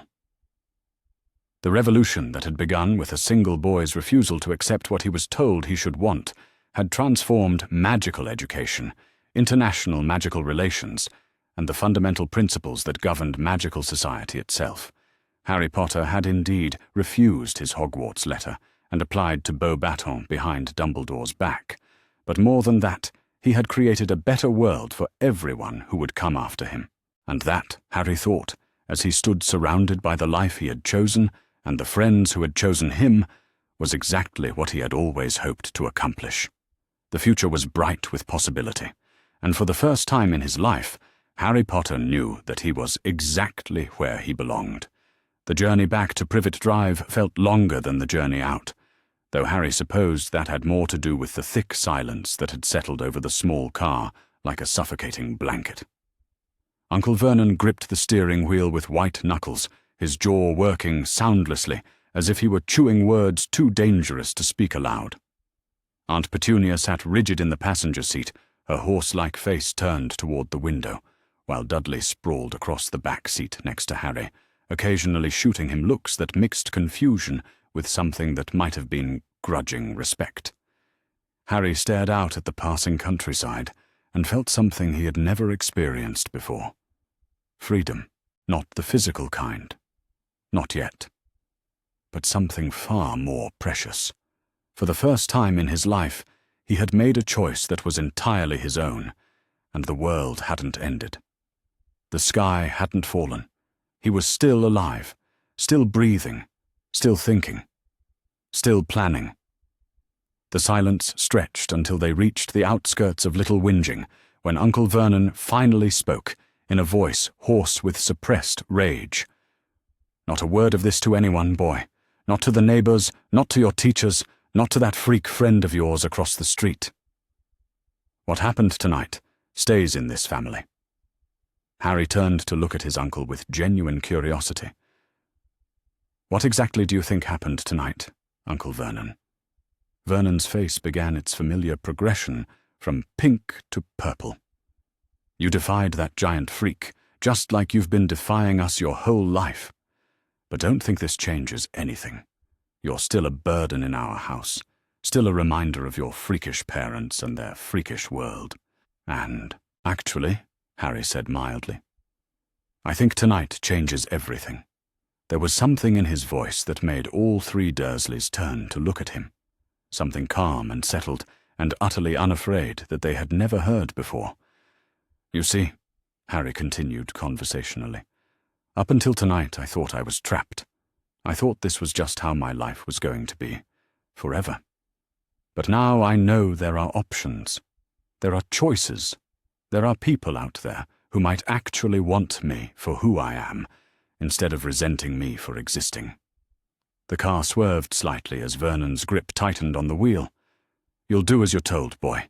You'll go to that freak school in Scotland, and you'll stay out of our lives." "Will I?" Harry asked. "Because it seems to me that I just proved I can make my own choices, and my choice is to research every magical school in the world before I commit to anything. My choice is to write letters and ask questions and gather information.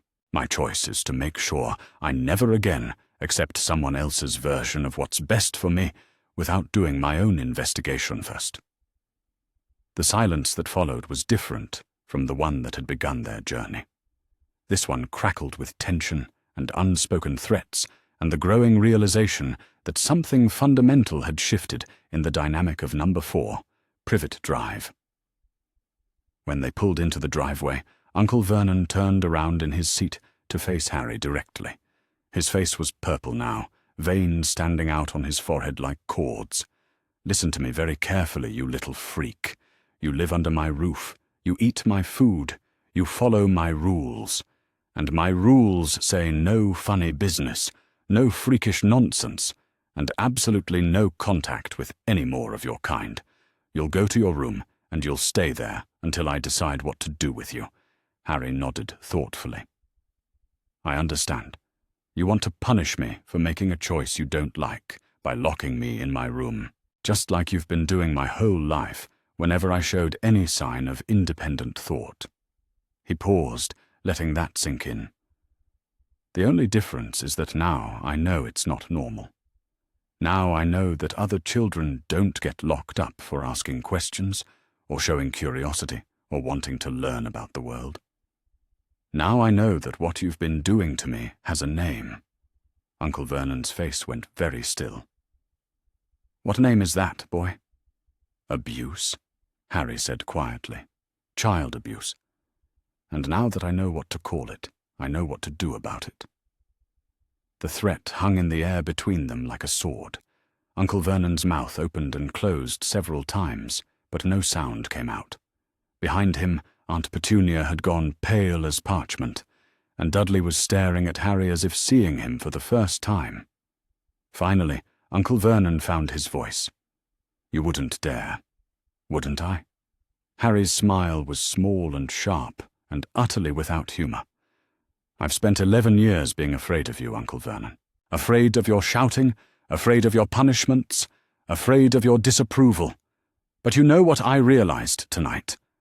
I'm not afraid anymore, because now I know there are people out there who might actually care what happens to me, and that changes everything." He got out of the car with deliberate calm, leaving the three Dursleys sitting in stunned silence. As he walked toward the front door, he could hear Uncle Vernon's voice rising behind him, but the words seemed to bounce off him without effect. For the first time in his life, Vernon Dursley's rage felt powerless. The next few days passed in a strange, tense quiet. The Dursleys seemed uncertain how to handle this new version of Harry, this boy who met their threats with calm questions and their punishments with patient endurance. They locked him in his room, but he simply spent the time planning his research strategy. They took away his meals, but he had endured worse and somehow managed to seem unbothered by their petty cruelties. What bothered them most, Harry suspected, was that their power over him seemed to be evaporating like morning mist. The fear that had always been their most effective weapon against him was simply gone, replaced by something far more dangerous: knowledge that he had options. On the third day after their return from the hut, Harry made his move. He waited until Uncle Vernon had left for work, and Aunt Petunia had taken Dudley to his friend Piers Polkis's house for some sort of play date that would keep them occupied for hours. Then he slipped out of the house, through the back door, and made his way to the little whinging public library. The library was a small, cramped building that smelled of old books and floor polish. But to Harry, it felt like a cathedral. Here, surrounded by thousands of volumes containing the accumulated knowledge of centuries, he could research and learn and plan without interference from the Dursleys or anyone else who thought they knew what was best for him. He started with basic research on France, checking out books on French history, culture, and language. If he was going to apply to a French magical school, he reasoned, he should at least understand the country he would be living in. He found books on the French educational system, on the geography of the Pyrenees Mountains, where Hagrid had said Beauxbatons was located, on French customs and etiquette. As he read, Harry found himself fascinated by the differences between French and British culture.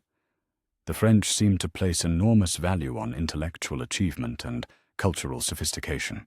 Their educational system was rigorous and demanding, but also seemed to view students as individuals with unique talents rather than products to be molded into identical shapes. This appealed to Harry enormously.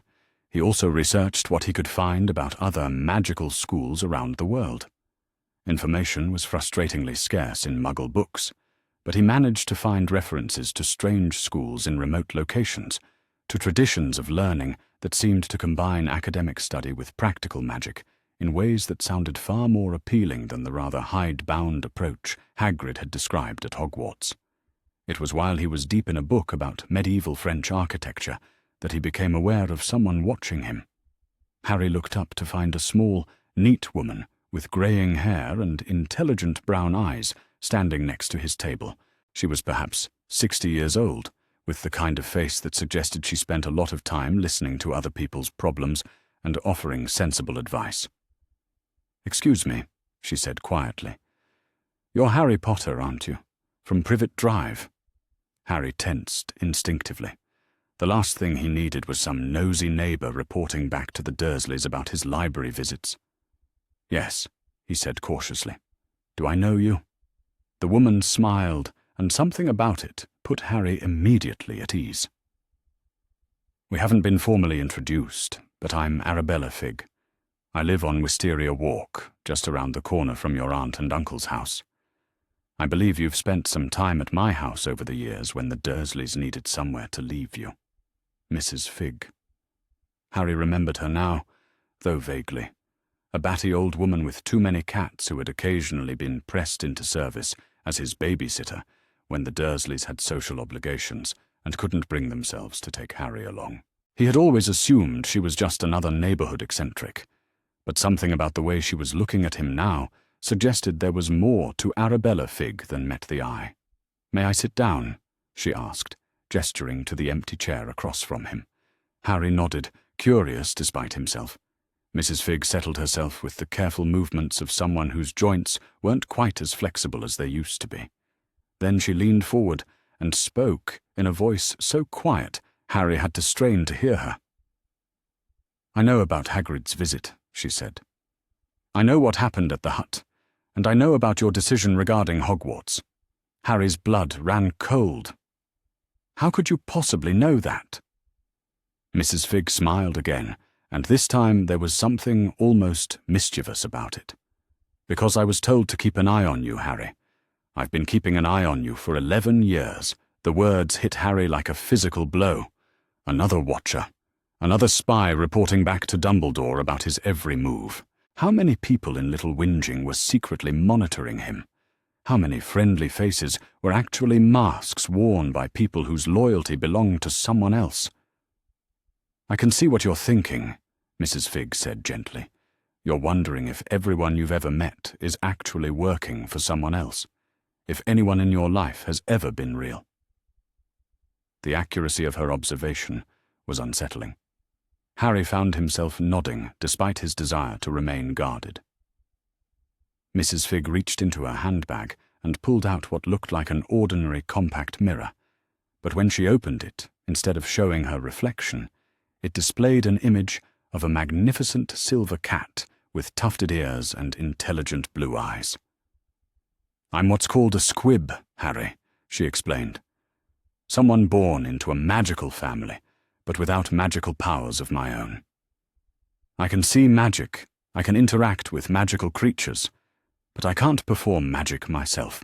As if to illustrate her point, the silver cat in the mirror opened its mouth and let out a soundless meow before padding out of frame.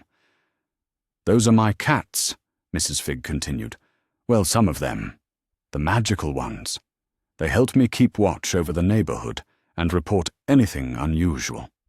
Harry stared at the mirror, then at Mrs. Figg, then back at the mirror. "But you're working for Dumbledore," he said flatly. "You've been spying on me." "Yes," Mrs. Figg admitted. "I have been, but perhaps not in the way you think."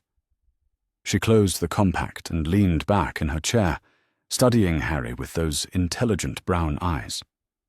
"You see, Harry, I was asked to watch you and report on your welfare.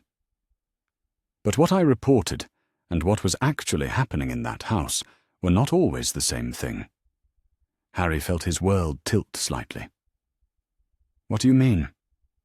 "I mean that I have seen how your relatives treat you," Mrs. Figg said quietly. "I have watched you walk to school in clothes that are too big and too old, watched you do yard work that would challenge a full-grown man, watched you sit alone during school holidays while your cousin enjoys parties and outings. I have seen the bruises, Harry, though you try to hide them. I have seen the way you flinch when Vernon Dursley raises his voice. And you reported all of this to Professor Dumbledore? Harry asked, though something in Mrs. Figg's expression told him the answer was more complicated than yes or no. I reported that you were safe from external magical threats, Mrs. Figg said carefully. I reported that you were being fed and clothed and educated. I reported that the blood protections were holding strong, and that you were in no immediate danger of discovery by Death Eaters or other dark creatures. But you didn't report the abuse. Mrs. Figg was quiet for a long moment, staring down at her hands. Finally she spoke in a voice heavy with something that might have been regret. I reported what I was asked to report, Harry. Nothing more, nothing less. The implication hung in the air between them. Dumbledore had never asked about Harry's happiness, never asked about his emotional welfare or his relationship with his guardians. He had asked only about his physical safety and his protection from magical threats, and Mrs. Figg had answered only the questions she was asked. "Why are you telling me this now?" Harry asked. "Because I think what happened with Hagrid the other night was the first truly independent choice you've ever been allowed to make," Mrs. Figg replied. "And I think you deserve to make it with all the information available to you." She reached into her handbag again and pulled out a sealed envelope made of thick, cream-colored paper. The kind of paper that suggested official correspondence from someone important. "This arrived for you this morning, delivered by a very elegant owl that I suspect came from France." Harry's heart leapt. He had written no letters yet, made no official inquiries. But somehow, someone at Beauxbatons had reached out to him. He took the envelope with hands that trembled only slightly. His name was written across the front in elegant script that seemed to flow like water across the paper. Below it, in smaller letters, was an address he didn't recognize. Harry Potter, under careful watch, Little Whinging, Surrey, England. "How did they know to send this to you?" Harry asked. Mrs. Figg smiled. "Because I wrote to them, Harry. I wrote to them the morning after Hagrid left, and I told them that a young man of exceptional promise was considering his educational options and might benefit from information about alternatives to the rather limited approach favoured by British magical education." "You did what?"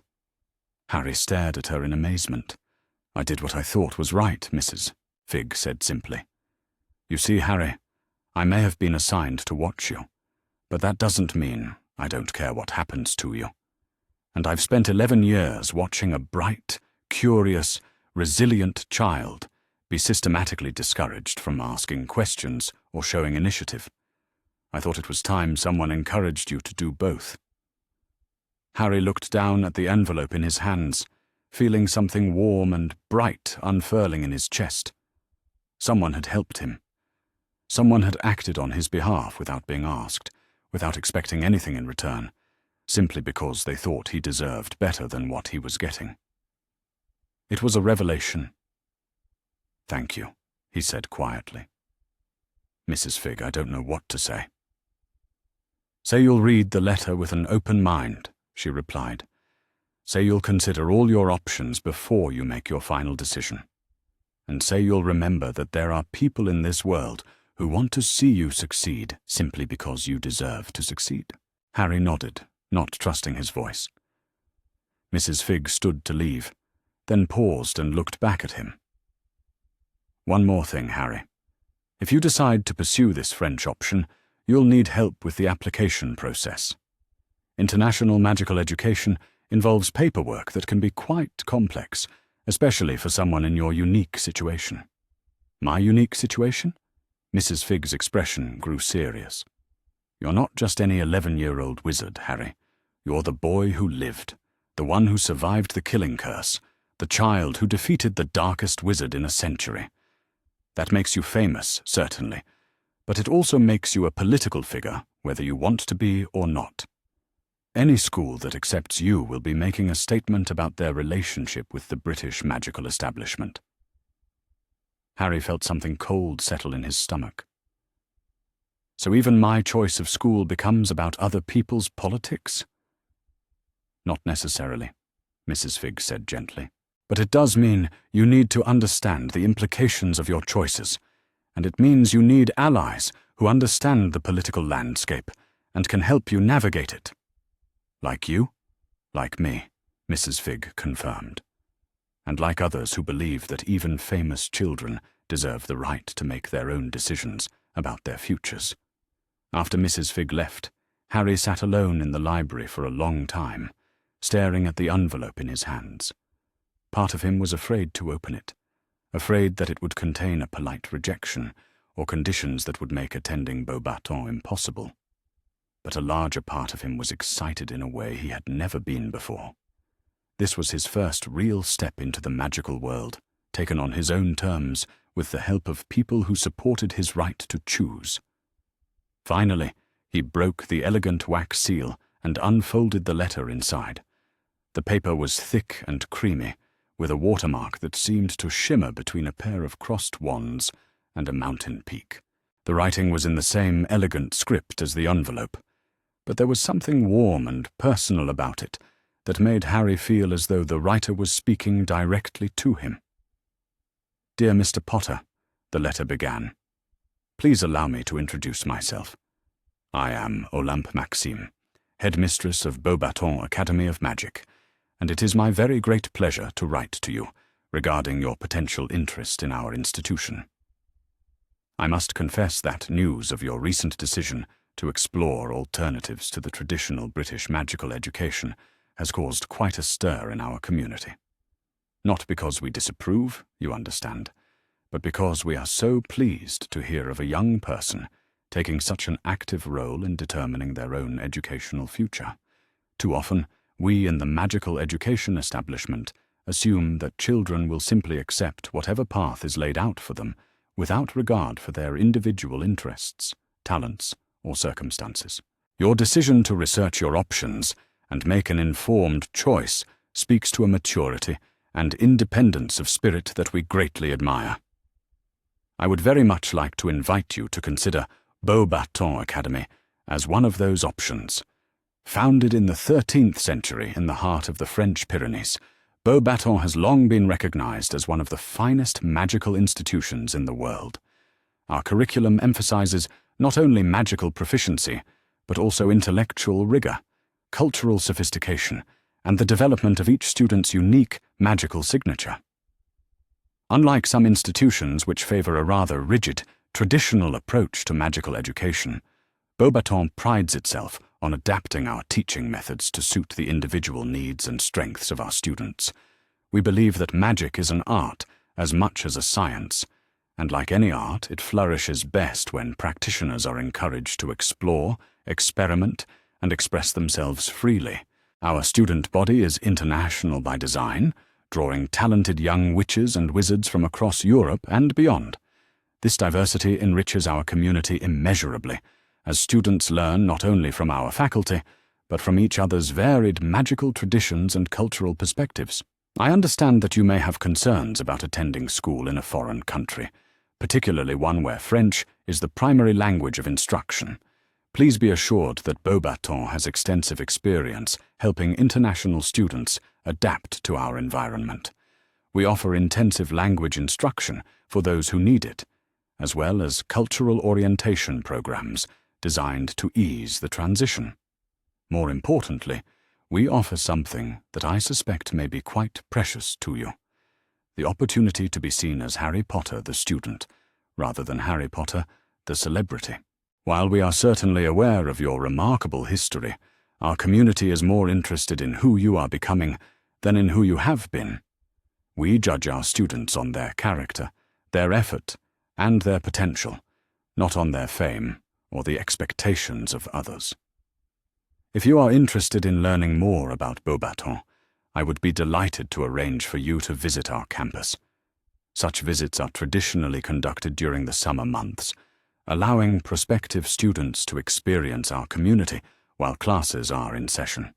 This would give you the opportunity to observe our teaching methods, interact with current students and faculty, and determine whether Beauxbatons might be the right fit for your educational goals.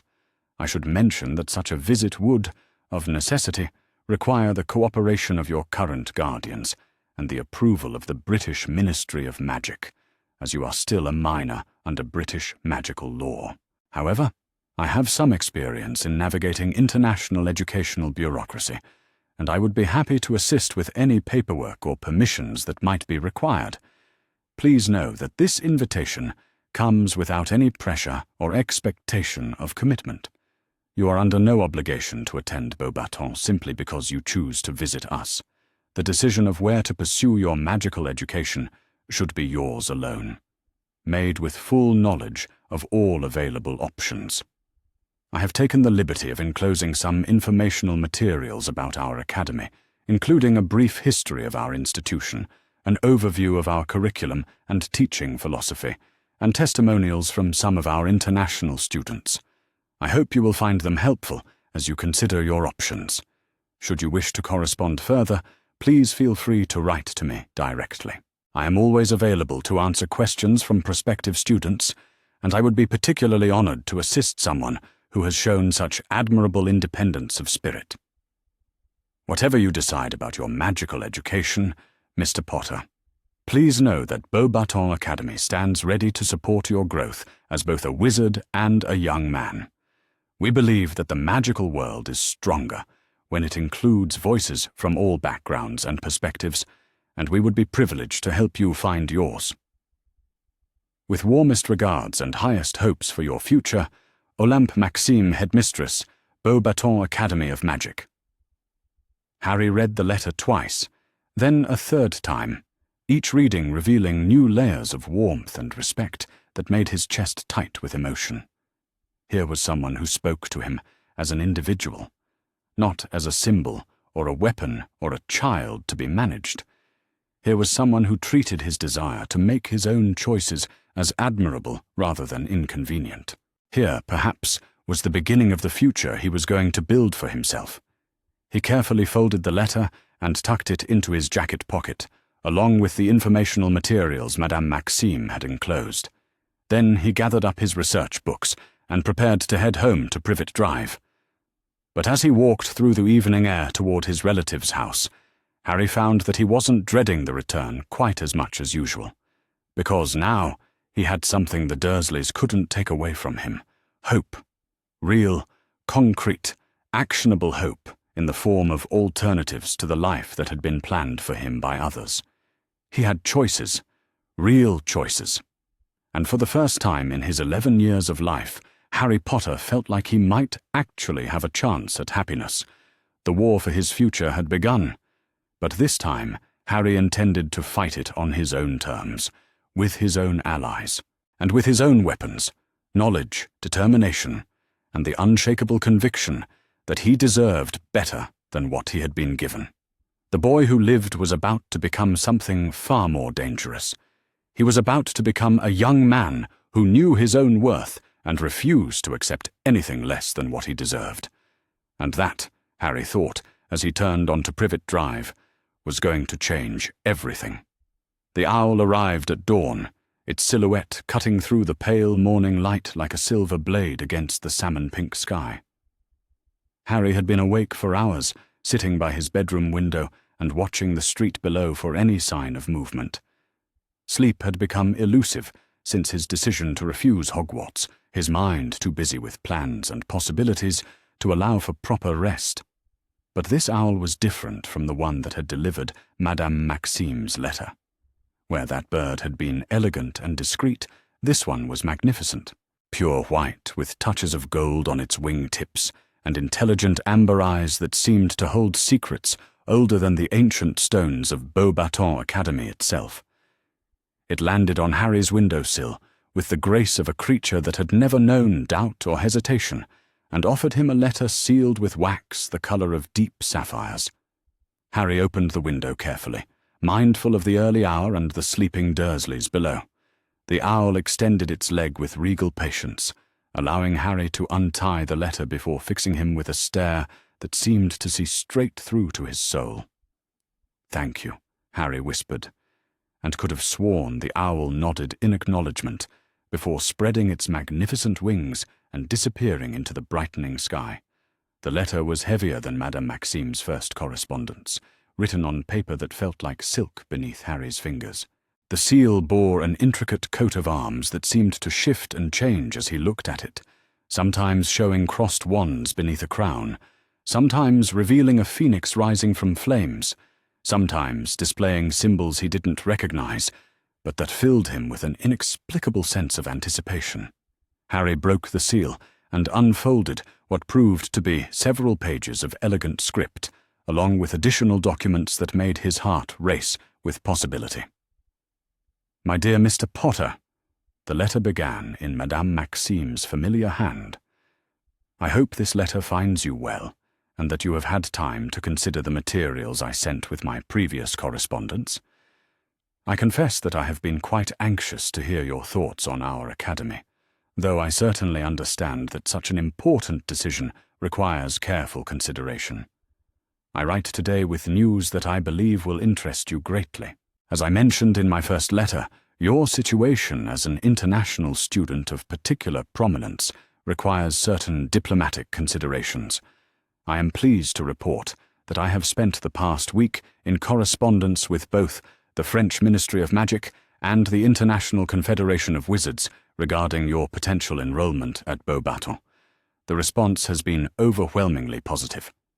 Indeed, the French Minister of Magic, Madame Delacroix, has personally expressed her government's eagerness to welcome you to France and to demonstrate the superiority of international magical cooperation over the more insular approach favored by some of our neighbors. More importantly for your immediate concerns, I have received formal confirmation that Beauxbatons Academy is authorized to extend a full scholarship to you, covering not only tuition and materials, but also room, board, and any additional support services you might require as an international student. This scholarship comes with no strings attached and no expectations beyond those we hold for all our students: academic excellence, personal integrity, and a commitment to the values of intellectual curiosity and cultural respect that define our community. I have also taken the liberty of consulting with our legal department regarding your unique situation vis-à-vis your current guardians. While British magical law does grant the Dursleys certain authority over your decisions as your appointed guardians, international magical law recognizes the right of magical children to seek education that best serves their development, particularly in cases where their current circumstances may be deemed inadequate. What this means in practical terms is that should you choose to accept our invitation, Beauxbatons Academy has both the legal authority and the institutional resources to facilitate your transition to our school, regardless of any objections your current guardians might raise.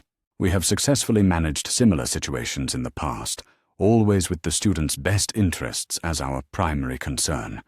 However, I must be frank with you about certain realities of your situation.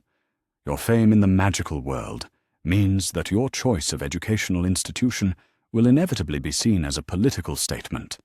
Some will view your decision to attend Beauxbatons as a rejection of British magical authority, while others will see it as an embrace of international cooperation and progressive magical education. We at Beauxbatons are prepared for whatever political ramifications might arise from your enrollment. Indeed, we welcome the opportunity to demonstrate that magical education at its best transcends national boundaries and traditional prejudices. But you should understand that your presence here will make our academy a focus of international attention, at least initially. That said, I want to assure you that our commitment to treating you as Harry Potter the student, rather than Harry Potter the celebrity, remains absolute. While we cannot control the external attention your enrollment might generate, we can and will ensure that within our walls you are simply another young wizard working to develop his talents and discover his path in life. To that end, I would like to invite you to visit Beauxbatons Academy during the last week of July. This would give you the opportunity to experience our community firsthand, to meet some of our current students and faculty, and to determine whether our approach to magical education aligns with your personal goals and values. I have enclosed with this letter a special portkey that will transport you directly to our campus, along with all necessary permissions and documentation from the French Ministry of Magic authorizing your visit. Should you choose to use it, simply hold the enclosed medallion at exactly noon on July 28th, and you will find yourself in my office at Beauxbatons, ready to begin your tour. The visit would last 3 days, during which time you would stay in our guest quarters, attend sample classes, and participate in various activities designed to give prospective students a genuine feel for daily life at our academy. You would also have the opportunity to meet with our admissions counselors to discuss your specific interests and career goals, and to learn more about our advanced placement programs for students with exceptional potential. I should mention that this invitation extends beyond a simple campus visit. If, after spending time with us, you decide that Beauxbatons is indeed the right choice for your magical education, we are prepared to facilitate your immediate enrollment. All necessary paperwork has been prepared and requires only your signature and mine to become official.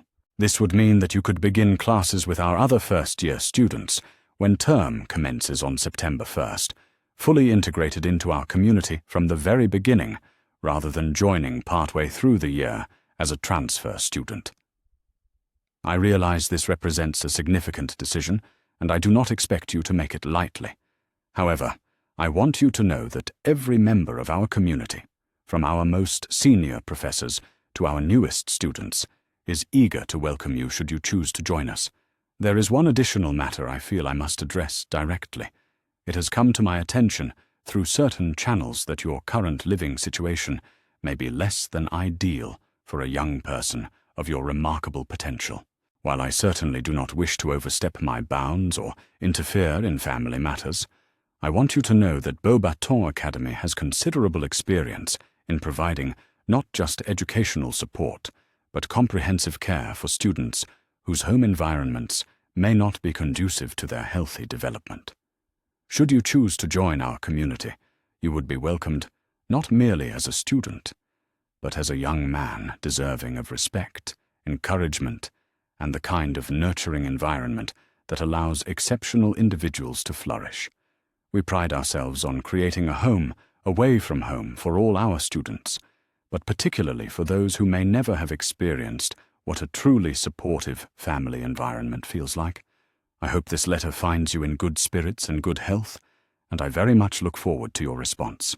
Whatever you decide about your educational future, please know that you have impressed everyone at Beauxbatons with your maturity, independence of thought, and commitment to making informed choices about your life.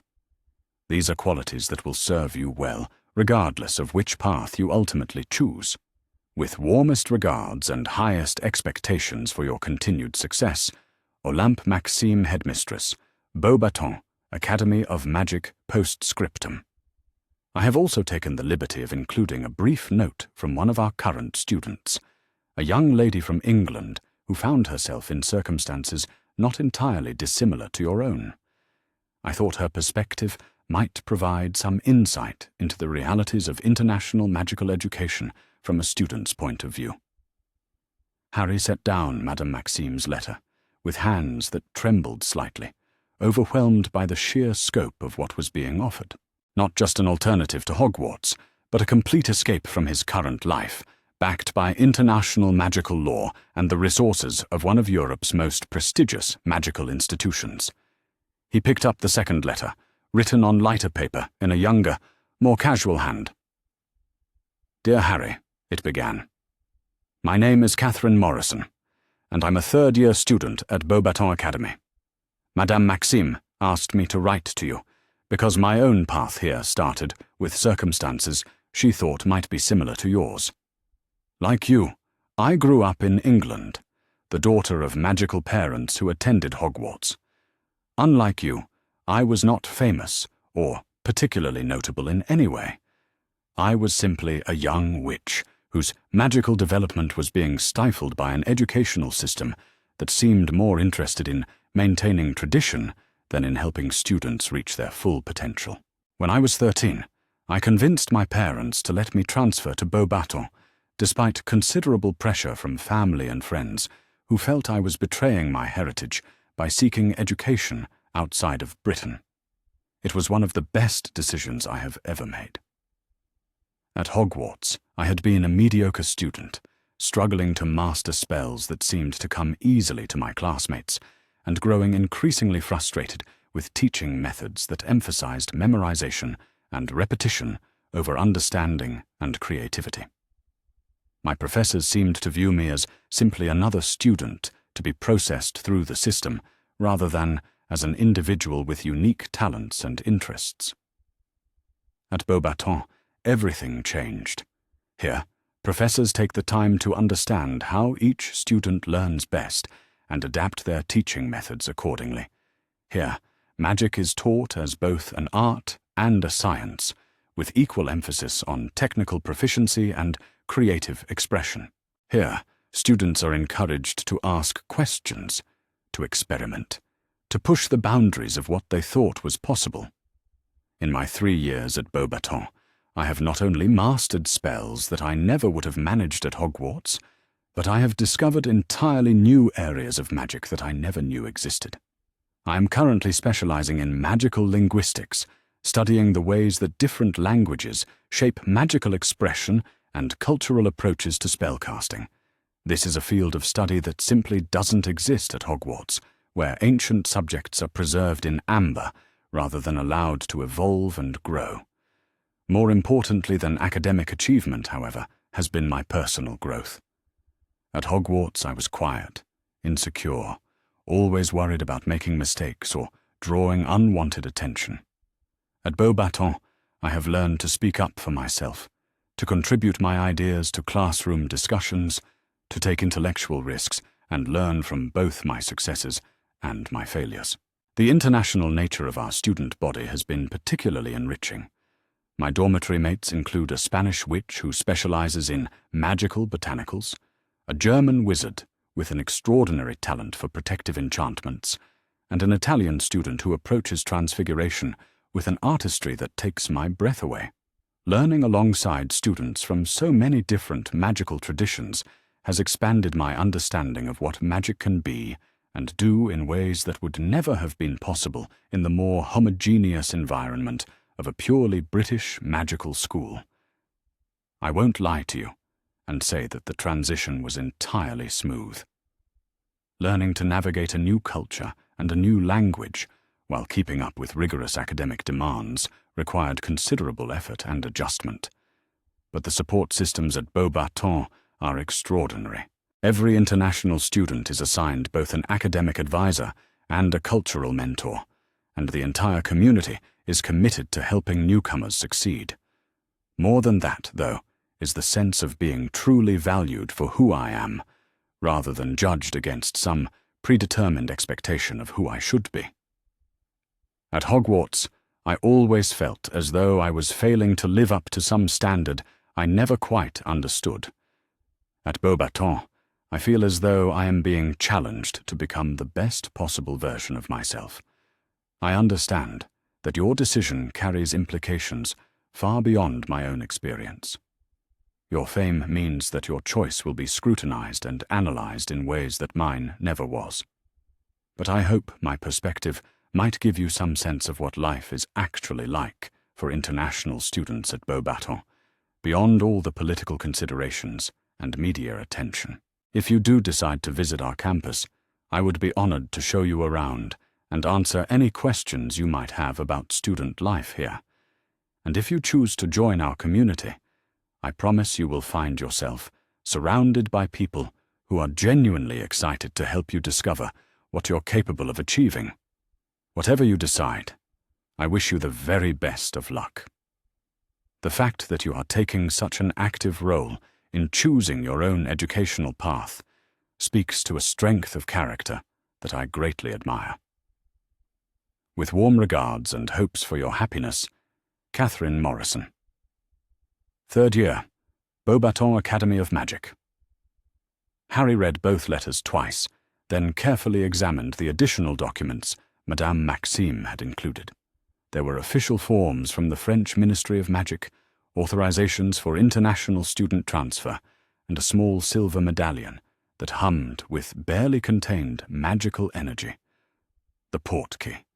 His ticket to freedom if he chose to use it.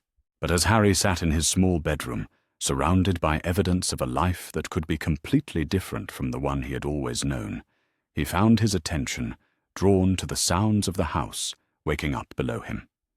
Uncle Vernon's heavy footsteps on the stairs, Aunt Petunia's sharp voice calling for Dudley to hurry up for breakfast, the familiar rhythms of a family that had never felt like his family, but that had defined his entire existence nonetheless.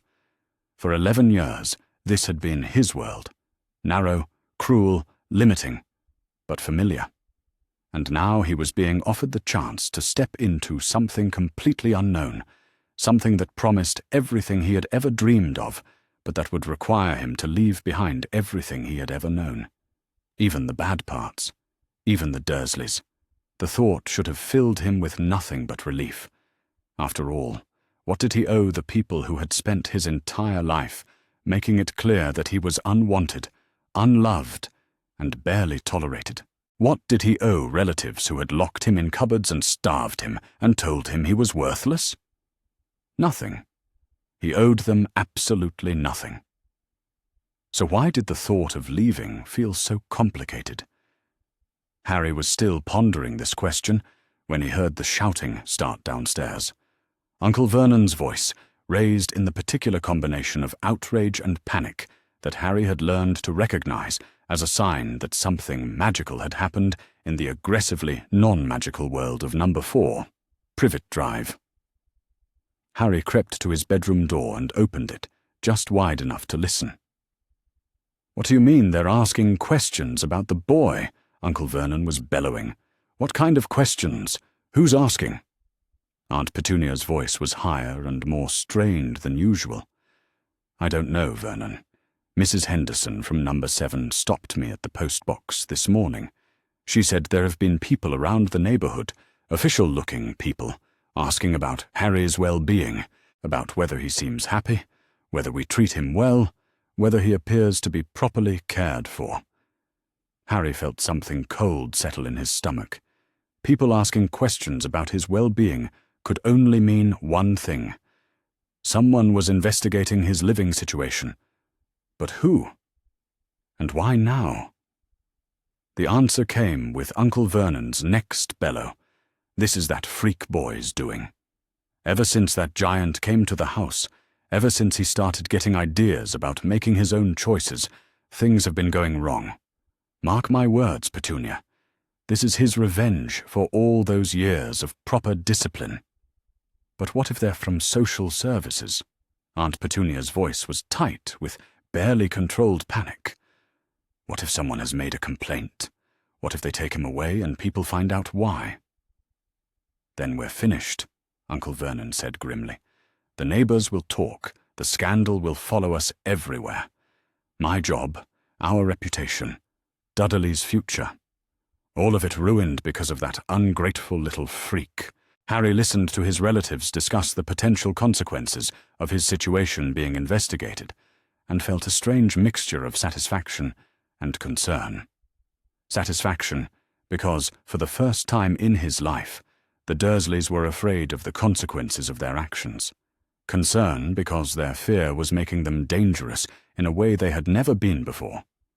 Desperate people did desperate things, and the Dursleys were definitely becoming desperate. Harry closed his bedroom door and returned to his window, staring out at the ordinary suburban street that suddenly felt far less safe than it had an hour ago. If social services was indeed investigating his situation, it would only be a matter of time before uncomfortable questions were asked and uncomfortable answers demanded, which meant his window of opportunity for making his own choices was narrowing rapidly. Harry picked up the silver medallion and held it up to the morning light, watching the way it seemed to pulse with inner fire. July 28th was only a week away. If he was going to use the portkey, if he was going to visit Beauxbatons and see for himself what kind of life might be waiting for him there, he needed to start making preparations now. But first, he needed to understand exactly what was happening downstairs and who was asking questions about his welfare. Harry waited until he heard Uncle Vernon leave for work and Aunt Petunia take Dudley to his summer activities before venturing downstairs. The kitchen showed signs of the morning's agitation. Uncle Vernon's coffee mug sitting half empty on the counter, Aunt Petunia's breakfast dishes abandoned in the sink, newspapers scattered across the table as if someone had been searching desperately for information. Harry slipped out of the house through the back door and made his way to Mrs. Figg's house on Wisteria Walk. If anyone would know what was happening in the neighborhood, it would be his newfound ally with her network of magical cats and her years of careful observation. Mrs. Figg answered the door before Harry could knock, as if she had been expecting him. Her usually neat appearance was slightly disheveled, and there was something in her expression that suggested she was deeply troubled about something. "Come in quickly, Harry," she said, ushering him into her sitting room. "We need to talk." The room was full of cats, as always, but Harry noticed that several of them were the silvery, ethereal creatures he had seen in Mrs. Figg's magical mirror.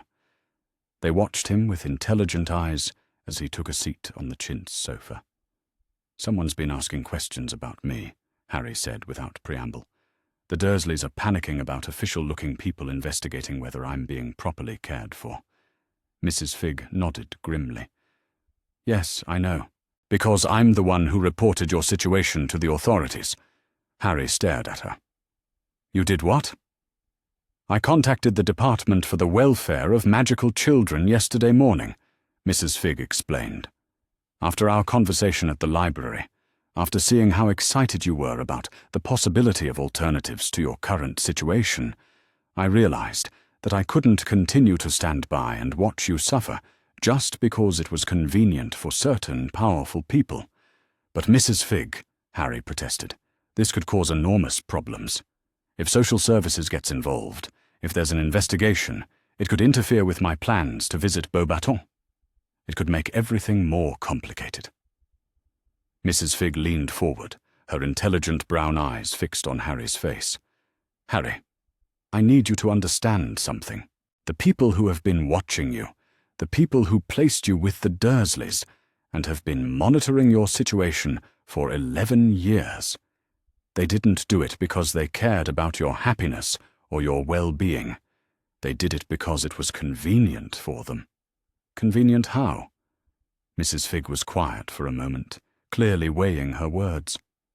"What I'm about to tell you, Harry, is information that could get me in serious trouble if it ever got back to certain people. But I think you have a right to know." She stood up and walked to the window, peering out at the street through the lace curtains. "You weren't placed with the Dursleys just for your protection, Harry. You were placed with them because your suffering served a purpose." Harry felt the world tilt around him. "What do you mean?" Mrs. Figg turned back to face him, her expression sad but determined. "There are magical protections around you, protections that were put in place when you were a baby. But those protections required specific conditions to function properly. They required you to be with blood relatives, yes, but they also required you to be unhappy." The word hung in the air like a curse. Harry felt something cold and sick rising in his throat. "The magic that protects you from your parents' enemies," Mrs. Figg continued quietly. "It feeds on sacrifice. It draws its power from your willingness to endure hardship for the greater good, even though you were far too young to understand what was being asked of you." "So my misery has been protecting me?" Harry's voice was barely a whisper.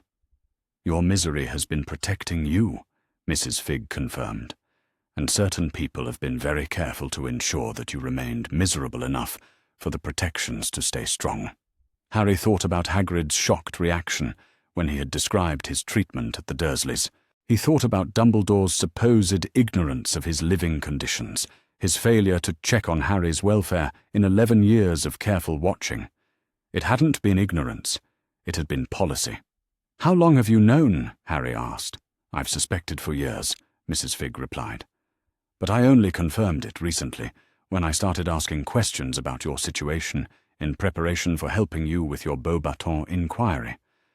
The truth is, Harry, that certain people have been very careful to ensure that you never felt truly loved or wanted or secure, because those feelings would weaken the magical protections that keep you safe from your enemies.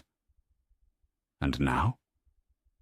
Now those protections are breaking down anyway," Mrs. Figg said with something like satisfaction. "Your decision to refuse Hogwarts, your growing independence, your refusal to simply accept what you're told about your own life, all of that has been eroding the foundations of the magic that required you to be a victim. So I'm not protected anymore." Mrs. Figg smiled, and there was something fierce in her expression. "Harry, you're more protected now than you've ever been, because now you're protected by your own strength, your own choices, your own allies. You're protected by international law and the resources of Beauxbatons Academy and the French Ministry of Magic. You're protected by your own growing understanding of who you are and what you're capable of. The old protections required you to be weak and isolated and dependent on other people's decisions. The new protections are built on your strength and independence and ability to make your own choices about your life." Harry felt something warm and bright unfurling in his chest. "So when you reported my situation to the authorities, I was helping to accelerate a process that was already underway," Mrs. Figg finished. "I was helping to document the fact that the old system of keeping you safe through suffering has become not only unnecessary, but actively harmful to your development. And the investigation will likely conclude that you have been the victim of systematic neglect and emotional abuse, and that alternative living arrangements should be made immediately in your best interests," Mrs. Figg said matter-of-factly, "which will provide the perfect legal foundation for your transfer to Beauxbatons Academy, should you choose to make it." Harry stared at her in amazement. "You've been planning this?" Mrs. Figg nodded. "From the moment you refused Hagrid's invitation to attend Hogwarts, I knew that the old system was finished, so I started working to make sure you would have real alternatives instead of just being forced into a different version of the same trap. What happens now?" "Now you decide what you want to do with the opportunities that are opening up for you," Mrs. Figg replied. "You have a portkey that will take you to Beauxbatons Academy next week. You have the legal support of the French magical government and the backing of one of Europe's most prestigious magical institutions. And you have documentation that will support your right to make your own choices about your education and your living situation. The question is, what do you want to do?" Harry looked around Mrs. Figg's sitting room, with its comfortable furniture and watching cats, and the evidence of a life lived quietly, but with purpose and integrity. He thought about the letters in his pocket, with their promises of respect and intellectual challenge, and the chance to discover what he was truly capable of achieving. He thought about the Dursleys, panicking downstairs in their pristine kitchen, finally forced to confront the consequences of 11 years of cruelty.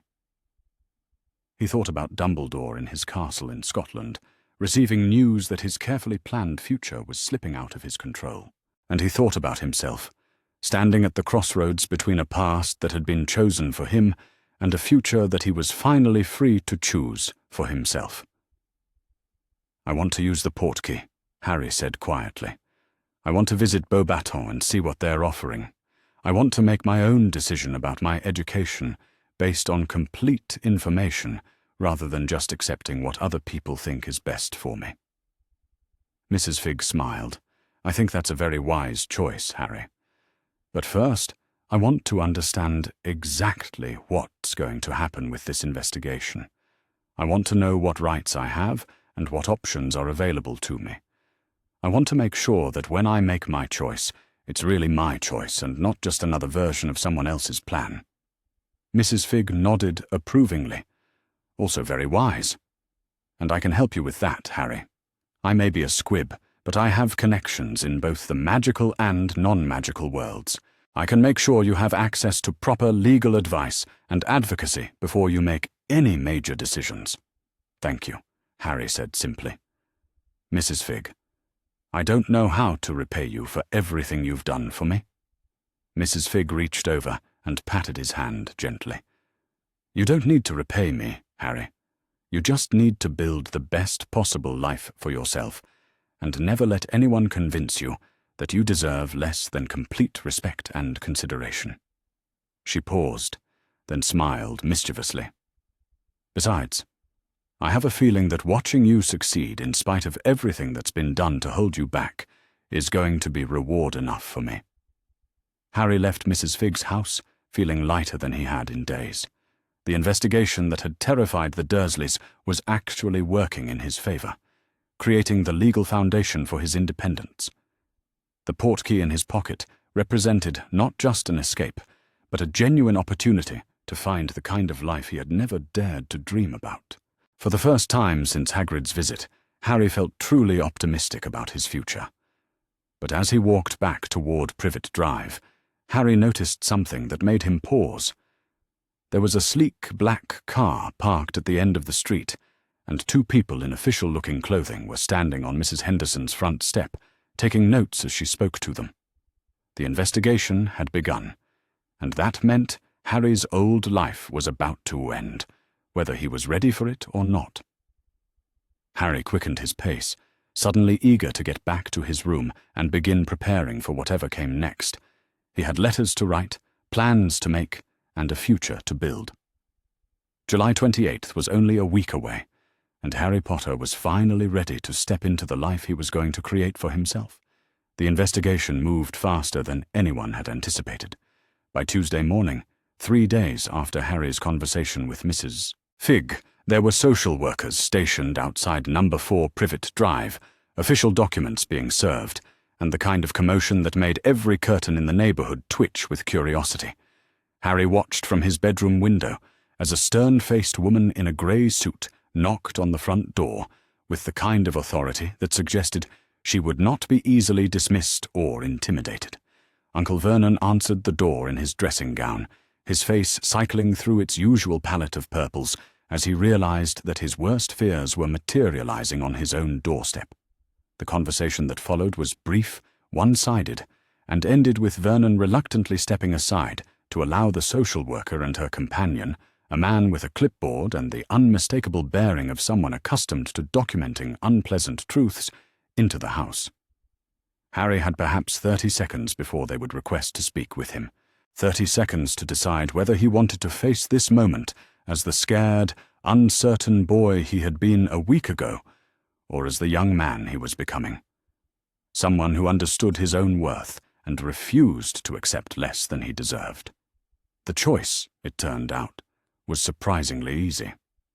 When the knock came on his bedroom door, Harry opened it calmly and found himself face to face with the grey-suited woman, whose expression suggested she had already seen enough of number 4 Privet Drive to form some preliminary opinions about the quality of care he had been receiving. "Harry Potter?" she asked, though her tone suggested she already knew the answer. "Yes, ma'am. I'm Linda Harrison from the Department of Child Welfare Services, and this is my colleague David Chen from our investigative unit. We'd like to speak with you about your living situation here. Would that be all right?" Harry nodded and stepped aside to allow them into his small bedroom. He watched their faces as they took in the sparse furnishings, the bars that Uncle Vernon had installed on the window the previous summer, the general atmosphere of a space designed for containment rather than comfort. Miss Harrison's expression grew distinctly colder. "Harry," she said, settling into the desk chair while Mr. Chen remained standing by the door, taking notes. "We've received some concerning reports about your welfare. We'd like to hear from you directly about your experience living with your relatives." "What kind of reports?" Harry asked, though he suspected he already knew the answer. "Reports suggesting that you may not be receiving appropriate care," Ms. Harrison replied carefully. "Reports indicating that there may be issues with your physical and emotional well-being that warrant investigation." Harry considered his response carefully. He had spent 11 years learning to minimize his situation, to downplay the Dursleys' treatment of him, to avoid making trouble that would only result in worse consequences later. But those habits belonged to the boy he had been, not the young man he was becoming. "What would you like to know?" he asked. The questions that followed were thorough, professional, and increasingly difficult for Harry to answer without revealing the full scope of what his life with the Dursleys had actually been like. Miss Harrison asked about his sleeping arrangements, his access to food, his medical care, his social interactions, his educational support. She asked about discipline methods, about emotional support, about whether he felt safe and wanted in his guardian's home. Harry answered honestly, his voice growing stronger and more confident with each question. He told them about the cupboard under the stairs, about the days without meals, about the isolation and the verbal abuse, and the systematic campaign to convince him that he was unwanted and worthless. He told them about Dudley's bullying, about Vernon's rages, about Petunia's cold indifference to his pain. As he spoke, Miss Harrison's expression grew progressively grimmer, while Mr. Chen's pen moved steadily across his notepad, documenting what was clearly a textbook case of long-term psychological and emotional abuse. When Harry finished, the room was quiet for several long moments. "Harry," Miss Harrison said finally, "I want you to understand that what you've described is completely unacceptable. No child should have to endure the kind of treatment you've received, and I want to assure you that steps will be taken immediately to ensure your safety and well-being going forward." "What kind of steps?" "Well, Miss," Harrison replied, "that depends somewhat on what alternatives are available and what you yourself would prefer to happen. We have several options for immediate placement, including foster care arrangements and residential facilities specifically designed for children in situations like yours." Harry felt his heart sink. Foster care and residential facilities sounded almost as limiting as staying with the Dursleys, just with different rules and different people making decisions about his life. "Is there any possibility that I could have some input into those decisions?" he asked carefully. Miss Harrison looked surprised. "Of course, Harry. At your age, and given the circumstances, your preferences will be given considerable weight in any placement decisions. Did you have something specific in mind?" Harry took a deep breath. "As it happens, I've been accepted to a boarding school, an excellent boarding school that has offered me a full scholarship and has indicated they're prepared to provide not just educational support, but comprehensive care for students in my situation." Miss Harrison and Mr. Chen exchanged glances. "What kind of boarding school?" Miss Harrison asked. "A very prestigious international academy," Harry replied, choosing his words carefully. "They specialize in education for students with exceptional potential, and they have extensive experience with international students who may need additional support services." This was all technically true, even if it wasn't the complete truth. "And they've already accepted you?" "They've expressed serious interest and have invited me to visit their campus next week to finalize the arrangements," Harry said. "I have all the documentation if you'd like to see it." Miss Harrison nodded slowly. "I think that would be very helpful, Harry." Harry retrieved Madame Maxime's letters from his desk drawer and handed them over, watching as Miss Harrison read through them with increasing interest. The correspondence was impressive, even without the magical context, painting a picture of a young man being courted by an elite educational institution that was prepared to provide exactly the kind of comprehensive support and nurturing environment that his current situation clearly lacked. "This is quite remarkable," Miss Harrison said finally. "Beauxbatons Academy has an extraordinary reputation. The fact that they've reached out to you directly and are offering this level of support suggests they see exceptional potential in you." "I believe they do," Harry replied, and for the first time in his life, he felt no need to minimize or apologize for acknowledging his own worth. Miss Harrison looked at him thoughtfully. Harry, would you be interested in pursuing this opportunity? Would you like us to facilitate your enrollment at Beauxbatons Academy as an alternative to other placement options? Very much, Harry said without hesitation. Then that's exactly what we'll do, Ms. Harrison replied with satisfaction. I'll contact the Academy directly to discuss the arrangements and ensure that all necessary legal protections are in place for your transfer. After the social workers left, the house fell into an oppressive silence that seemed to press down on everyone like a physical weight. Uncle Vernon had retreated to his study and hadn't emerged since the officials departed with their briefcases full of documentation and their promises to return with placement arrangements within 48 hours. Aunt Petunia moved through the house like a ghost, mechanically cleaning things that were already clean and avoiding eye contact with everyone. Dudley sat in the living room, staring at the television without really watching it, occasionally glancing toward the stairs as if expecting Harry to appear and explain what was happening to their carefully ordered world. Harry, for his part, felt oddly calm. The investigation had gone better than he had dared to hope, and Miss Harrison's enthusiasm for the Beauxbatons option suggested that his path forward was becoming clearer by the hour. But there was still one more element of his escape plan that needed to fall into place. He needed to find Hermione Granger. Harry had been thinking about the bushy-haired girl who lived somewhere in the neighborhood ever since Mrs. Figg had mentioned her. If Hermione had also received a Hogwarts letter, if she was also facing the choice between accepting the path laid out for her and exploring alternatives, then perhaps she might be interested in learning about the option that Harry was pursuing. More importantly, the idea of embarking on this adventure alone, while appealing in its independence, was also somewhat daunting. Having an ally, someone his own age who understood the magnitude of the choice they were making, would make the entire enterprise feel less like a reckless leap into the unknown, and more like a carefully considered decision made by rational people with shared goals. The question was how to find her. Harry had learned her name from Mrs. Figg, but he didn't know her address or her parents' names or any other information that would help him locate her in the sprawling suburbs of London. What he did know was that she was roughly his age, that she was exceptionally bright, and that she had been spotted in the local library often enough for Mrs. Figg to notice her. The library. Of course. On Wednesday morning, while the Dursleys huddled in their respective corners of the house and avoided discussing the social worker's visit, Harry made his way back to the little whinging public library.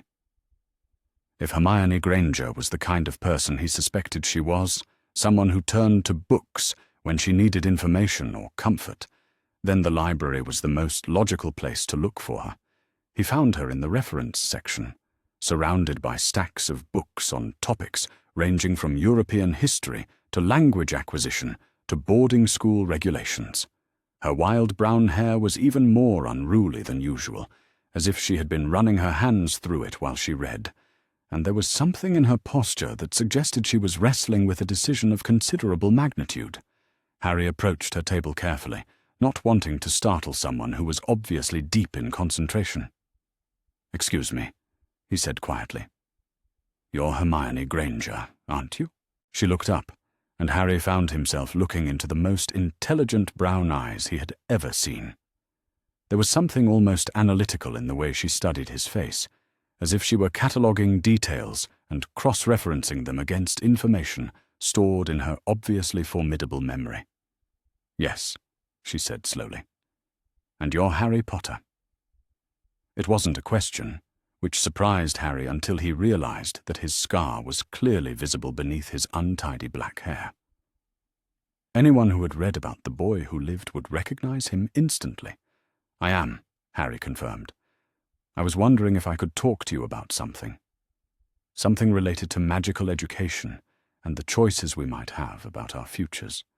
Hermione's eyes widened slightly, but she gestured to the empty chair across from her. "I was hoping someone might come along who understood what I'm dealing with," she said quietly. "I've been researching for days, but it's difficult to find reliable information about magical schools when most of the sources available to me are written for people who don't know magic exists." "You received a Hogwarts letter," Harry said. It wasn't a question. 3 weeks ago, Hermione confirmed, along with a visit from Professor McGonagall, who was quite surprised that I already knew about magic and had been researching the wizarding world extensively since my first bout of accidental magic when I was 9. You knew about magic for 2 years before your letter arrived? Hermione nodded. I've always been a researcher, and when strange things started happening around me, I made it my business to find out why. I've read everything I could get my hands on about magical history, magical theory, magical institutions, which is how I know that Hogwarts, while certainly prestigious, is not the only option available to young witches and wizards. Harry felt a surge of excitement. You know about other schools? I know about Beauxbatons Academy in France, about the Durmstrang Institute, about Ilvermorny in America, about Mahou Tokoro in Japan, Hermione replied, ticking off the names on her fingers. I know about their different approaches to magical education, their different philosophical foundations, their different relationships with the non-magical world. She paused, studying Harry's face again with that analytical intensity. I also know that you refused your place at Hogwarts, she continued quietly, and I know that certain people in the British magical establishment are quite upset about that decision. How could you possibly know that? Hermione smiled, and there was something both mischievous and proud in her expression. Because I've been monitoring magical communications channels since I learned they existed. Not illegally, she added quickly, seeing Harry's startled expression. But there are certain frequencies that carry official magical correspondence, and with the right equipment, it's possible to detect when large volumes of urgent messages are being transmitted. You built equipment to spy on magical communications? Harry asked, impressed despite himself. I built equipment to gather information about the community I was about to join, Hermione corrected. And what I learned was that your refusal to attend Hogwarts has caused quite a stir among people who apparently believed they could make decisions about your life without consulting you. Harry leaned forward, intrigued. What kind of stir? Hermione glanced around the library, then lowered her voice even further. There have been emergency meetings at the Ministry of Magic, urgent consultations between Hogwarts and various international magical institutions. Considerable concern about the political implications of the boy who lived choosing to seek education outside of Britain. And how do you feel about that? I think, Hermione said carefully, that any educational system that expects students to accept placement without researching their options is a system that doesn't have enough confidence in its own merits to withstand comparison. Harry felt something warm and bright unfurling in his chest. This brilliant, independent-minded girl understood exactly what he was dealing with, and more importantly, she seemed to share his conviction that they had the right to make informed choices about their own futures. Have you made any decisions about Hogwarts? He asked. Not yet, Hermione replied. I was planning to accept initially, because Hogwarts does have an excellent reputation, and I assumed it would provide the best possible magical education available to me. But your decision to explore alternatives made me reconsider whether I was being sufficiently thorough in my research. She gestured to the books spread across the table. So I've been doing more extensive research into international magical education, trying to understand what each institution offers and how their approaches differ. And what I've discovered is that Hogwarts, while certainly adequate, may not actually be the best option for students who learn in non-traditional ways or who have intellectual interests that extend beyond the standard curriculum. What have you learned about Beauxbatons? Hermione's eyes lit up with enthusiasm. That it's extraordinary, she said without hesitation. Their curriculum is far more advanced and comprehensive than what's offered at Hogwarts. They encourage independent research and creative thinking rather than simple memorization and repetition. They have partnerships with universities and research institutions across Europe that provide opportunities for advanced study that simply don't exist at British magical schools. She paused, then looked at Harry directly. And I understand that you've been in correspondence with their administration, she said quietly. Harry blinked in surprise. "How did you know that?" "Because I've been monitoring the same magical communication frequencies, and because Beauxbaton has been quite active in reaching out to British magical authorities about the proper procedures for enrolling international students who may need special accommodations." "Special accommodations?" "For students whose current living situations may not be conducive to their optimal development," Hermione said delicately. Harry studied her face, seeing intelligence and compassion, and something that might have been protective anger on his behalf. "You know about my situation with the Dursleys," he said. "I know enough," Hermione replied quietly. "And I know that any institution that recognizes your right to seek better circumstances and is prepared to help you achieve them is an institution that understands what education at its best should be." Harry made a decision that would change both of their lives. "Hermione," he said, "how would you feel about visiting Beauxbaton Academy next week? As my guest?" Hermione stared at him. "They would allow that?" "I think," Harry said, pulling out Madame Maxime's letters, "that they would be delighted to meet another British student who has the intelligence and independence to research her own options instead of simply accepting what she's told she should want."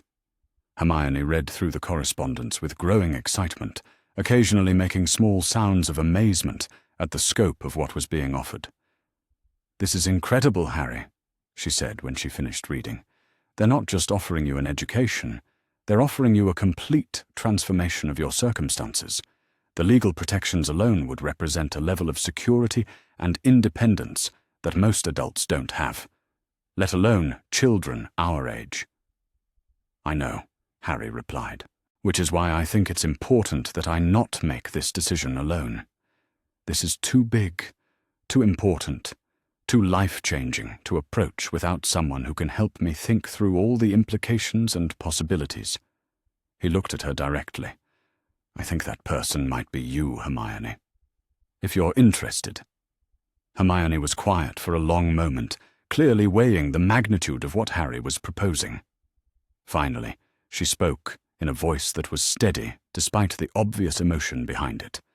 "Harry," she said, "I think this might be the most important opportunity either of us will ever have, the chance to receive a truly world-class education, to develop our abilities in an environment that celebrates intellectual curiosity rather than discouraging it, to become part of an international community that values cooperation and cultural exchange over insular thinking and traditional prejudices."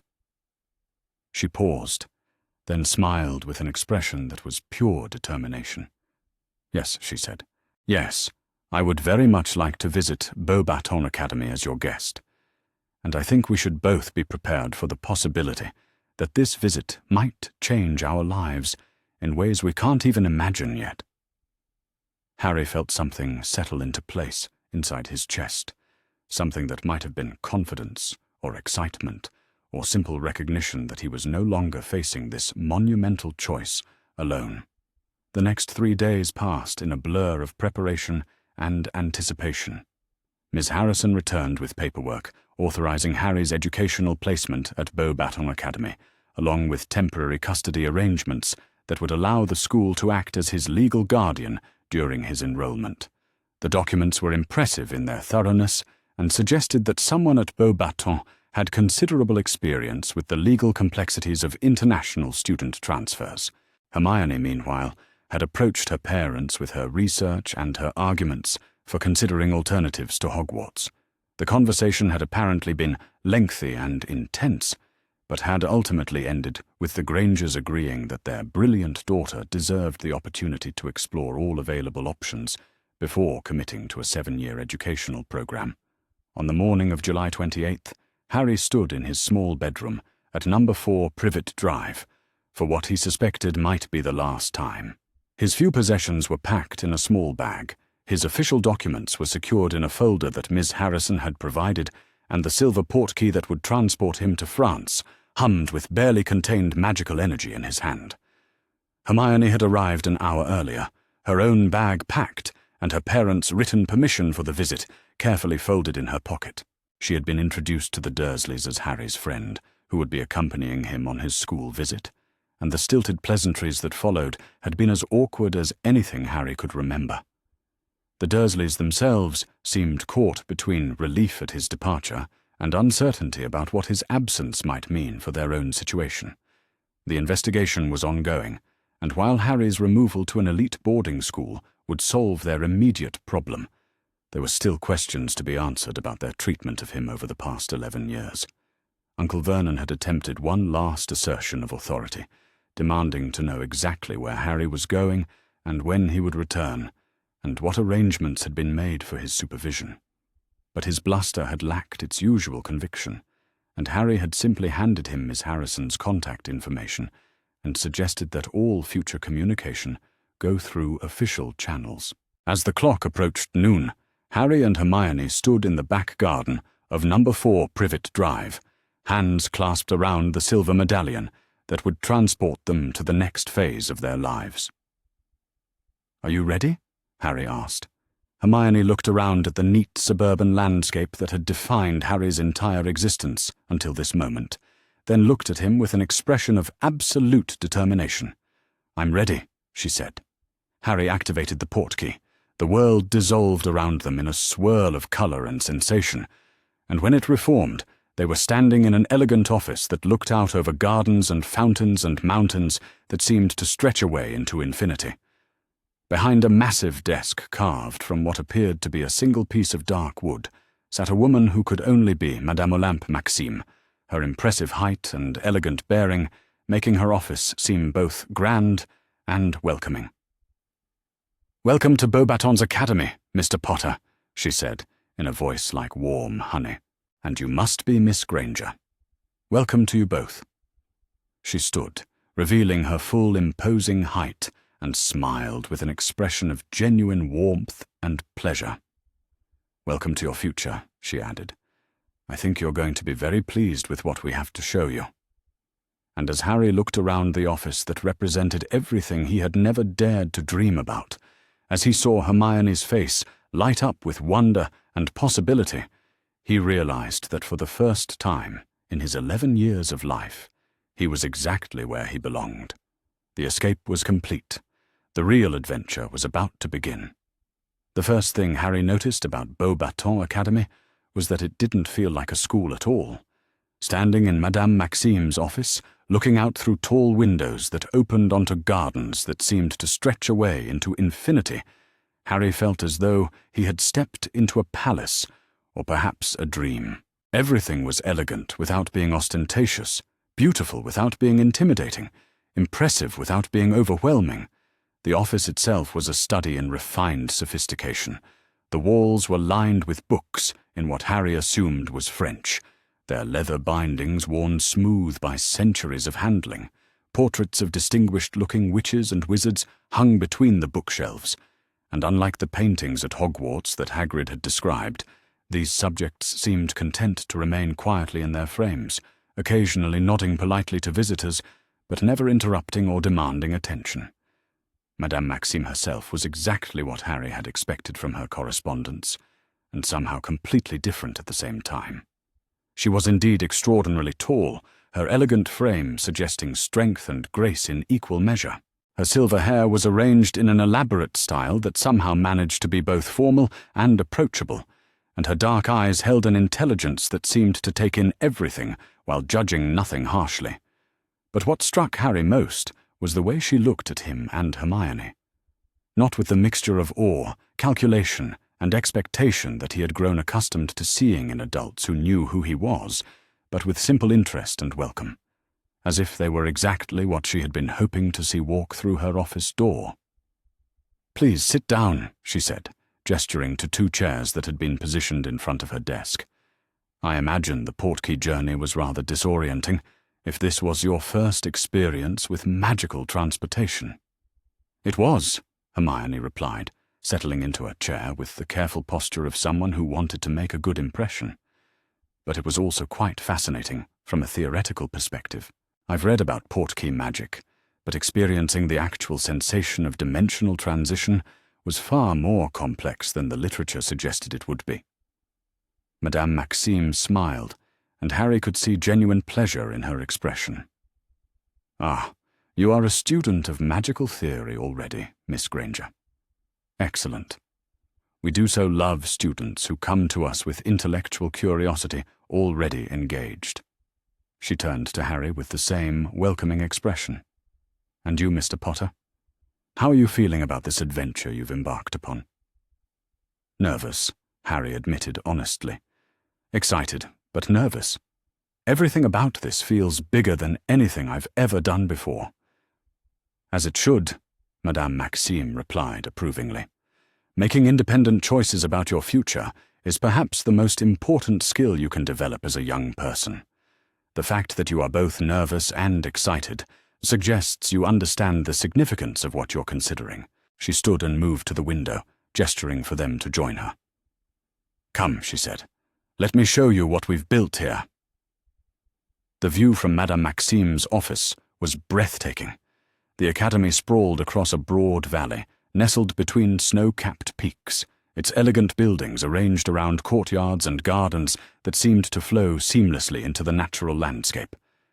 Students moved along pathways between the buildings, their sky-blue robes flowing behind them like water, and Harry could see that they came in all shapes and sizes and colors, representing what was clearly a truly international community. But it was the magic that took Harry's breath away. He could see it, somehow, in ways he never had before. Golden threads of light that connected the buildings to each other and to the mountains around them. Shimmering barriers that seemed to protect the academy while remaining completely transparent. Gardens where flowers bloomed in patterns that shifted and changed as he watched, creating living mandalas of color and beauty.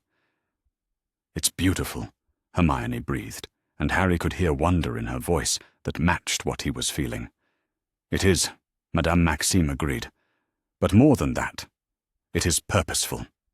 Everything you see here has been designed to create an environment where young, magical minds can flourish without constraint or limitation, where students are encouraged to explore their potential rather than forced to conform to narrow expectations."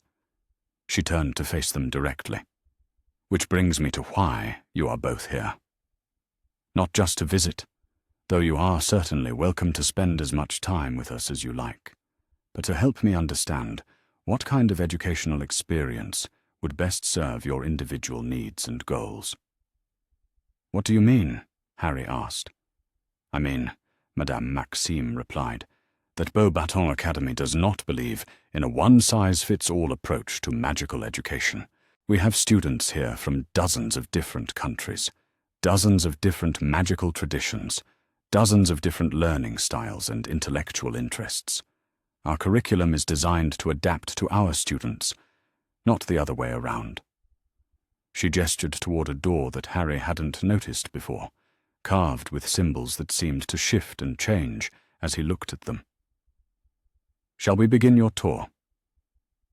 I think you'll find that experiencing our approach firsthand will give you a much better understanding of what we can offer you than any amount of theoretical discussion." The academy was even more impressive from the inside than it had been from Madame Maxime's office window. The corridors were wide and airy, with high ceilings and tall windows that filled every space with natural light. The walls were decorated with tapestries that depicted scenes of magical history from around the world, and Harry noticed that, unlike the rather Britain-centric historical displays Hagrid had described at Hogwarts, these tapestries seemed to celebrate magical traditions from every continent. Their first stop was a classroom where a group of second-year students were learning what their professor called practical transfiguration. But instead of simply turning matchsticks into needles or mice into snuff boxes, as Harry had read about in traditional British magical education, these students were engaged in projects that required them to understand both the magical theory behind transformation and its practical applications. One student was working to transform a withered plant back to health, learning about both botanical transfiguration and the underlying principles of life magic. Another was practicing architectural transfiguration, learning how to modify the structure of buildings to make them more efficient or beautiful. A third group was collaborating on what their professor called environmental transfiguration, working to understand how magical transformation could be used to address problems like pollution or climate change. "This is remarkable," Hermione whispered to Harry, as they watched a young witch from what appeared to be somewhere in Africa demonstrate a technique for transforming contaminated water into clean drinking water. At Hogwarts, according to everything I've read, transfiguration is taught as a purely academic subject, with very little consideration for how it might be applied to solve real problems. Here at Beauxbatons, Professor Dubois was explaining to his students, "We believe that magic without purpose is merely intellectual exercise. Magic at its best should improve the world around us, should solve problems and create beauty and enhance the quality of life for all living things." Harry found himself leaning forward, fascinated despite himself. This was magic as he had never imagined it could be. Not just spells to be memorized and regurgitated on exams, but tools for making the world a better place. Their next stop was even more impressive. The defense against the dark arts classroom was unlike anything Harry could have imagined, based on Hagrid's descriptions of the Hogwarts equivalent. Instead of focusing solely on combat spells and protective techniques, the curriculum here seemed to emphasize understanding, prevention, and healing. The professor, an elegant woman with prematurely silver hair who introduced herself as Professor Renaud, was leading her students through an exercise in what she called empathic magic. They were learning to sense and understand the emotional states that often drove people toward dark magic, and to develop techniques for addressing the root causes rather than simply fighting the symptoms. Dark magic, Professor Renaud was explaining, is almost always a manifestation of pain, fear, or desperation. A person who feels loved, secure, and valued rarely turns to magic that causes harm to others. Therefore, the most effective defense against dark magic is often not a shield charm or a counter-curse, but compassion, understanding, and the creation of communities where people feel they belong. This approach, Harry realized, was revolutionary compared to the traditional British attitude toward dark magic, which seemed to focus on punishment and conflict rather than prevention and healing. One of the students raised her hand. "But Professor Renaud, what about situations where someone has already chosen to use dark magic and represents an immediate threat? Surely compassion isn't always sufficient." Professor Renaud nodded approvingly at the question. "An excellent point, Celeste. And you are absolutely right that there are situations where immediate protective action is necessary. But even in those cases, our goal should be to neutralize the threat with the minimum necessary force, always keeping in mind that our ultimate objective is to restore balance and healing rather than simply to achieve victory over an opponent." She gestured to a series of practice dummies that lined one wall of the classroom. "This is why our advanced defense students learn what we call restorative combat magic, techniques that can stop an attacker without causing permanent harm, spells that can break through dark magical influences without damaging the person who has been affected, methods of magical healing that can address both physical and psychological trauma." As they continued their tour, Harry began to understand that what made Beauxbatons different wasn't just the elegant buildings, or the international student body, or even the advanced magical techniques being taught. It was the underlying philosophy that permeated everything they did. Magic, here, was seen as a gift that came with responsibility. Students weren't just learning how to cast spells, they were learning how to think about the ethical implications of their actions, how to consider the needs of others, how to use their abilities to create rather than destroy. In the potions classroom, students weren't just memorizing recipes for standard magical drafts. They were learning to understand the principles underlying potion making, to experiment with new combinations, to develop brews that could address problems their families or communities were facing back home. In the charms classroom, students weren't just practicing levitation and lock-picking spells. They were learning to create magic that could enhance communication across language barriers, that could preserve cultural traditions in the face of globalization, that could bring joy and wonder to people who might otherwise never experience magic. In the Magical Creatures classroom, students weren't just learning to identify dangerous beasts and defend themselves against them. They were learning about conservation, about the complex relationships between magical and non-magical ecosystems, about how to serve as bridges between the human and magical creature communities. It was, Harry realized, an education that was preparing students not just to be competent wizards, but to be thoughtful, responsible, creative human beings who happened to have magical abilities. But perhaps most impressive was the library. Harry had thought himself well read, thanks to his frequent visits to the little whinging public library, but the Beauxbatons library made every other collection he had ever seen look like a pamphlet. The building itself was enormous, with multiple levels connected by staircases that seemed to shift and rearrange themselves to provide access to whatever resources a particular student might need. The collection included not just books, but magical artifacts, preserved memories that could be accessed through special viewing devices, interactive exhibits that allowed students to experience historical events firsthand, and research facilities that provided access to magical databases from around the world. "This is incredible," Hermione said, her voice filled with the kind of reverence that other people reserved for places of worship. "I could spend years here just exploring what's available." "Many of our students do exactly that," said the librarian, a cheerful middle-aged wizard named Professor Beaumont, who had offered to show them around the collection. "We encourage independent research and exploration. Some of our most significant contributions to magical knowledge have come from students who followed their curiosity into areas that hadn't been extensively studied before." He gestured toward a section of the library that seemed to shimmer with protective enchantments. "We also maintain one of the world's most comprehensive collections of international magical traditions. Students here have access to spellbooks from every magical culture on Earth, oral traditions that have been preserved through magical recording techniques, and research materials that simply aren't available anywhere else." "What about students who want to pursue advanced study in particular areas?" Hermione asked. "Are there opportunities for specialized research or early university placement?" Professor Beaumont's eyes lit up with enthusiasm. "Oh, my dear, you've asked exactly the right question. Beauxbatons maintains partnerships with magical and non-magical universities across Europe and beyond. Students who show exceptional aptitude in particular subjects can begin university-level work as early as their 4th year, and our graduates frequently go on to advanced degrees at institutions like the Sorbonne, Oxford, Cambridge, the Max Planck Institute for Magical Physics in Germany, or the International Academy for Magical Arts in Switzerland." He paused, studying Hermione's eager expression.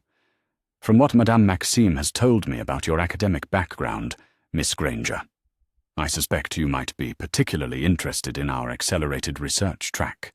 Students on that track design their own independent study programs in consultation with faculty mentors, often completing original research that gets published in international magical journals."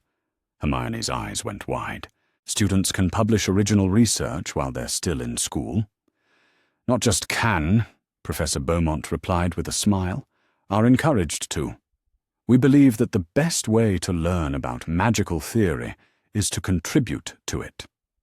As the day progressed, Harry found himself constantly amazed by the scope and sophistication of what Beauxbatons offered its students. But even more than the academic opportunities, he was struck by the atmosphere of the place. Students here seemed genuinely happy, not just content or satisfied, but actively engaged and excited about what they were learning. He saw groups of young people from different countries collaborating on projects, sharing knowledge from their respective magical traditions, creating something new and beautiful together. He saw professors who clearly loved what they were teaching, who treated their students as intellectual partners rather than empty vessels to be filled with predetermined knowledge.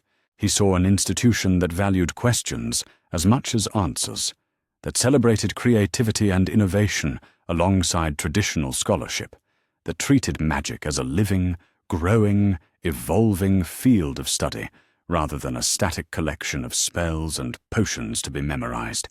And perhaps most importantly, he saw a place where he could imagine himself belonging. Not as the boy who lived, not as a symbol or a celebrity or a political figure, but as Harry Potter, student. Someone with potential to be discovered and talents to be developed and contributions to make. As evening approached, Madame Maxime led them to the guest quarters where they would be staying during their visit. The rooms were elegant but comfortable, with large windows that looked out over the academy grounds and the mountains beyond. Each room had its own small sitting area, a desk equipped with magical writing implements, and shelves lined with books, selected specifically for prospective students. After they had settled in, Madame Maxime invited them to join her for dinner in her private dining room. The meal was simple but exquisite, featuring foods from the various countries represented in the student body, and the conversation ranged across topics from magical theory to international politics to philosophy and ethics. What impressed Harry most was the way Madame Maxime spoke to them. Not as children to be lectured or impressed, but as intelligent young people whose thoughts and opinions were worthy of serious consideration. She asked them questions about their goals and interests, their concerns about magical education, their hopes for their futures, and she listened to their answers with the kind of attention that made it clear she was genuinely interested in what they had to say. "Tell me," she said, as they finished the main course, "what has impressed you most about what you've seen today?" Harry and Hermione exchanged glances, each waiting for the other to speak first. Finally, Hermione leaned forward slightly. "Madame Maxime," she said, "what's impressed me most is the way education here seems to be about developing the whole person, not just their magical abilities. The students we met today weren't just learning spells, they were learning to think critically, to solve problems creatively, to consider the ethical implications of their actions." She paused, gathering her thoughts. "At Hogwarts, from everything I've read, the focus seems to be on maintaining tradition and producing graduates who will fit neatly into existing magical institutions. Here, it feels like you're trying to produce graduates who will improve those institutions, or perhaps create new ones entirely." Madame Maxime nodded approvingly. "An astute observation, Miss Granger.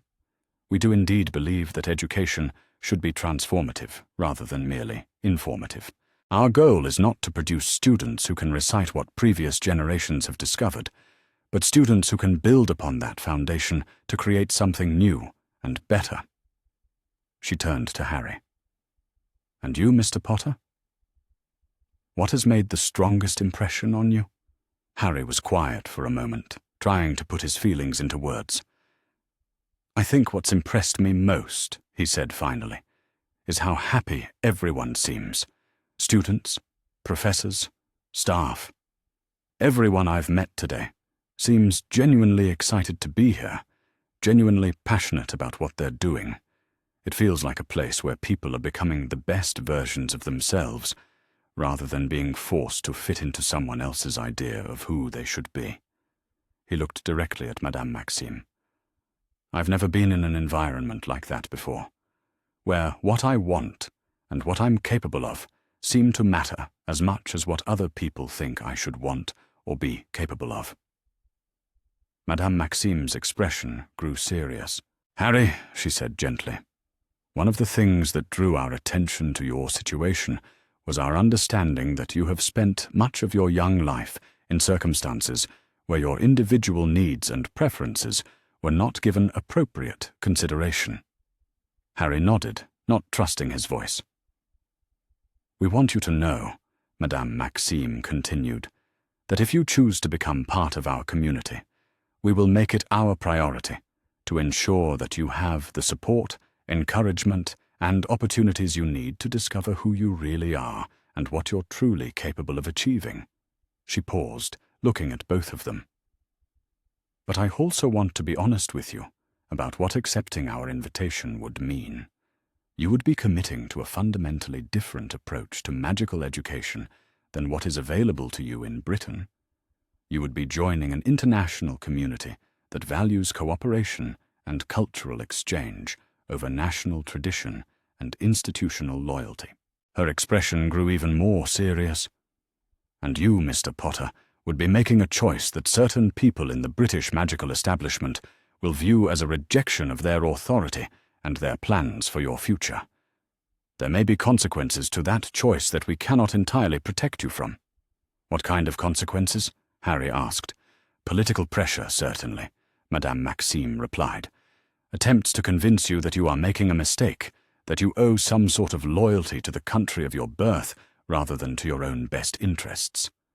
Possibly more direct interference, though our legal protections should prevent the most egregious forms of coercion. She leaned forward, fixing Harry with her intelligent dark eyes. The question you need to answer, Harry, is whether the opportunity to receive the best possible magical education in an environment that will nurture your individual potential is worth the complications that may arise from choosing your own path, rather than accepting the one that has been laid out for you. Harry thought about the Dursleys, about their systematic campaign to convince him that he was worthless and unwanted. He thought about Dumbledore's careful manipulation, about the way his suffering had been maintained to serve someone else's magical agenda. He thought about 11 years of being told what he should want, instead of being asked what he actually wanted. Then he looked around Madame Maxime's elegant dining room, remembered the passionate professors and engaged students he had met during the day, imagined himself as part of a community that valued his thoughts and opinions and potential. The answer, when it came, was surprisingly easy. Madame Maxime, he said, I've spent my entire life having other people make decisions about what was best for me, and those decisions consistently made my life worse, not better. I think it's time I started making my own choices, even if those choices are more complicated than simply accepting what I'm told I should want. He looked at Hermione, who nodded encouragingly.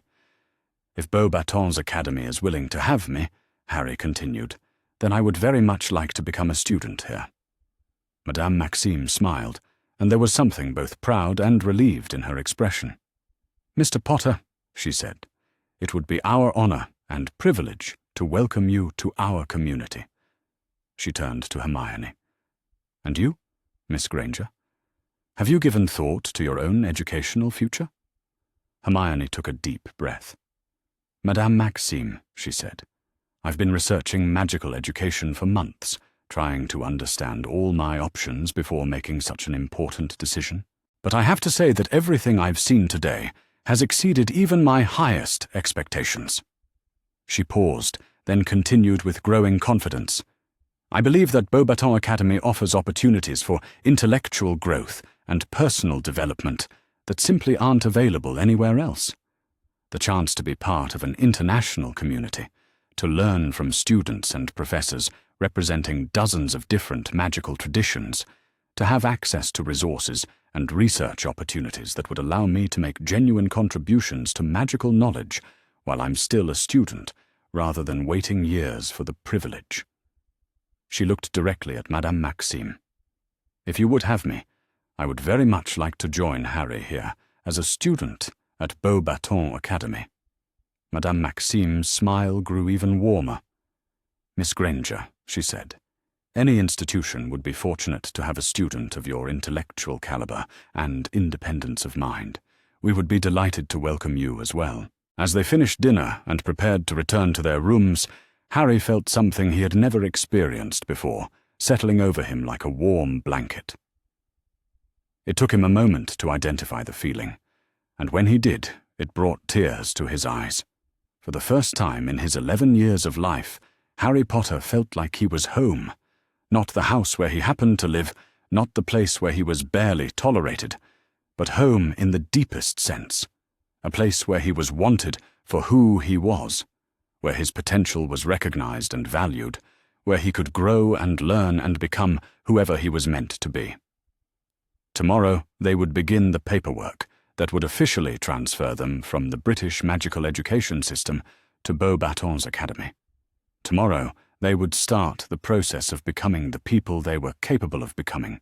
Tonight, though, Harry stood at his window looking out over the magical academy that was about to become his new life, and allowed himself to feel something he had never dared to feel before. Hope. Real, unqualified, uncomplicated hope for a future that was finally, truly his own. The boy who had survived was about to become the young man who would thrive. And that transformation was going to change everything.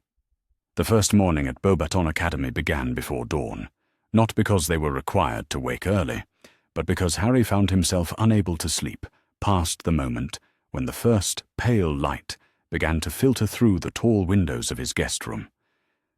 He had spent much of the night lying awake, not from anxiety or discomfort, but from a kind of excited anticipation that made rest impossible. Everything was different here. Even the quality of the light seemed richer, more golden, as if the magic that permeated the academy somehow enhanced even the most basic elements of the physical world.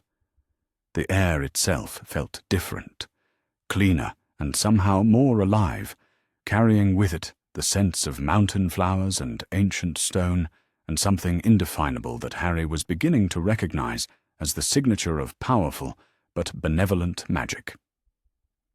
He dressed carefully in the temporary student robes that had been provided for him, noting their superior quality compared to anything he had ever owned before. The fabric was soft and well-tailored, the sky-blue color rich and vibrant, and there were subtle magical enhancements that seemed designed for both comfort and protection. These weren't just uniforms, Harry realized. They were garments created with genuine care for the students who would wear them. A soft knock on his door interrupted his thoughts. Harry opened it to find Hermione, already dressed, and clearly as eager as he was to begin their first full day as prospective Beauxbatons students. "Did you sleep at all?" she asked with a knowing smile. "Not much," Harry admitted. "Too excited, I think." "What about you?" "I managed a few hours toward dawn," Hermione replied. "I spent most of the night reading through the materials Madame Maxime left for us. Harry, the academic opportunities here are even more extensive than what we saw yesterday. They have exchange programs with magical institutions on every continent, research partnerships with universities I've only dreamed of attending, and advanced placement options that could allow students to begin specialized study years ahead of the traditional timeline." She paused, her eyes bright with enthusiasm. "I've been thinking about what Professor Beaumont said yesterday about original research. I already have ideas for projects I'd like to pursue, questions I'd like to investigate that I never would have had the resources to explore at Hogwarts." Harry found himself smiling at her excitement, feeling his own anticipation grow even stronger. "What kind of projects?" Hermione's expression grew thoughtful. "Well, one thing I've noticed is that magical education seems to vary dramatically from culture to culture, not just in terms of what spells are taught, but in terms of fundamental approaches to magical theory.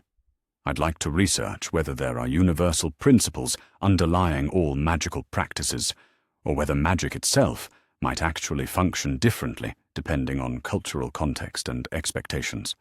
"That sounds incredibly complex," Harry said, impressed despite himself. "It is," Hermione agreed cheerfully, "which is exactly why it interests me. At Hogwarts, from everything I've read, students are expected to accept existing magical theory without question. Here, it seems like questioning existing theory and trying to develop new understanding is considered not just acceptable but essential. They made their way down to breakfast in the main dining hall, a magnificent space with soaring ceilings and long tables that seemed to accommodate students from dozens of different countries. The morning meal was unlike anything Harry had ever experienced, featuring dishes from around the world and conversation that flowed seamlessly between multiple languages. Harry and Hermione were welcomed at a table that included students from Spain, Germany, Italy, and what appeared to be somewhere in Scandinavia. The conversation was lively and inclusive, with the international students clearly accustomed to helping newcomers navigate both the social dynamics and the practical realities of life at Beauxbatons. "You are the British students who arrived yesterday," said a girl who introduced herself as Isabella from Barcelona. We heard that you chose Beauxbatons over Hogwarts. That is quite unusual, no? Harry exchanged a glance with Hermione, wondering how much they should reveal about their circumstances. We wanted to explore our options before committing to a 7-year educational program, Hermione replied diplomatically. Beauxbatons seemed to offer opportunities that aligned better with our academic interests. A tall blonde boy, who had introduced himself as Eric from somewhere in Norway, leaned forward with interest. What kind of academic interests? Hermione's eyes lit up. Magical theory, primarily. Comparative magical studies. International magical law. Research methodology. I'm particularly interested in the intersection between magical and non-magical academic disciplines. Ah, you will love Professor Larson, then, said a dark-haired girl named Julia from Milan. She teaches advanced theoretical magic and international magical studies. Very demanding, but brilliant. She encourages students to develop their own theories, rather than simply accepting what previous generations have concluded. And you? Isabella asked, turning to Harry. What draws you to Beauxbatons? Harry considered his answer carefully. I think I'm most interested in practical applications of magic, he said finally. Defense, but not just combat. Healing, protection, problem-solving. Magic that makes the world better rather than just more complicated. Then you will want to work with Professor Dubois, Eric said approvingly. He teaches what we call applied magical arts. Students in his advanced classes work on real problems, developing magical solutions to challenges facing both the magical and non-magical worlds. As breakfast continued, Harry found himself increasingly impressed by the sophistication and maturity of his potential classmates. These weren't just students going through the motions of their education. They were young people who had clearly given serious thought to their futures, who understood the global context of their magical training, who saw their education as preparation for making meaningful contributions to the world. It was exactly the kind of intellectual environment Harry had never known he wanted until he experienced it firsthand. After breakfast, Madame Maxime appeared to escort them to their first set of classes. Today, she explained, they would be observing advanced classes in various subjects to help them understand the scope and depth of what Beauxbatons offered its students. Their first stop was Professor Dubois' Advanced Transfiguration class, where Harry found himself witnessing magic that went far beyond anything he had imagined possible. The students weren't just transforming objects from one form to another. They were engaging in what Professor Dubois called creative transfiguration, using magical transformation as a tool for artistic expression and practical problem-solving. One student was working on what she called environmental sculpture, transforming raw stone into complex geometric forms that seemed to shift and flow like living things. Another was practicing architectural transfiguration, learning to modify the structure and appearance of buildings to make them more energy efficient or aesthetically pleasing. But it was the third group that captured Harry's attention most completely. They were working on what Professor Dubois called healing transfiguration, learning to use transformation magic to repair damage to living tissue and restore proper function to injured organs. This is extraordinary, Hermione whispered to Harry as they watched a student successfully repair a flower that had been deliberately damaged. I had no idea transfiguration could be applied to medical treatment. Professor Dubois overheard and smiled approvingly. Miss Granger, you have identified one of the areas where magical education has been most limited by traditional thinking. Transfiguration is perhaps the most versatile of all magical disciplines, capable of addressing problems in fields ranging from medicine to environmental science to engineering. Yet most magical schools teach it as if it were purely academic exercise. He gestured toward his students, who were working with obvious enthusiasm and focus. Here at Beauxbatons, we believe that students learn best when they understand how their studies connect to real challenges and real opportunities to make a positive difference. These young people aren't just learning to cast spells. They're learning to think like magical innovators and problem solvers. Harry found himself leaning forward, fascinated by the possibilities Professor Dubois was describing. Is this something first-year students could begin studying? Professor Dubois considered the question thoughtfully. Much would depend on your natural aptitude and your commitment to developing the necessary theoretical foundation. But yes, motivated first-year students could certainly begin exploring applied transfiguration, particularly if they were willing to do additional independent study to master the underlying principles. He looked directly at Harry. I understand that you've had some unusual experiences that might provide useful context for this kind of work, Mr. Potter. Students who have faced real challenges often bring a perspective to practical magic that their more sheltered peers lack. Their next class was even more impressive. Professor Renault's advanced defense against the dark arts session was focusing on what she called protective magic theory, and Harry quickly realized that the approach here was fundamentally different from anything he had expected based on his reading about traditional magical education. Instead of learning to fight dark wizards, these students were learning to understand them. They were studying the psychological and social conditions that led people to embrace destructive magic and developing techniques for intervention that focused on healing and rehabilitation rather than punishment and conflict. The theoretical component is essential, Professor Renault was explaining to her class, but today we're going to focus on practical application. I want you to work in pairs and practice what we call empathic shielding. This is a defensive technique that not only protects you from hostile magic, but also helps you understand what is driving your attacker's behavior. Harry watched as the students paired off and began practicing a complex shielding technique that seemed to involve not just magical barriers, but some kind of emotional or psychological connection between the participants. This is remarkable, Hermione said quietly. They're not just learning to defend themselves, they're learning to address the root causes of magical conflict.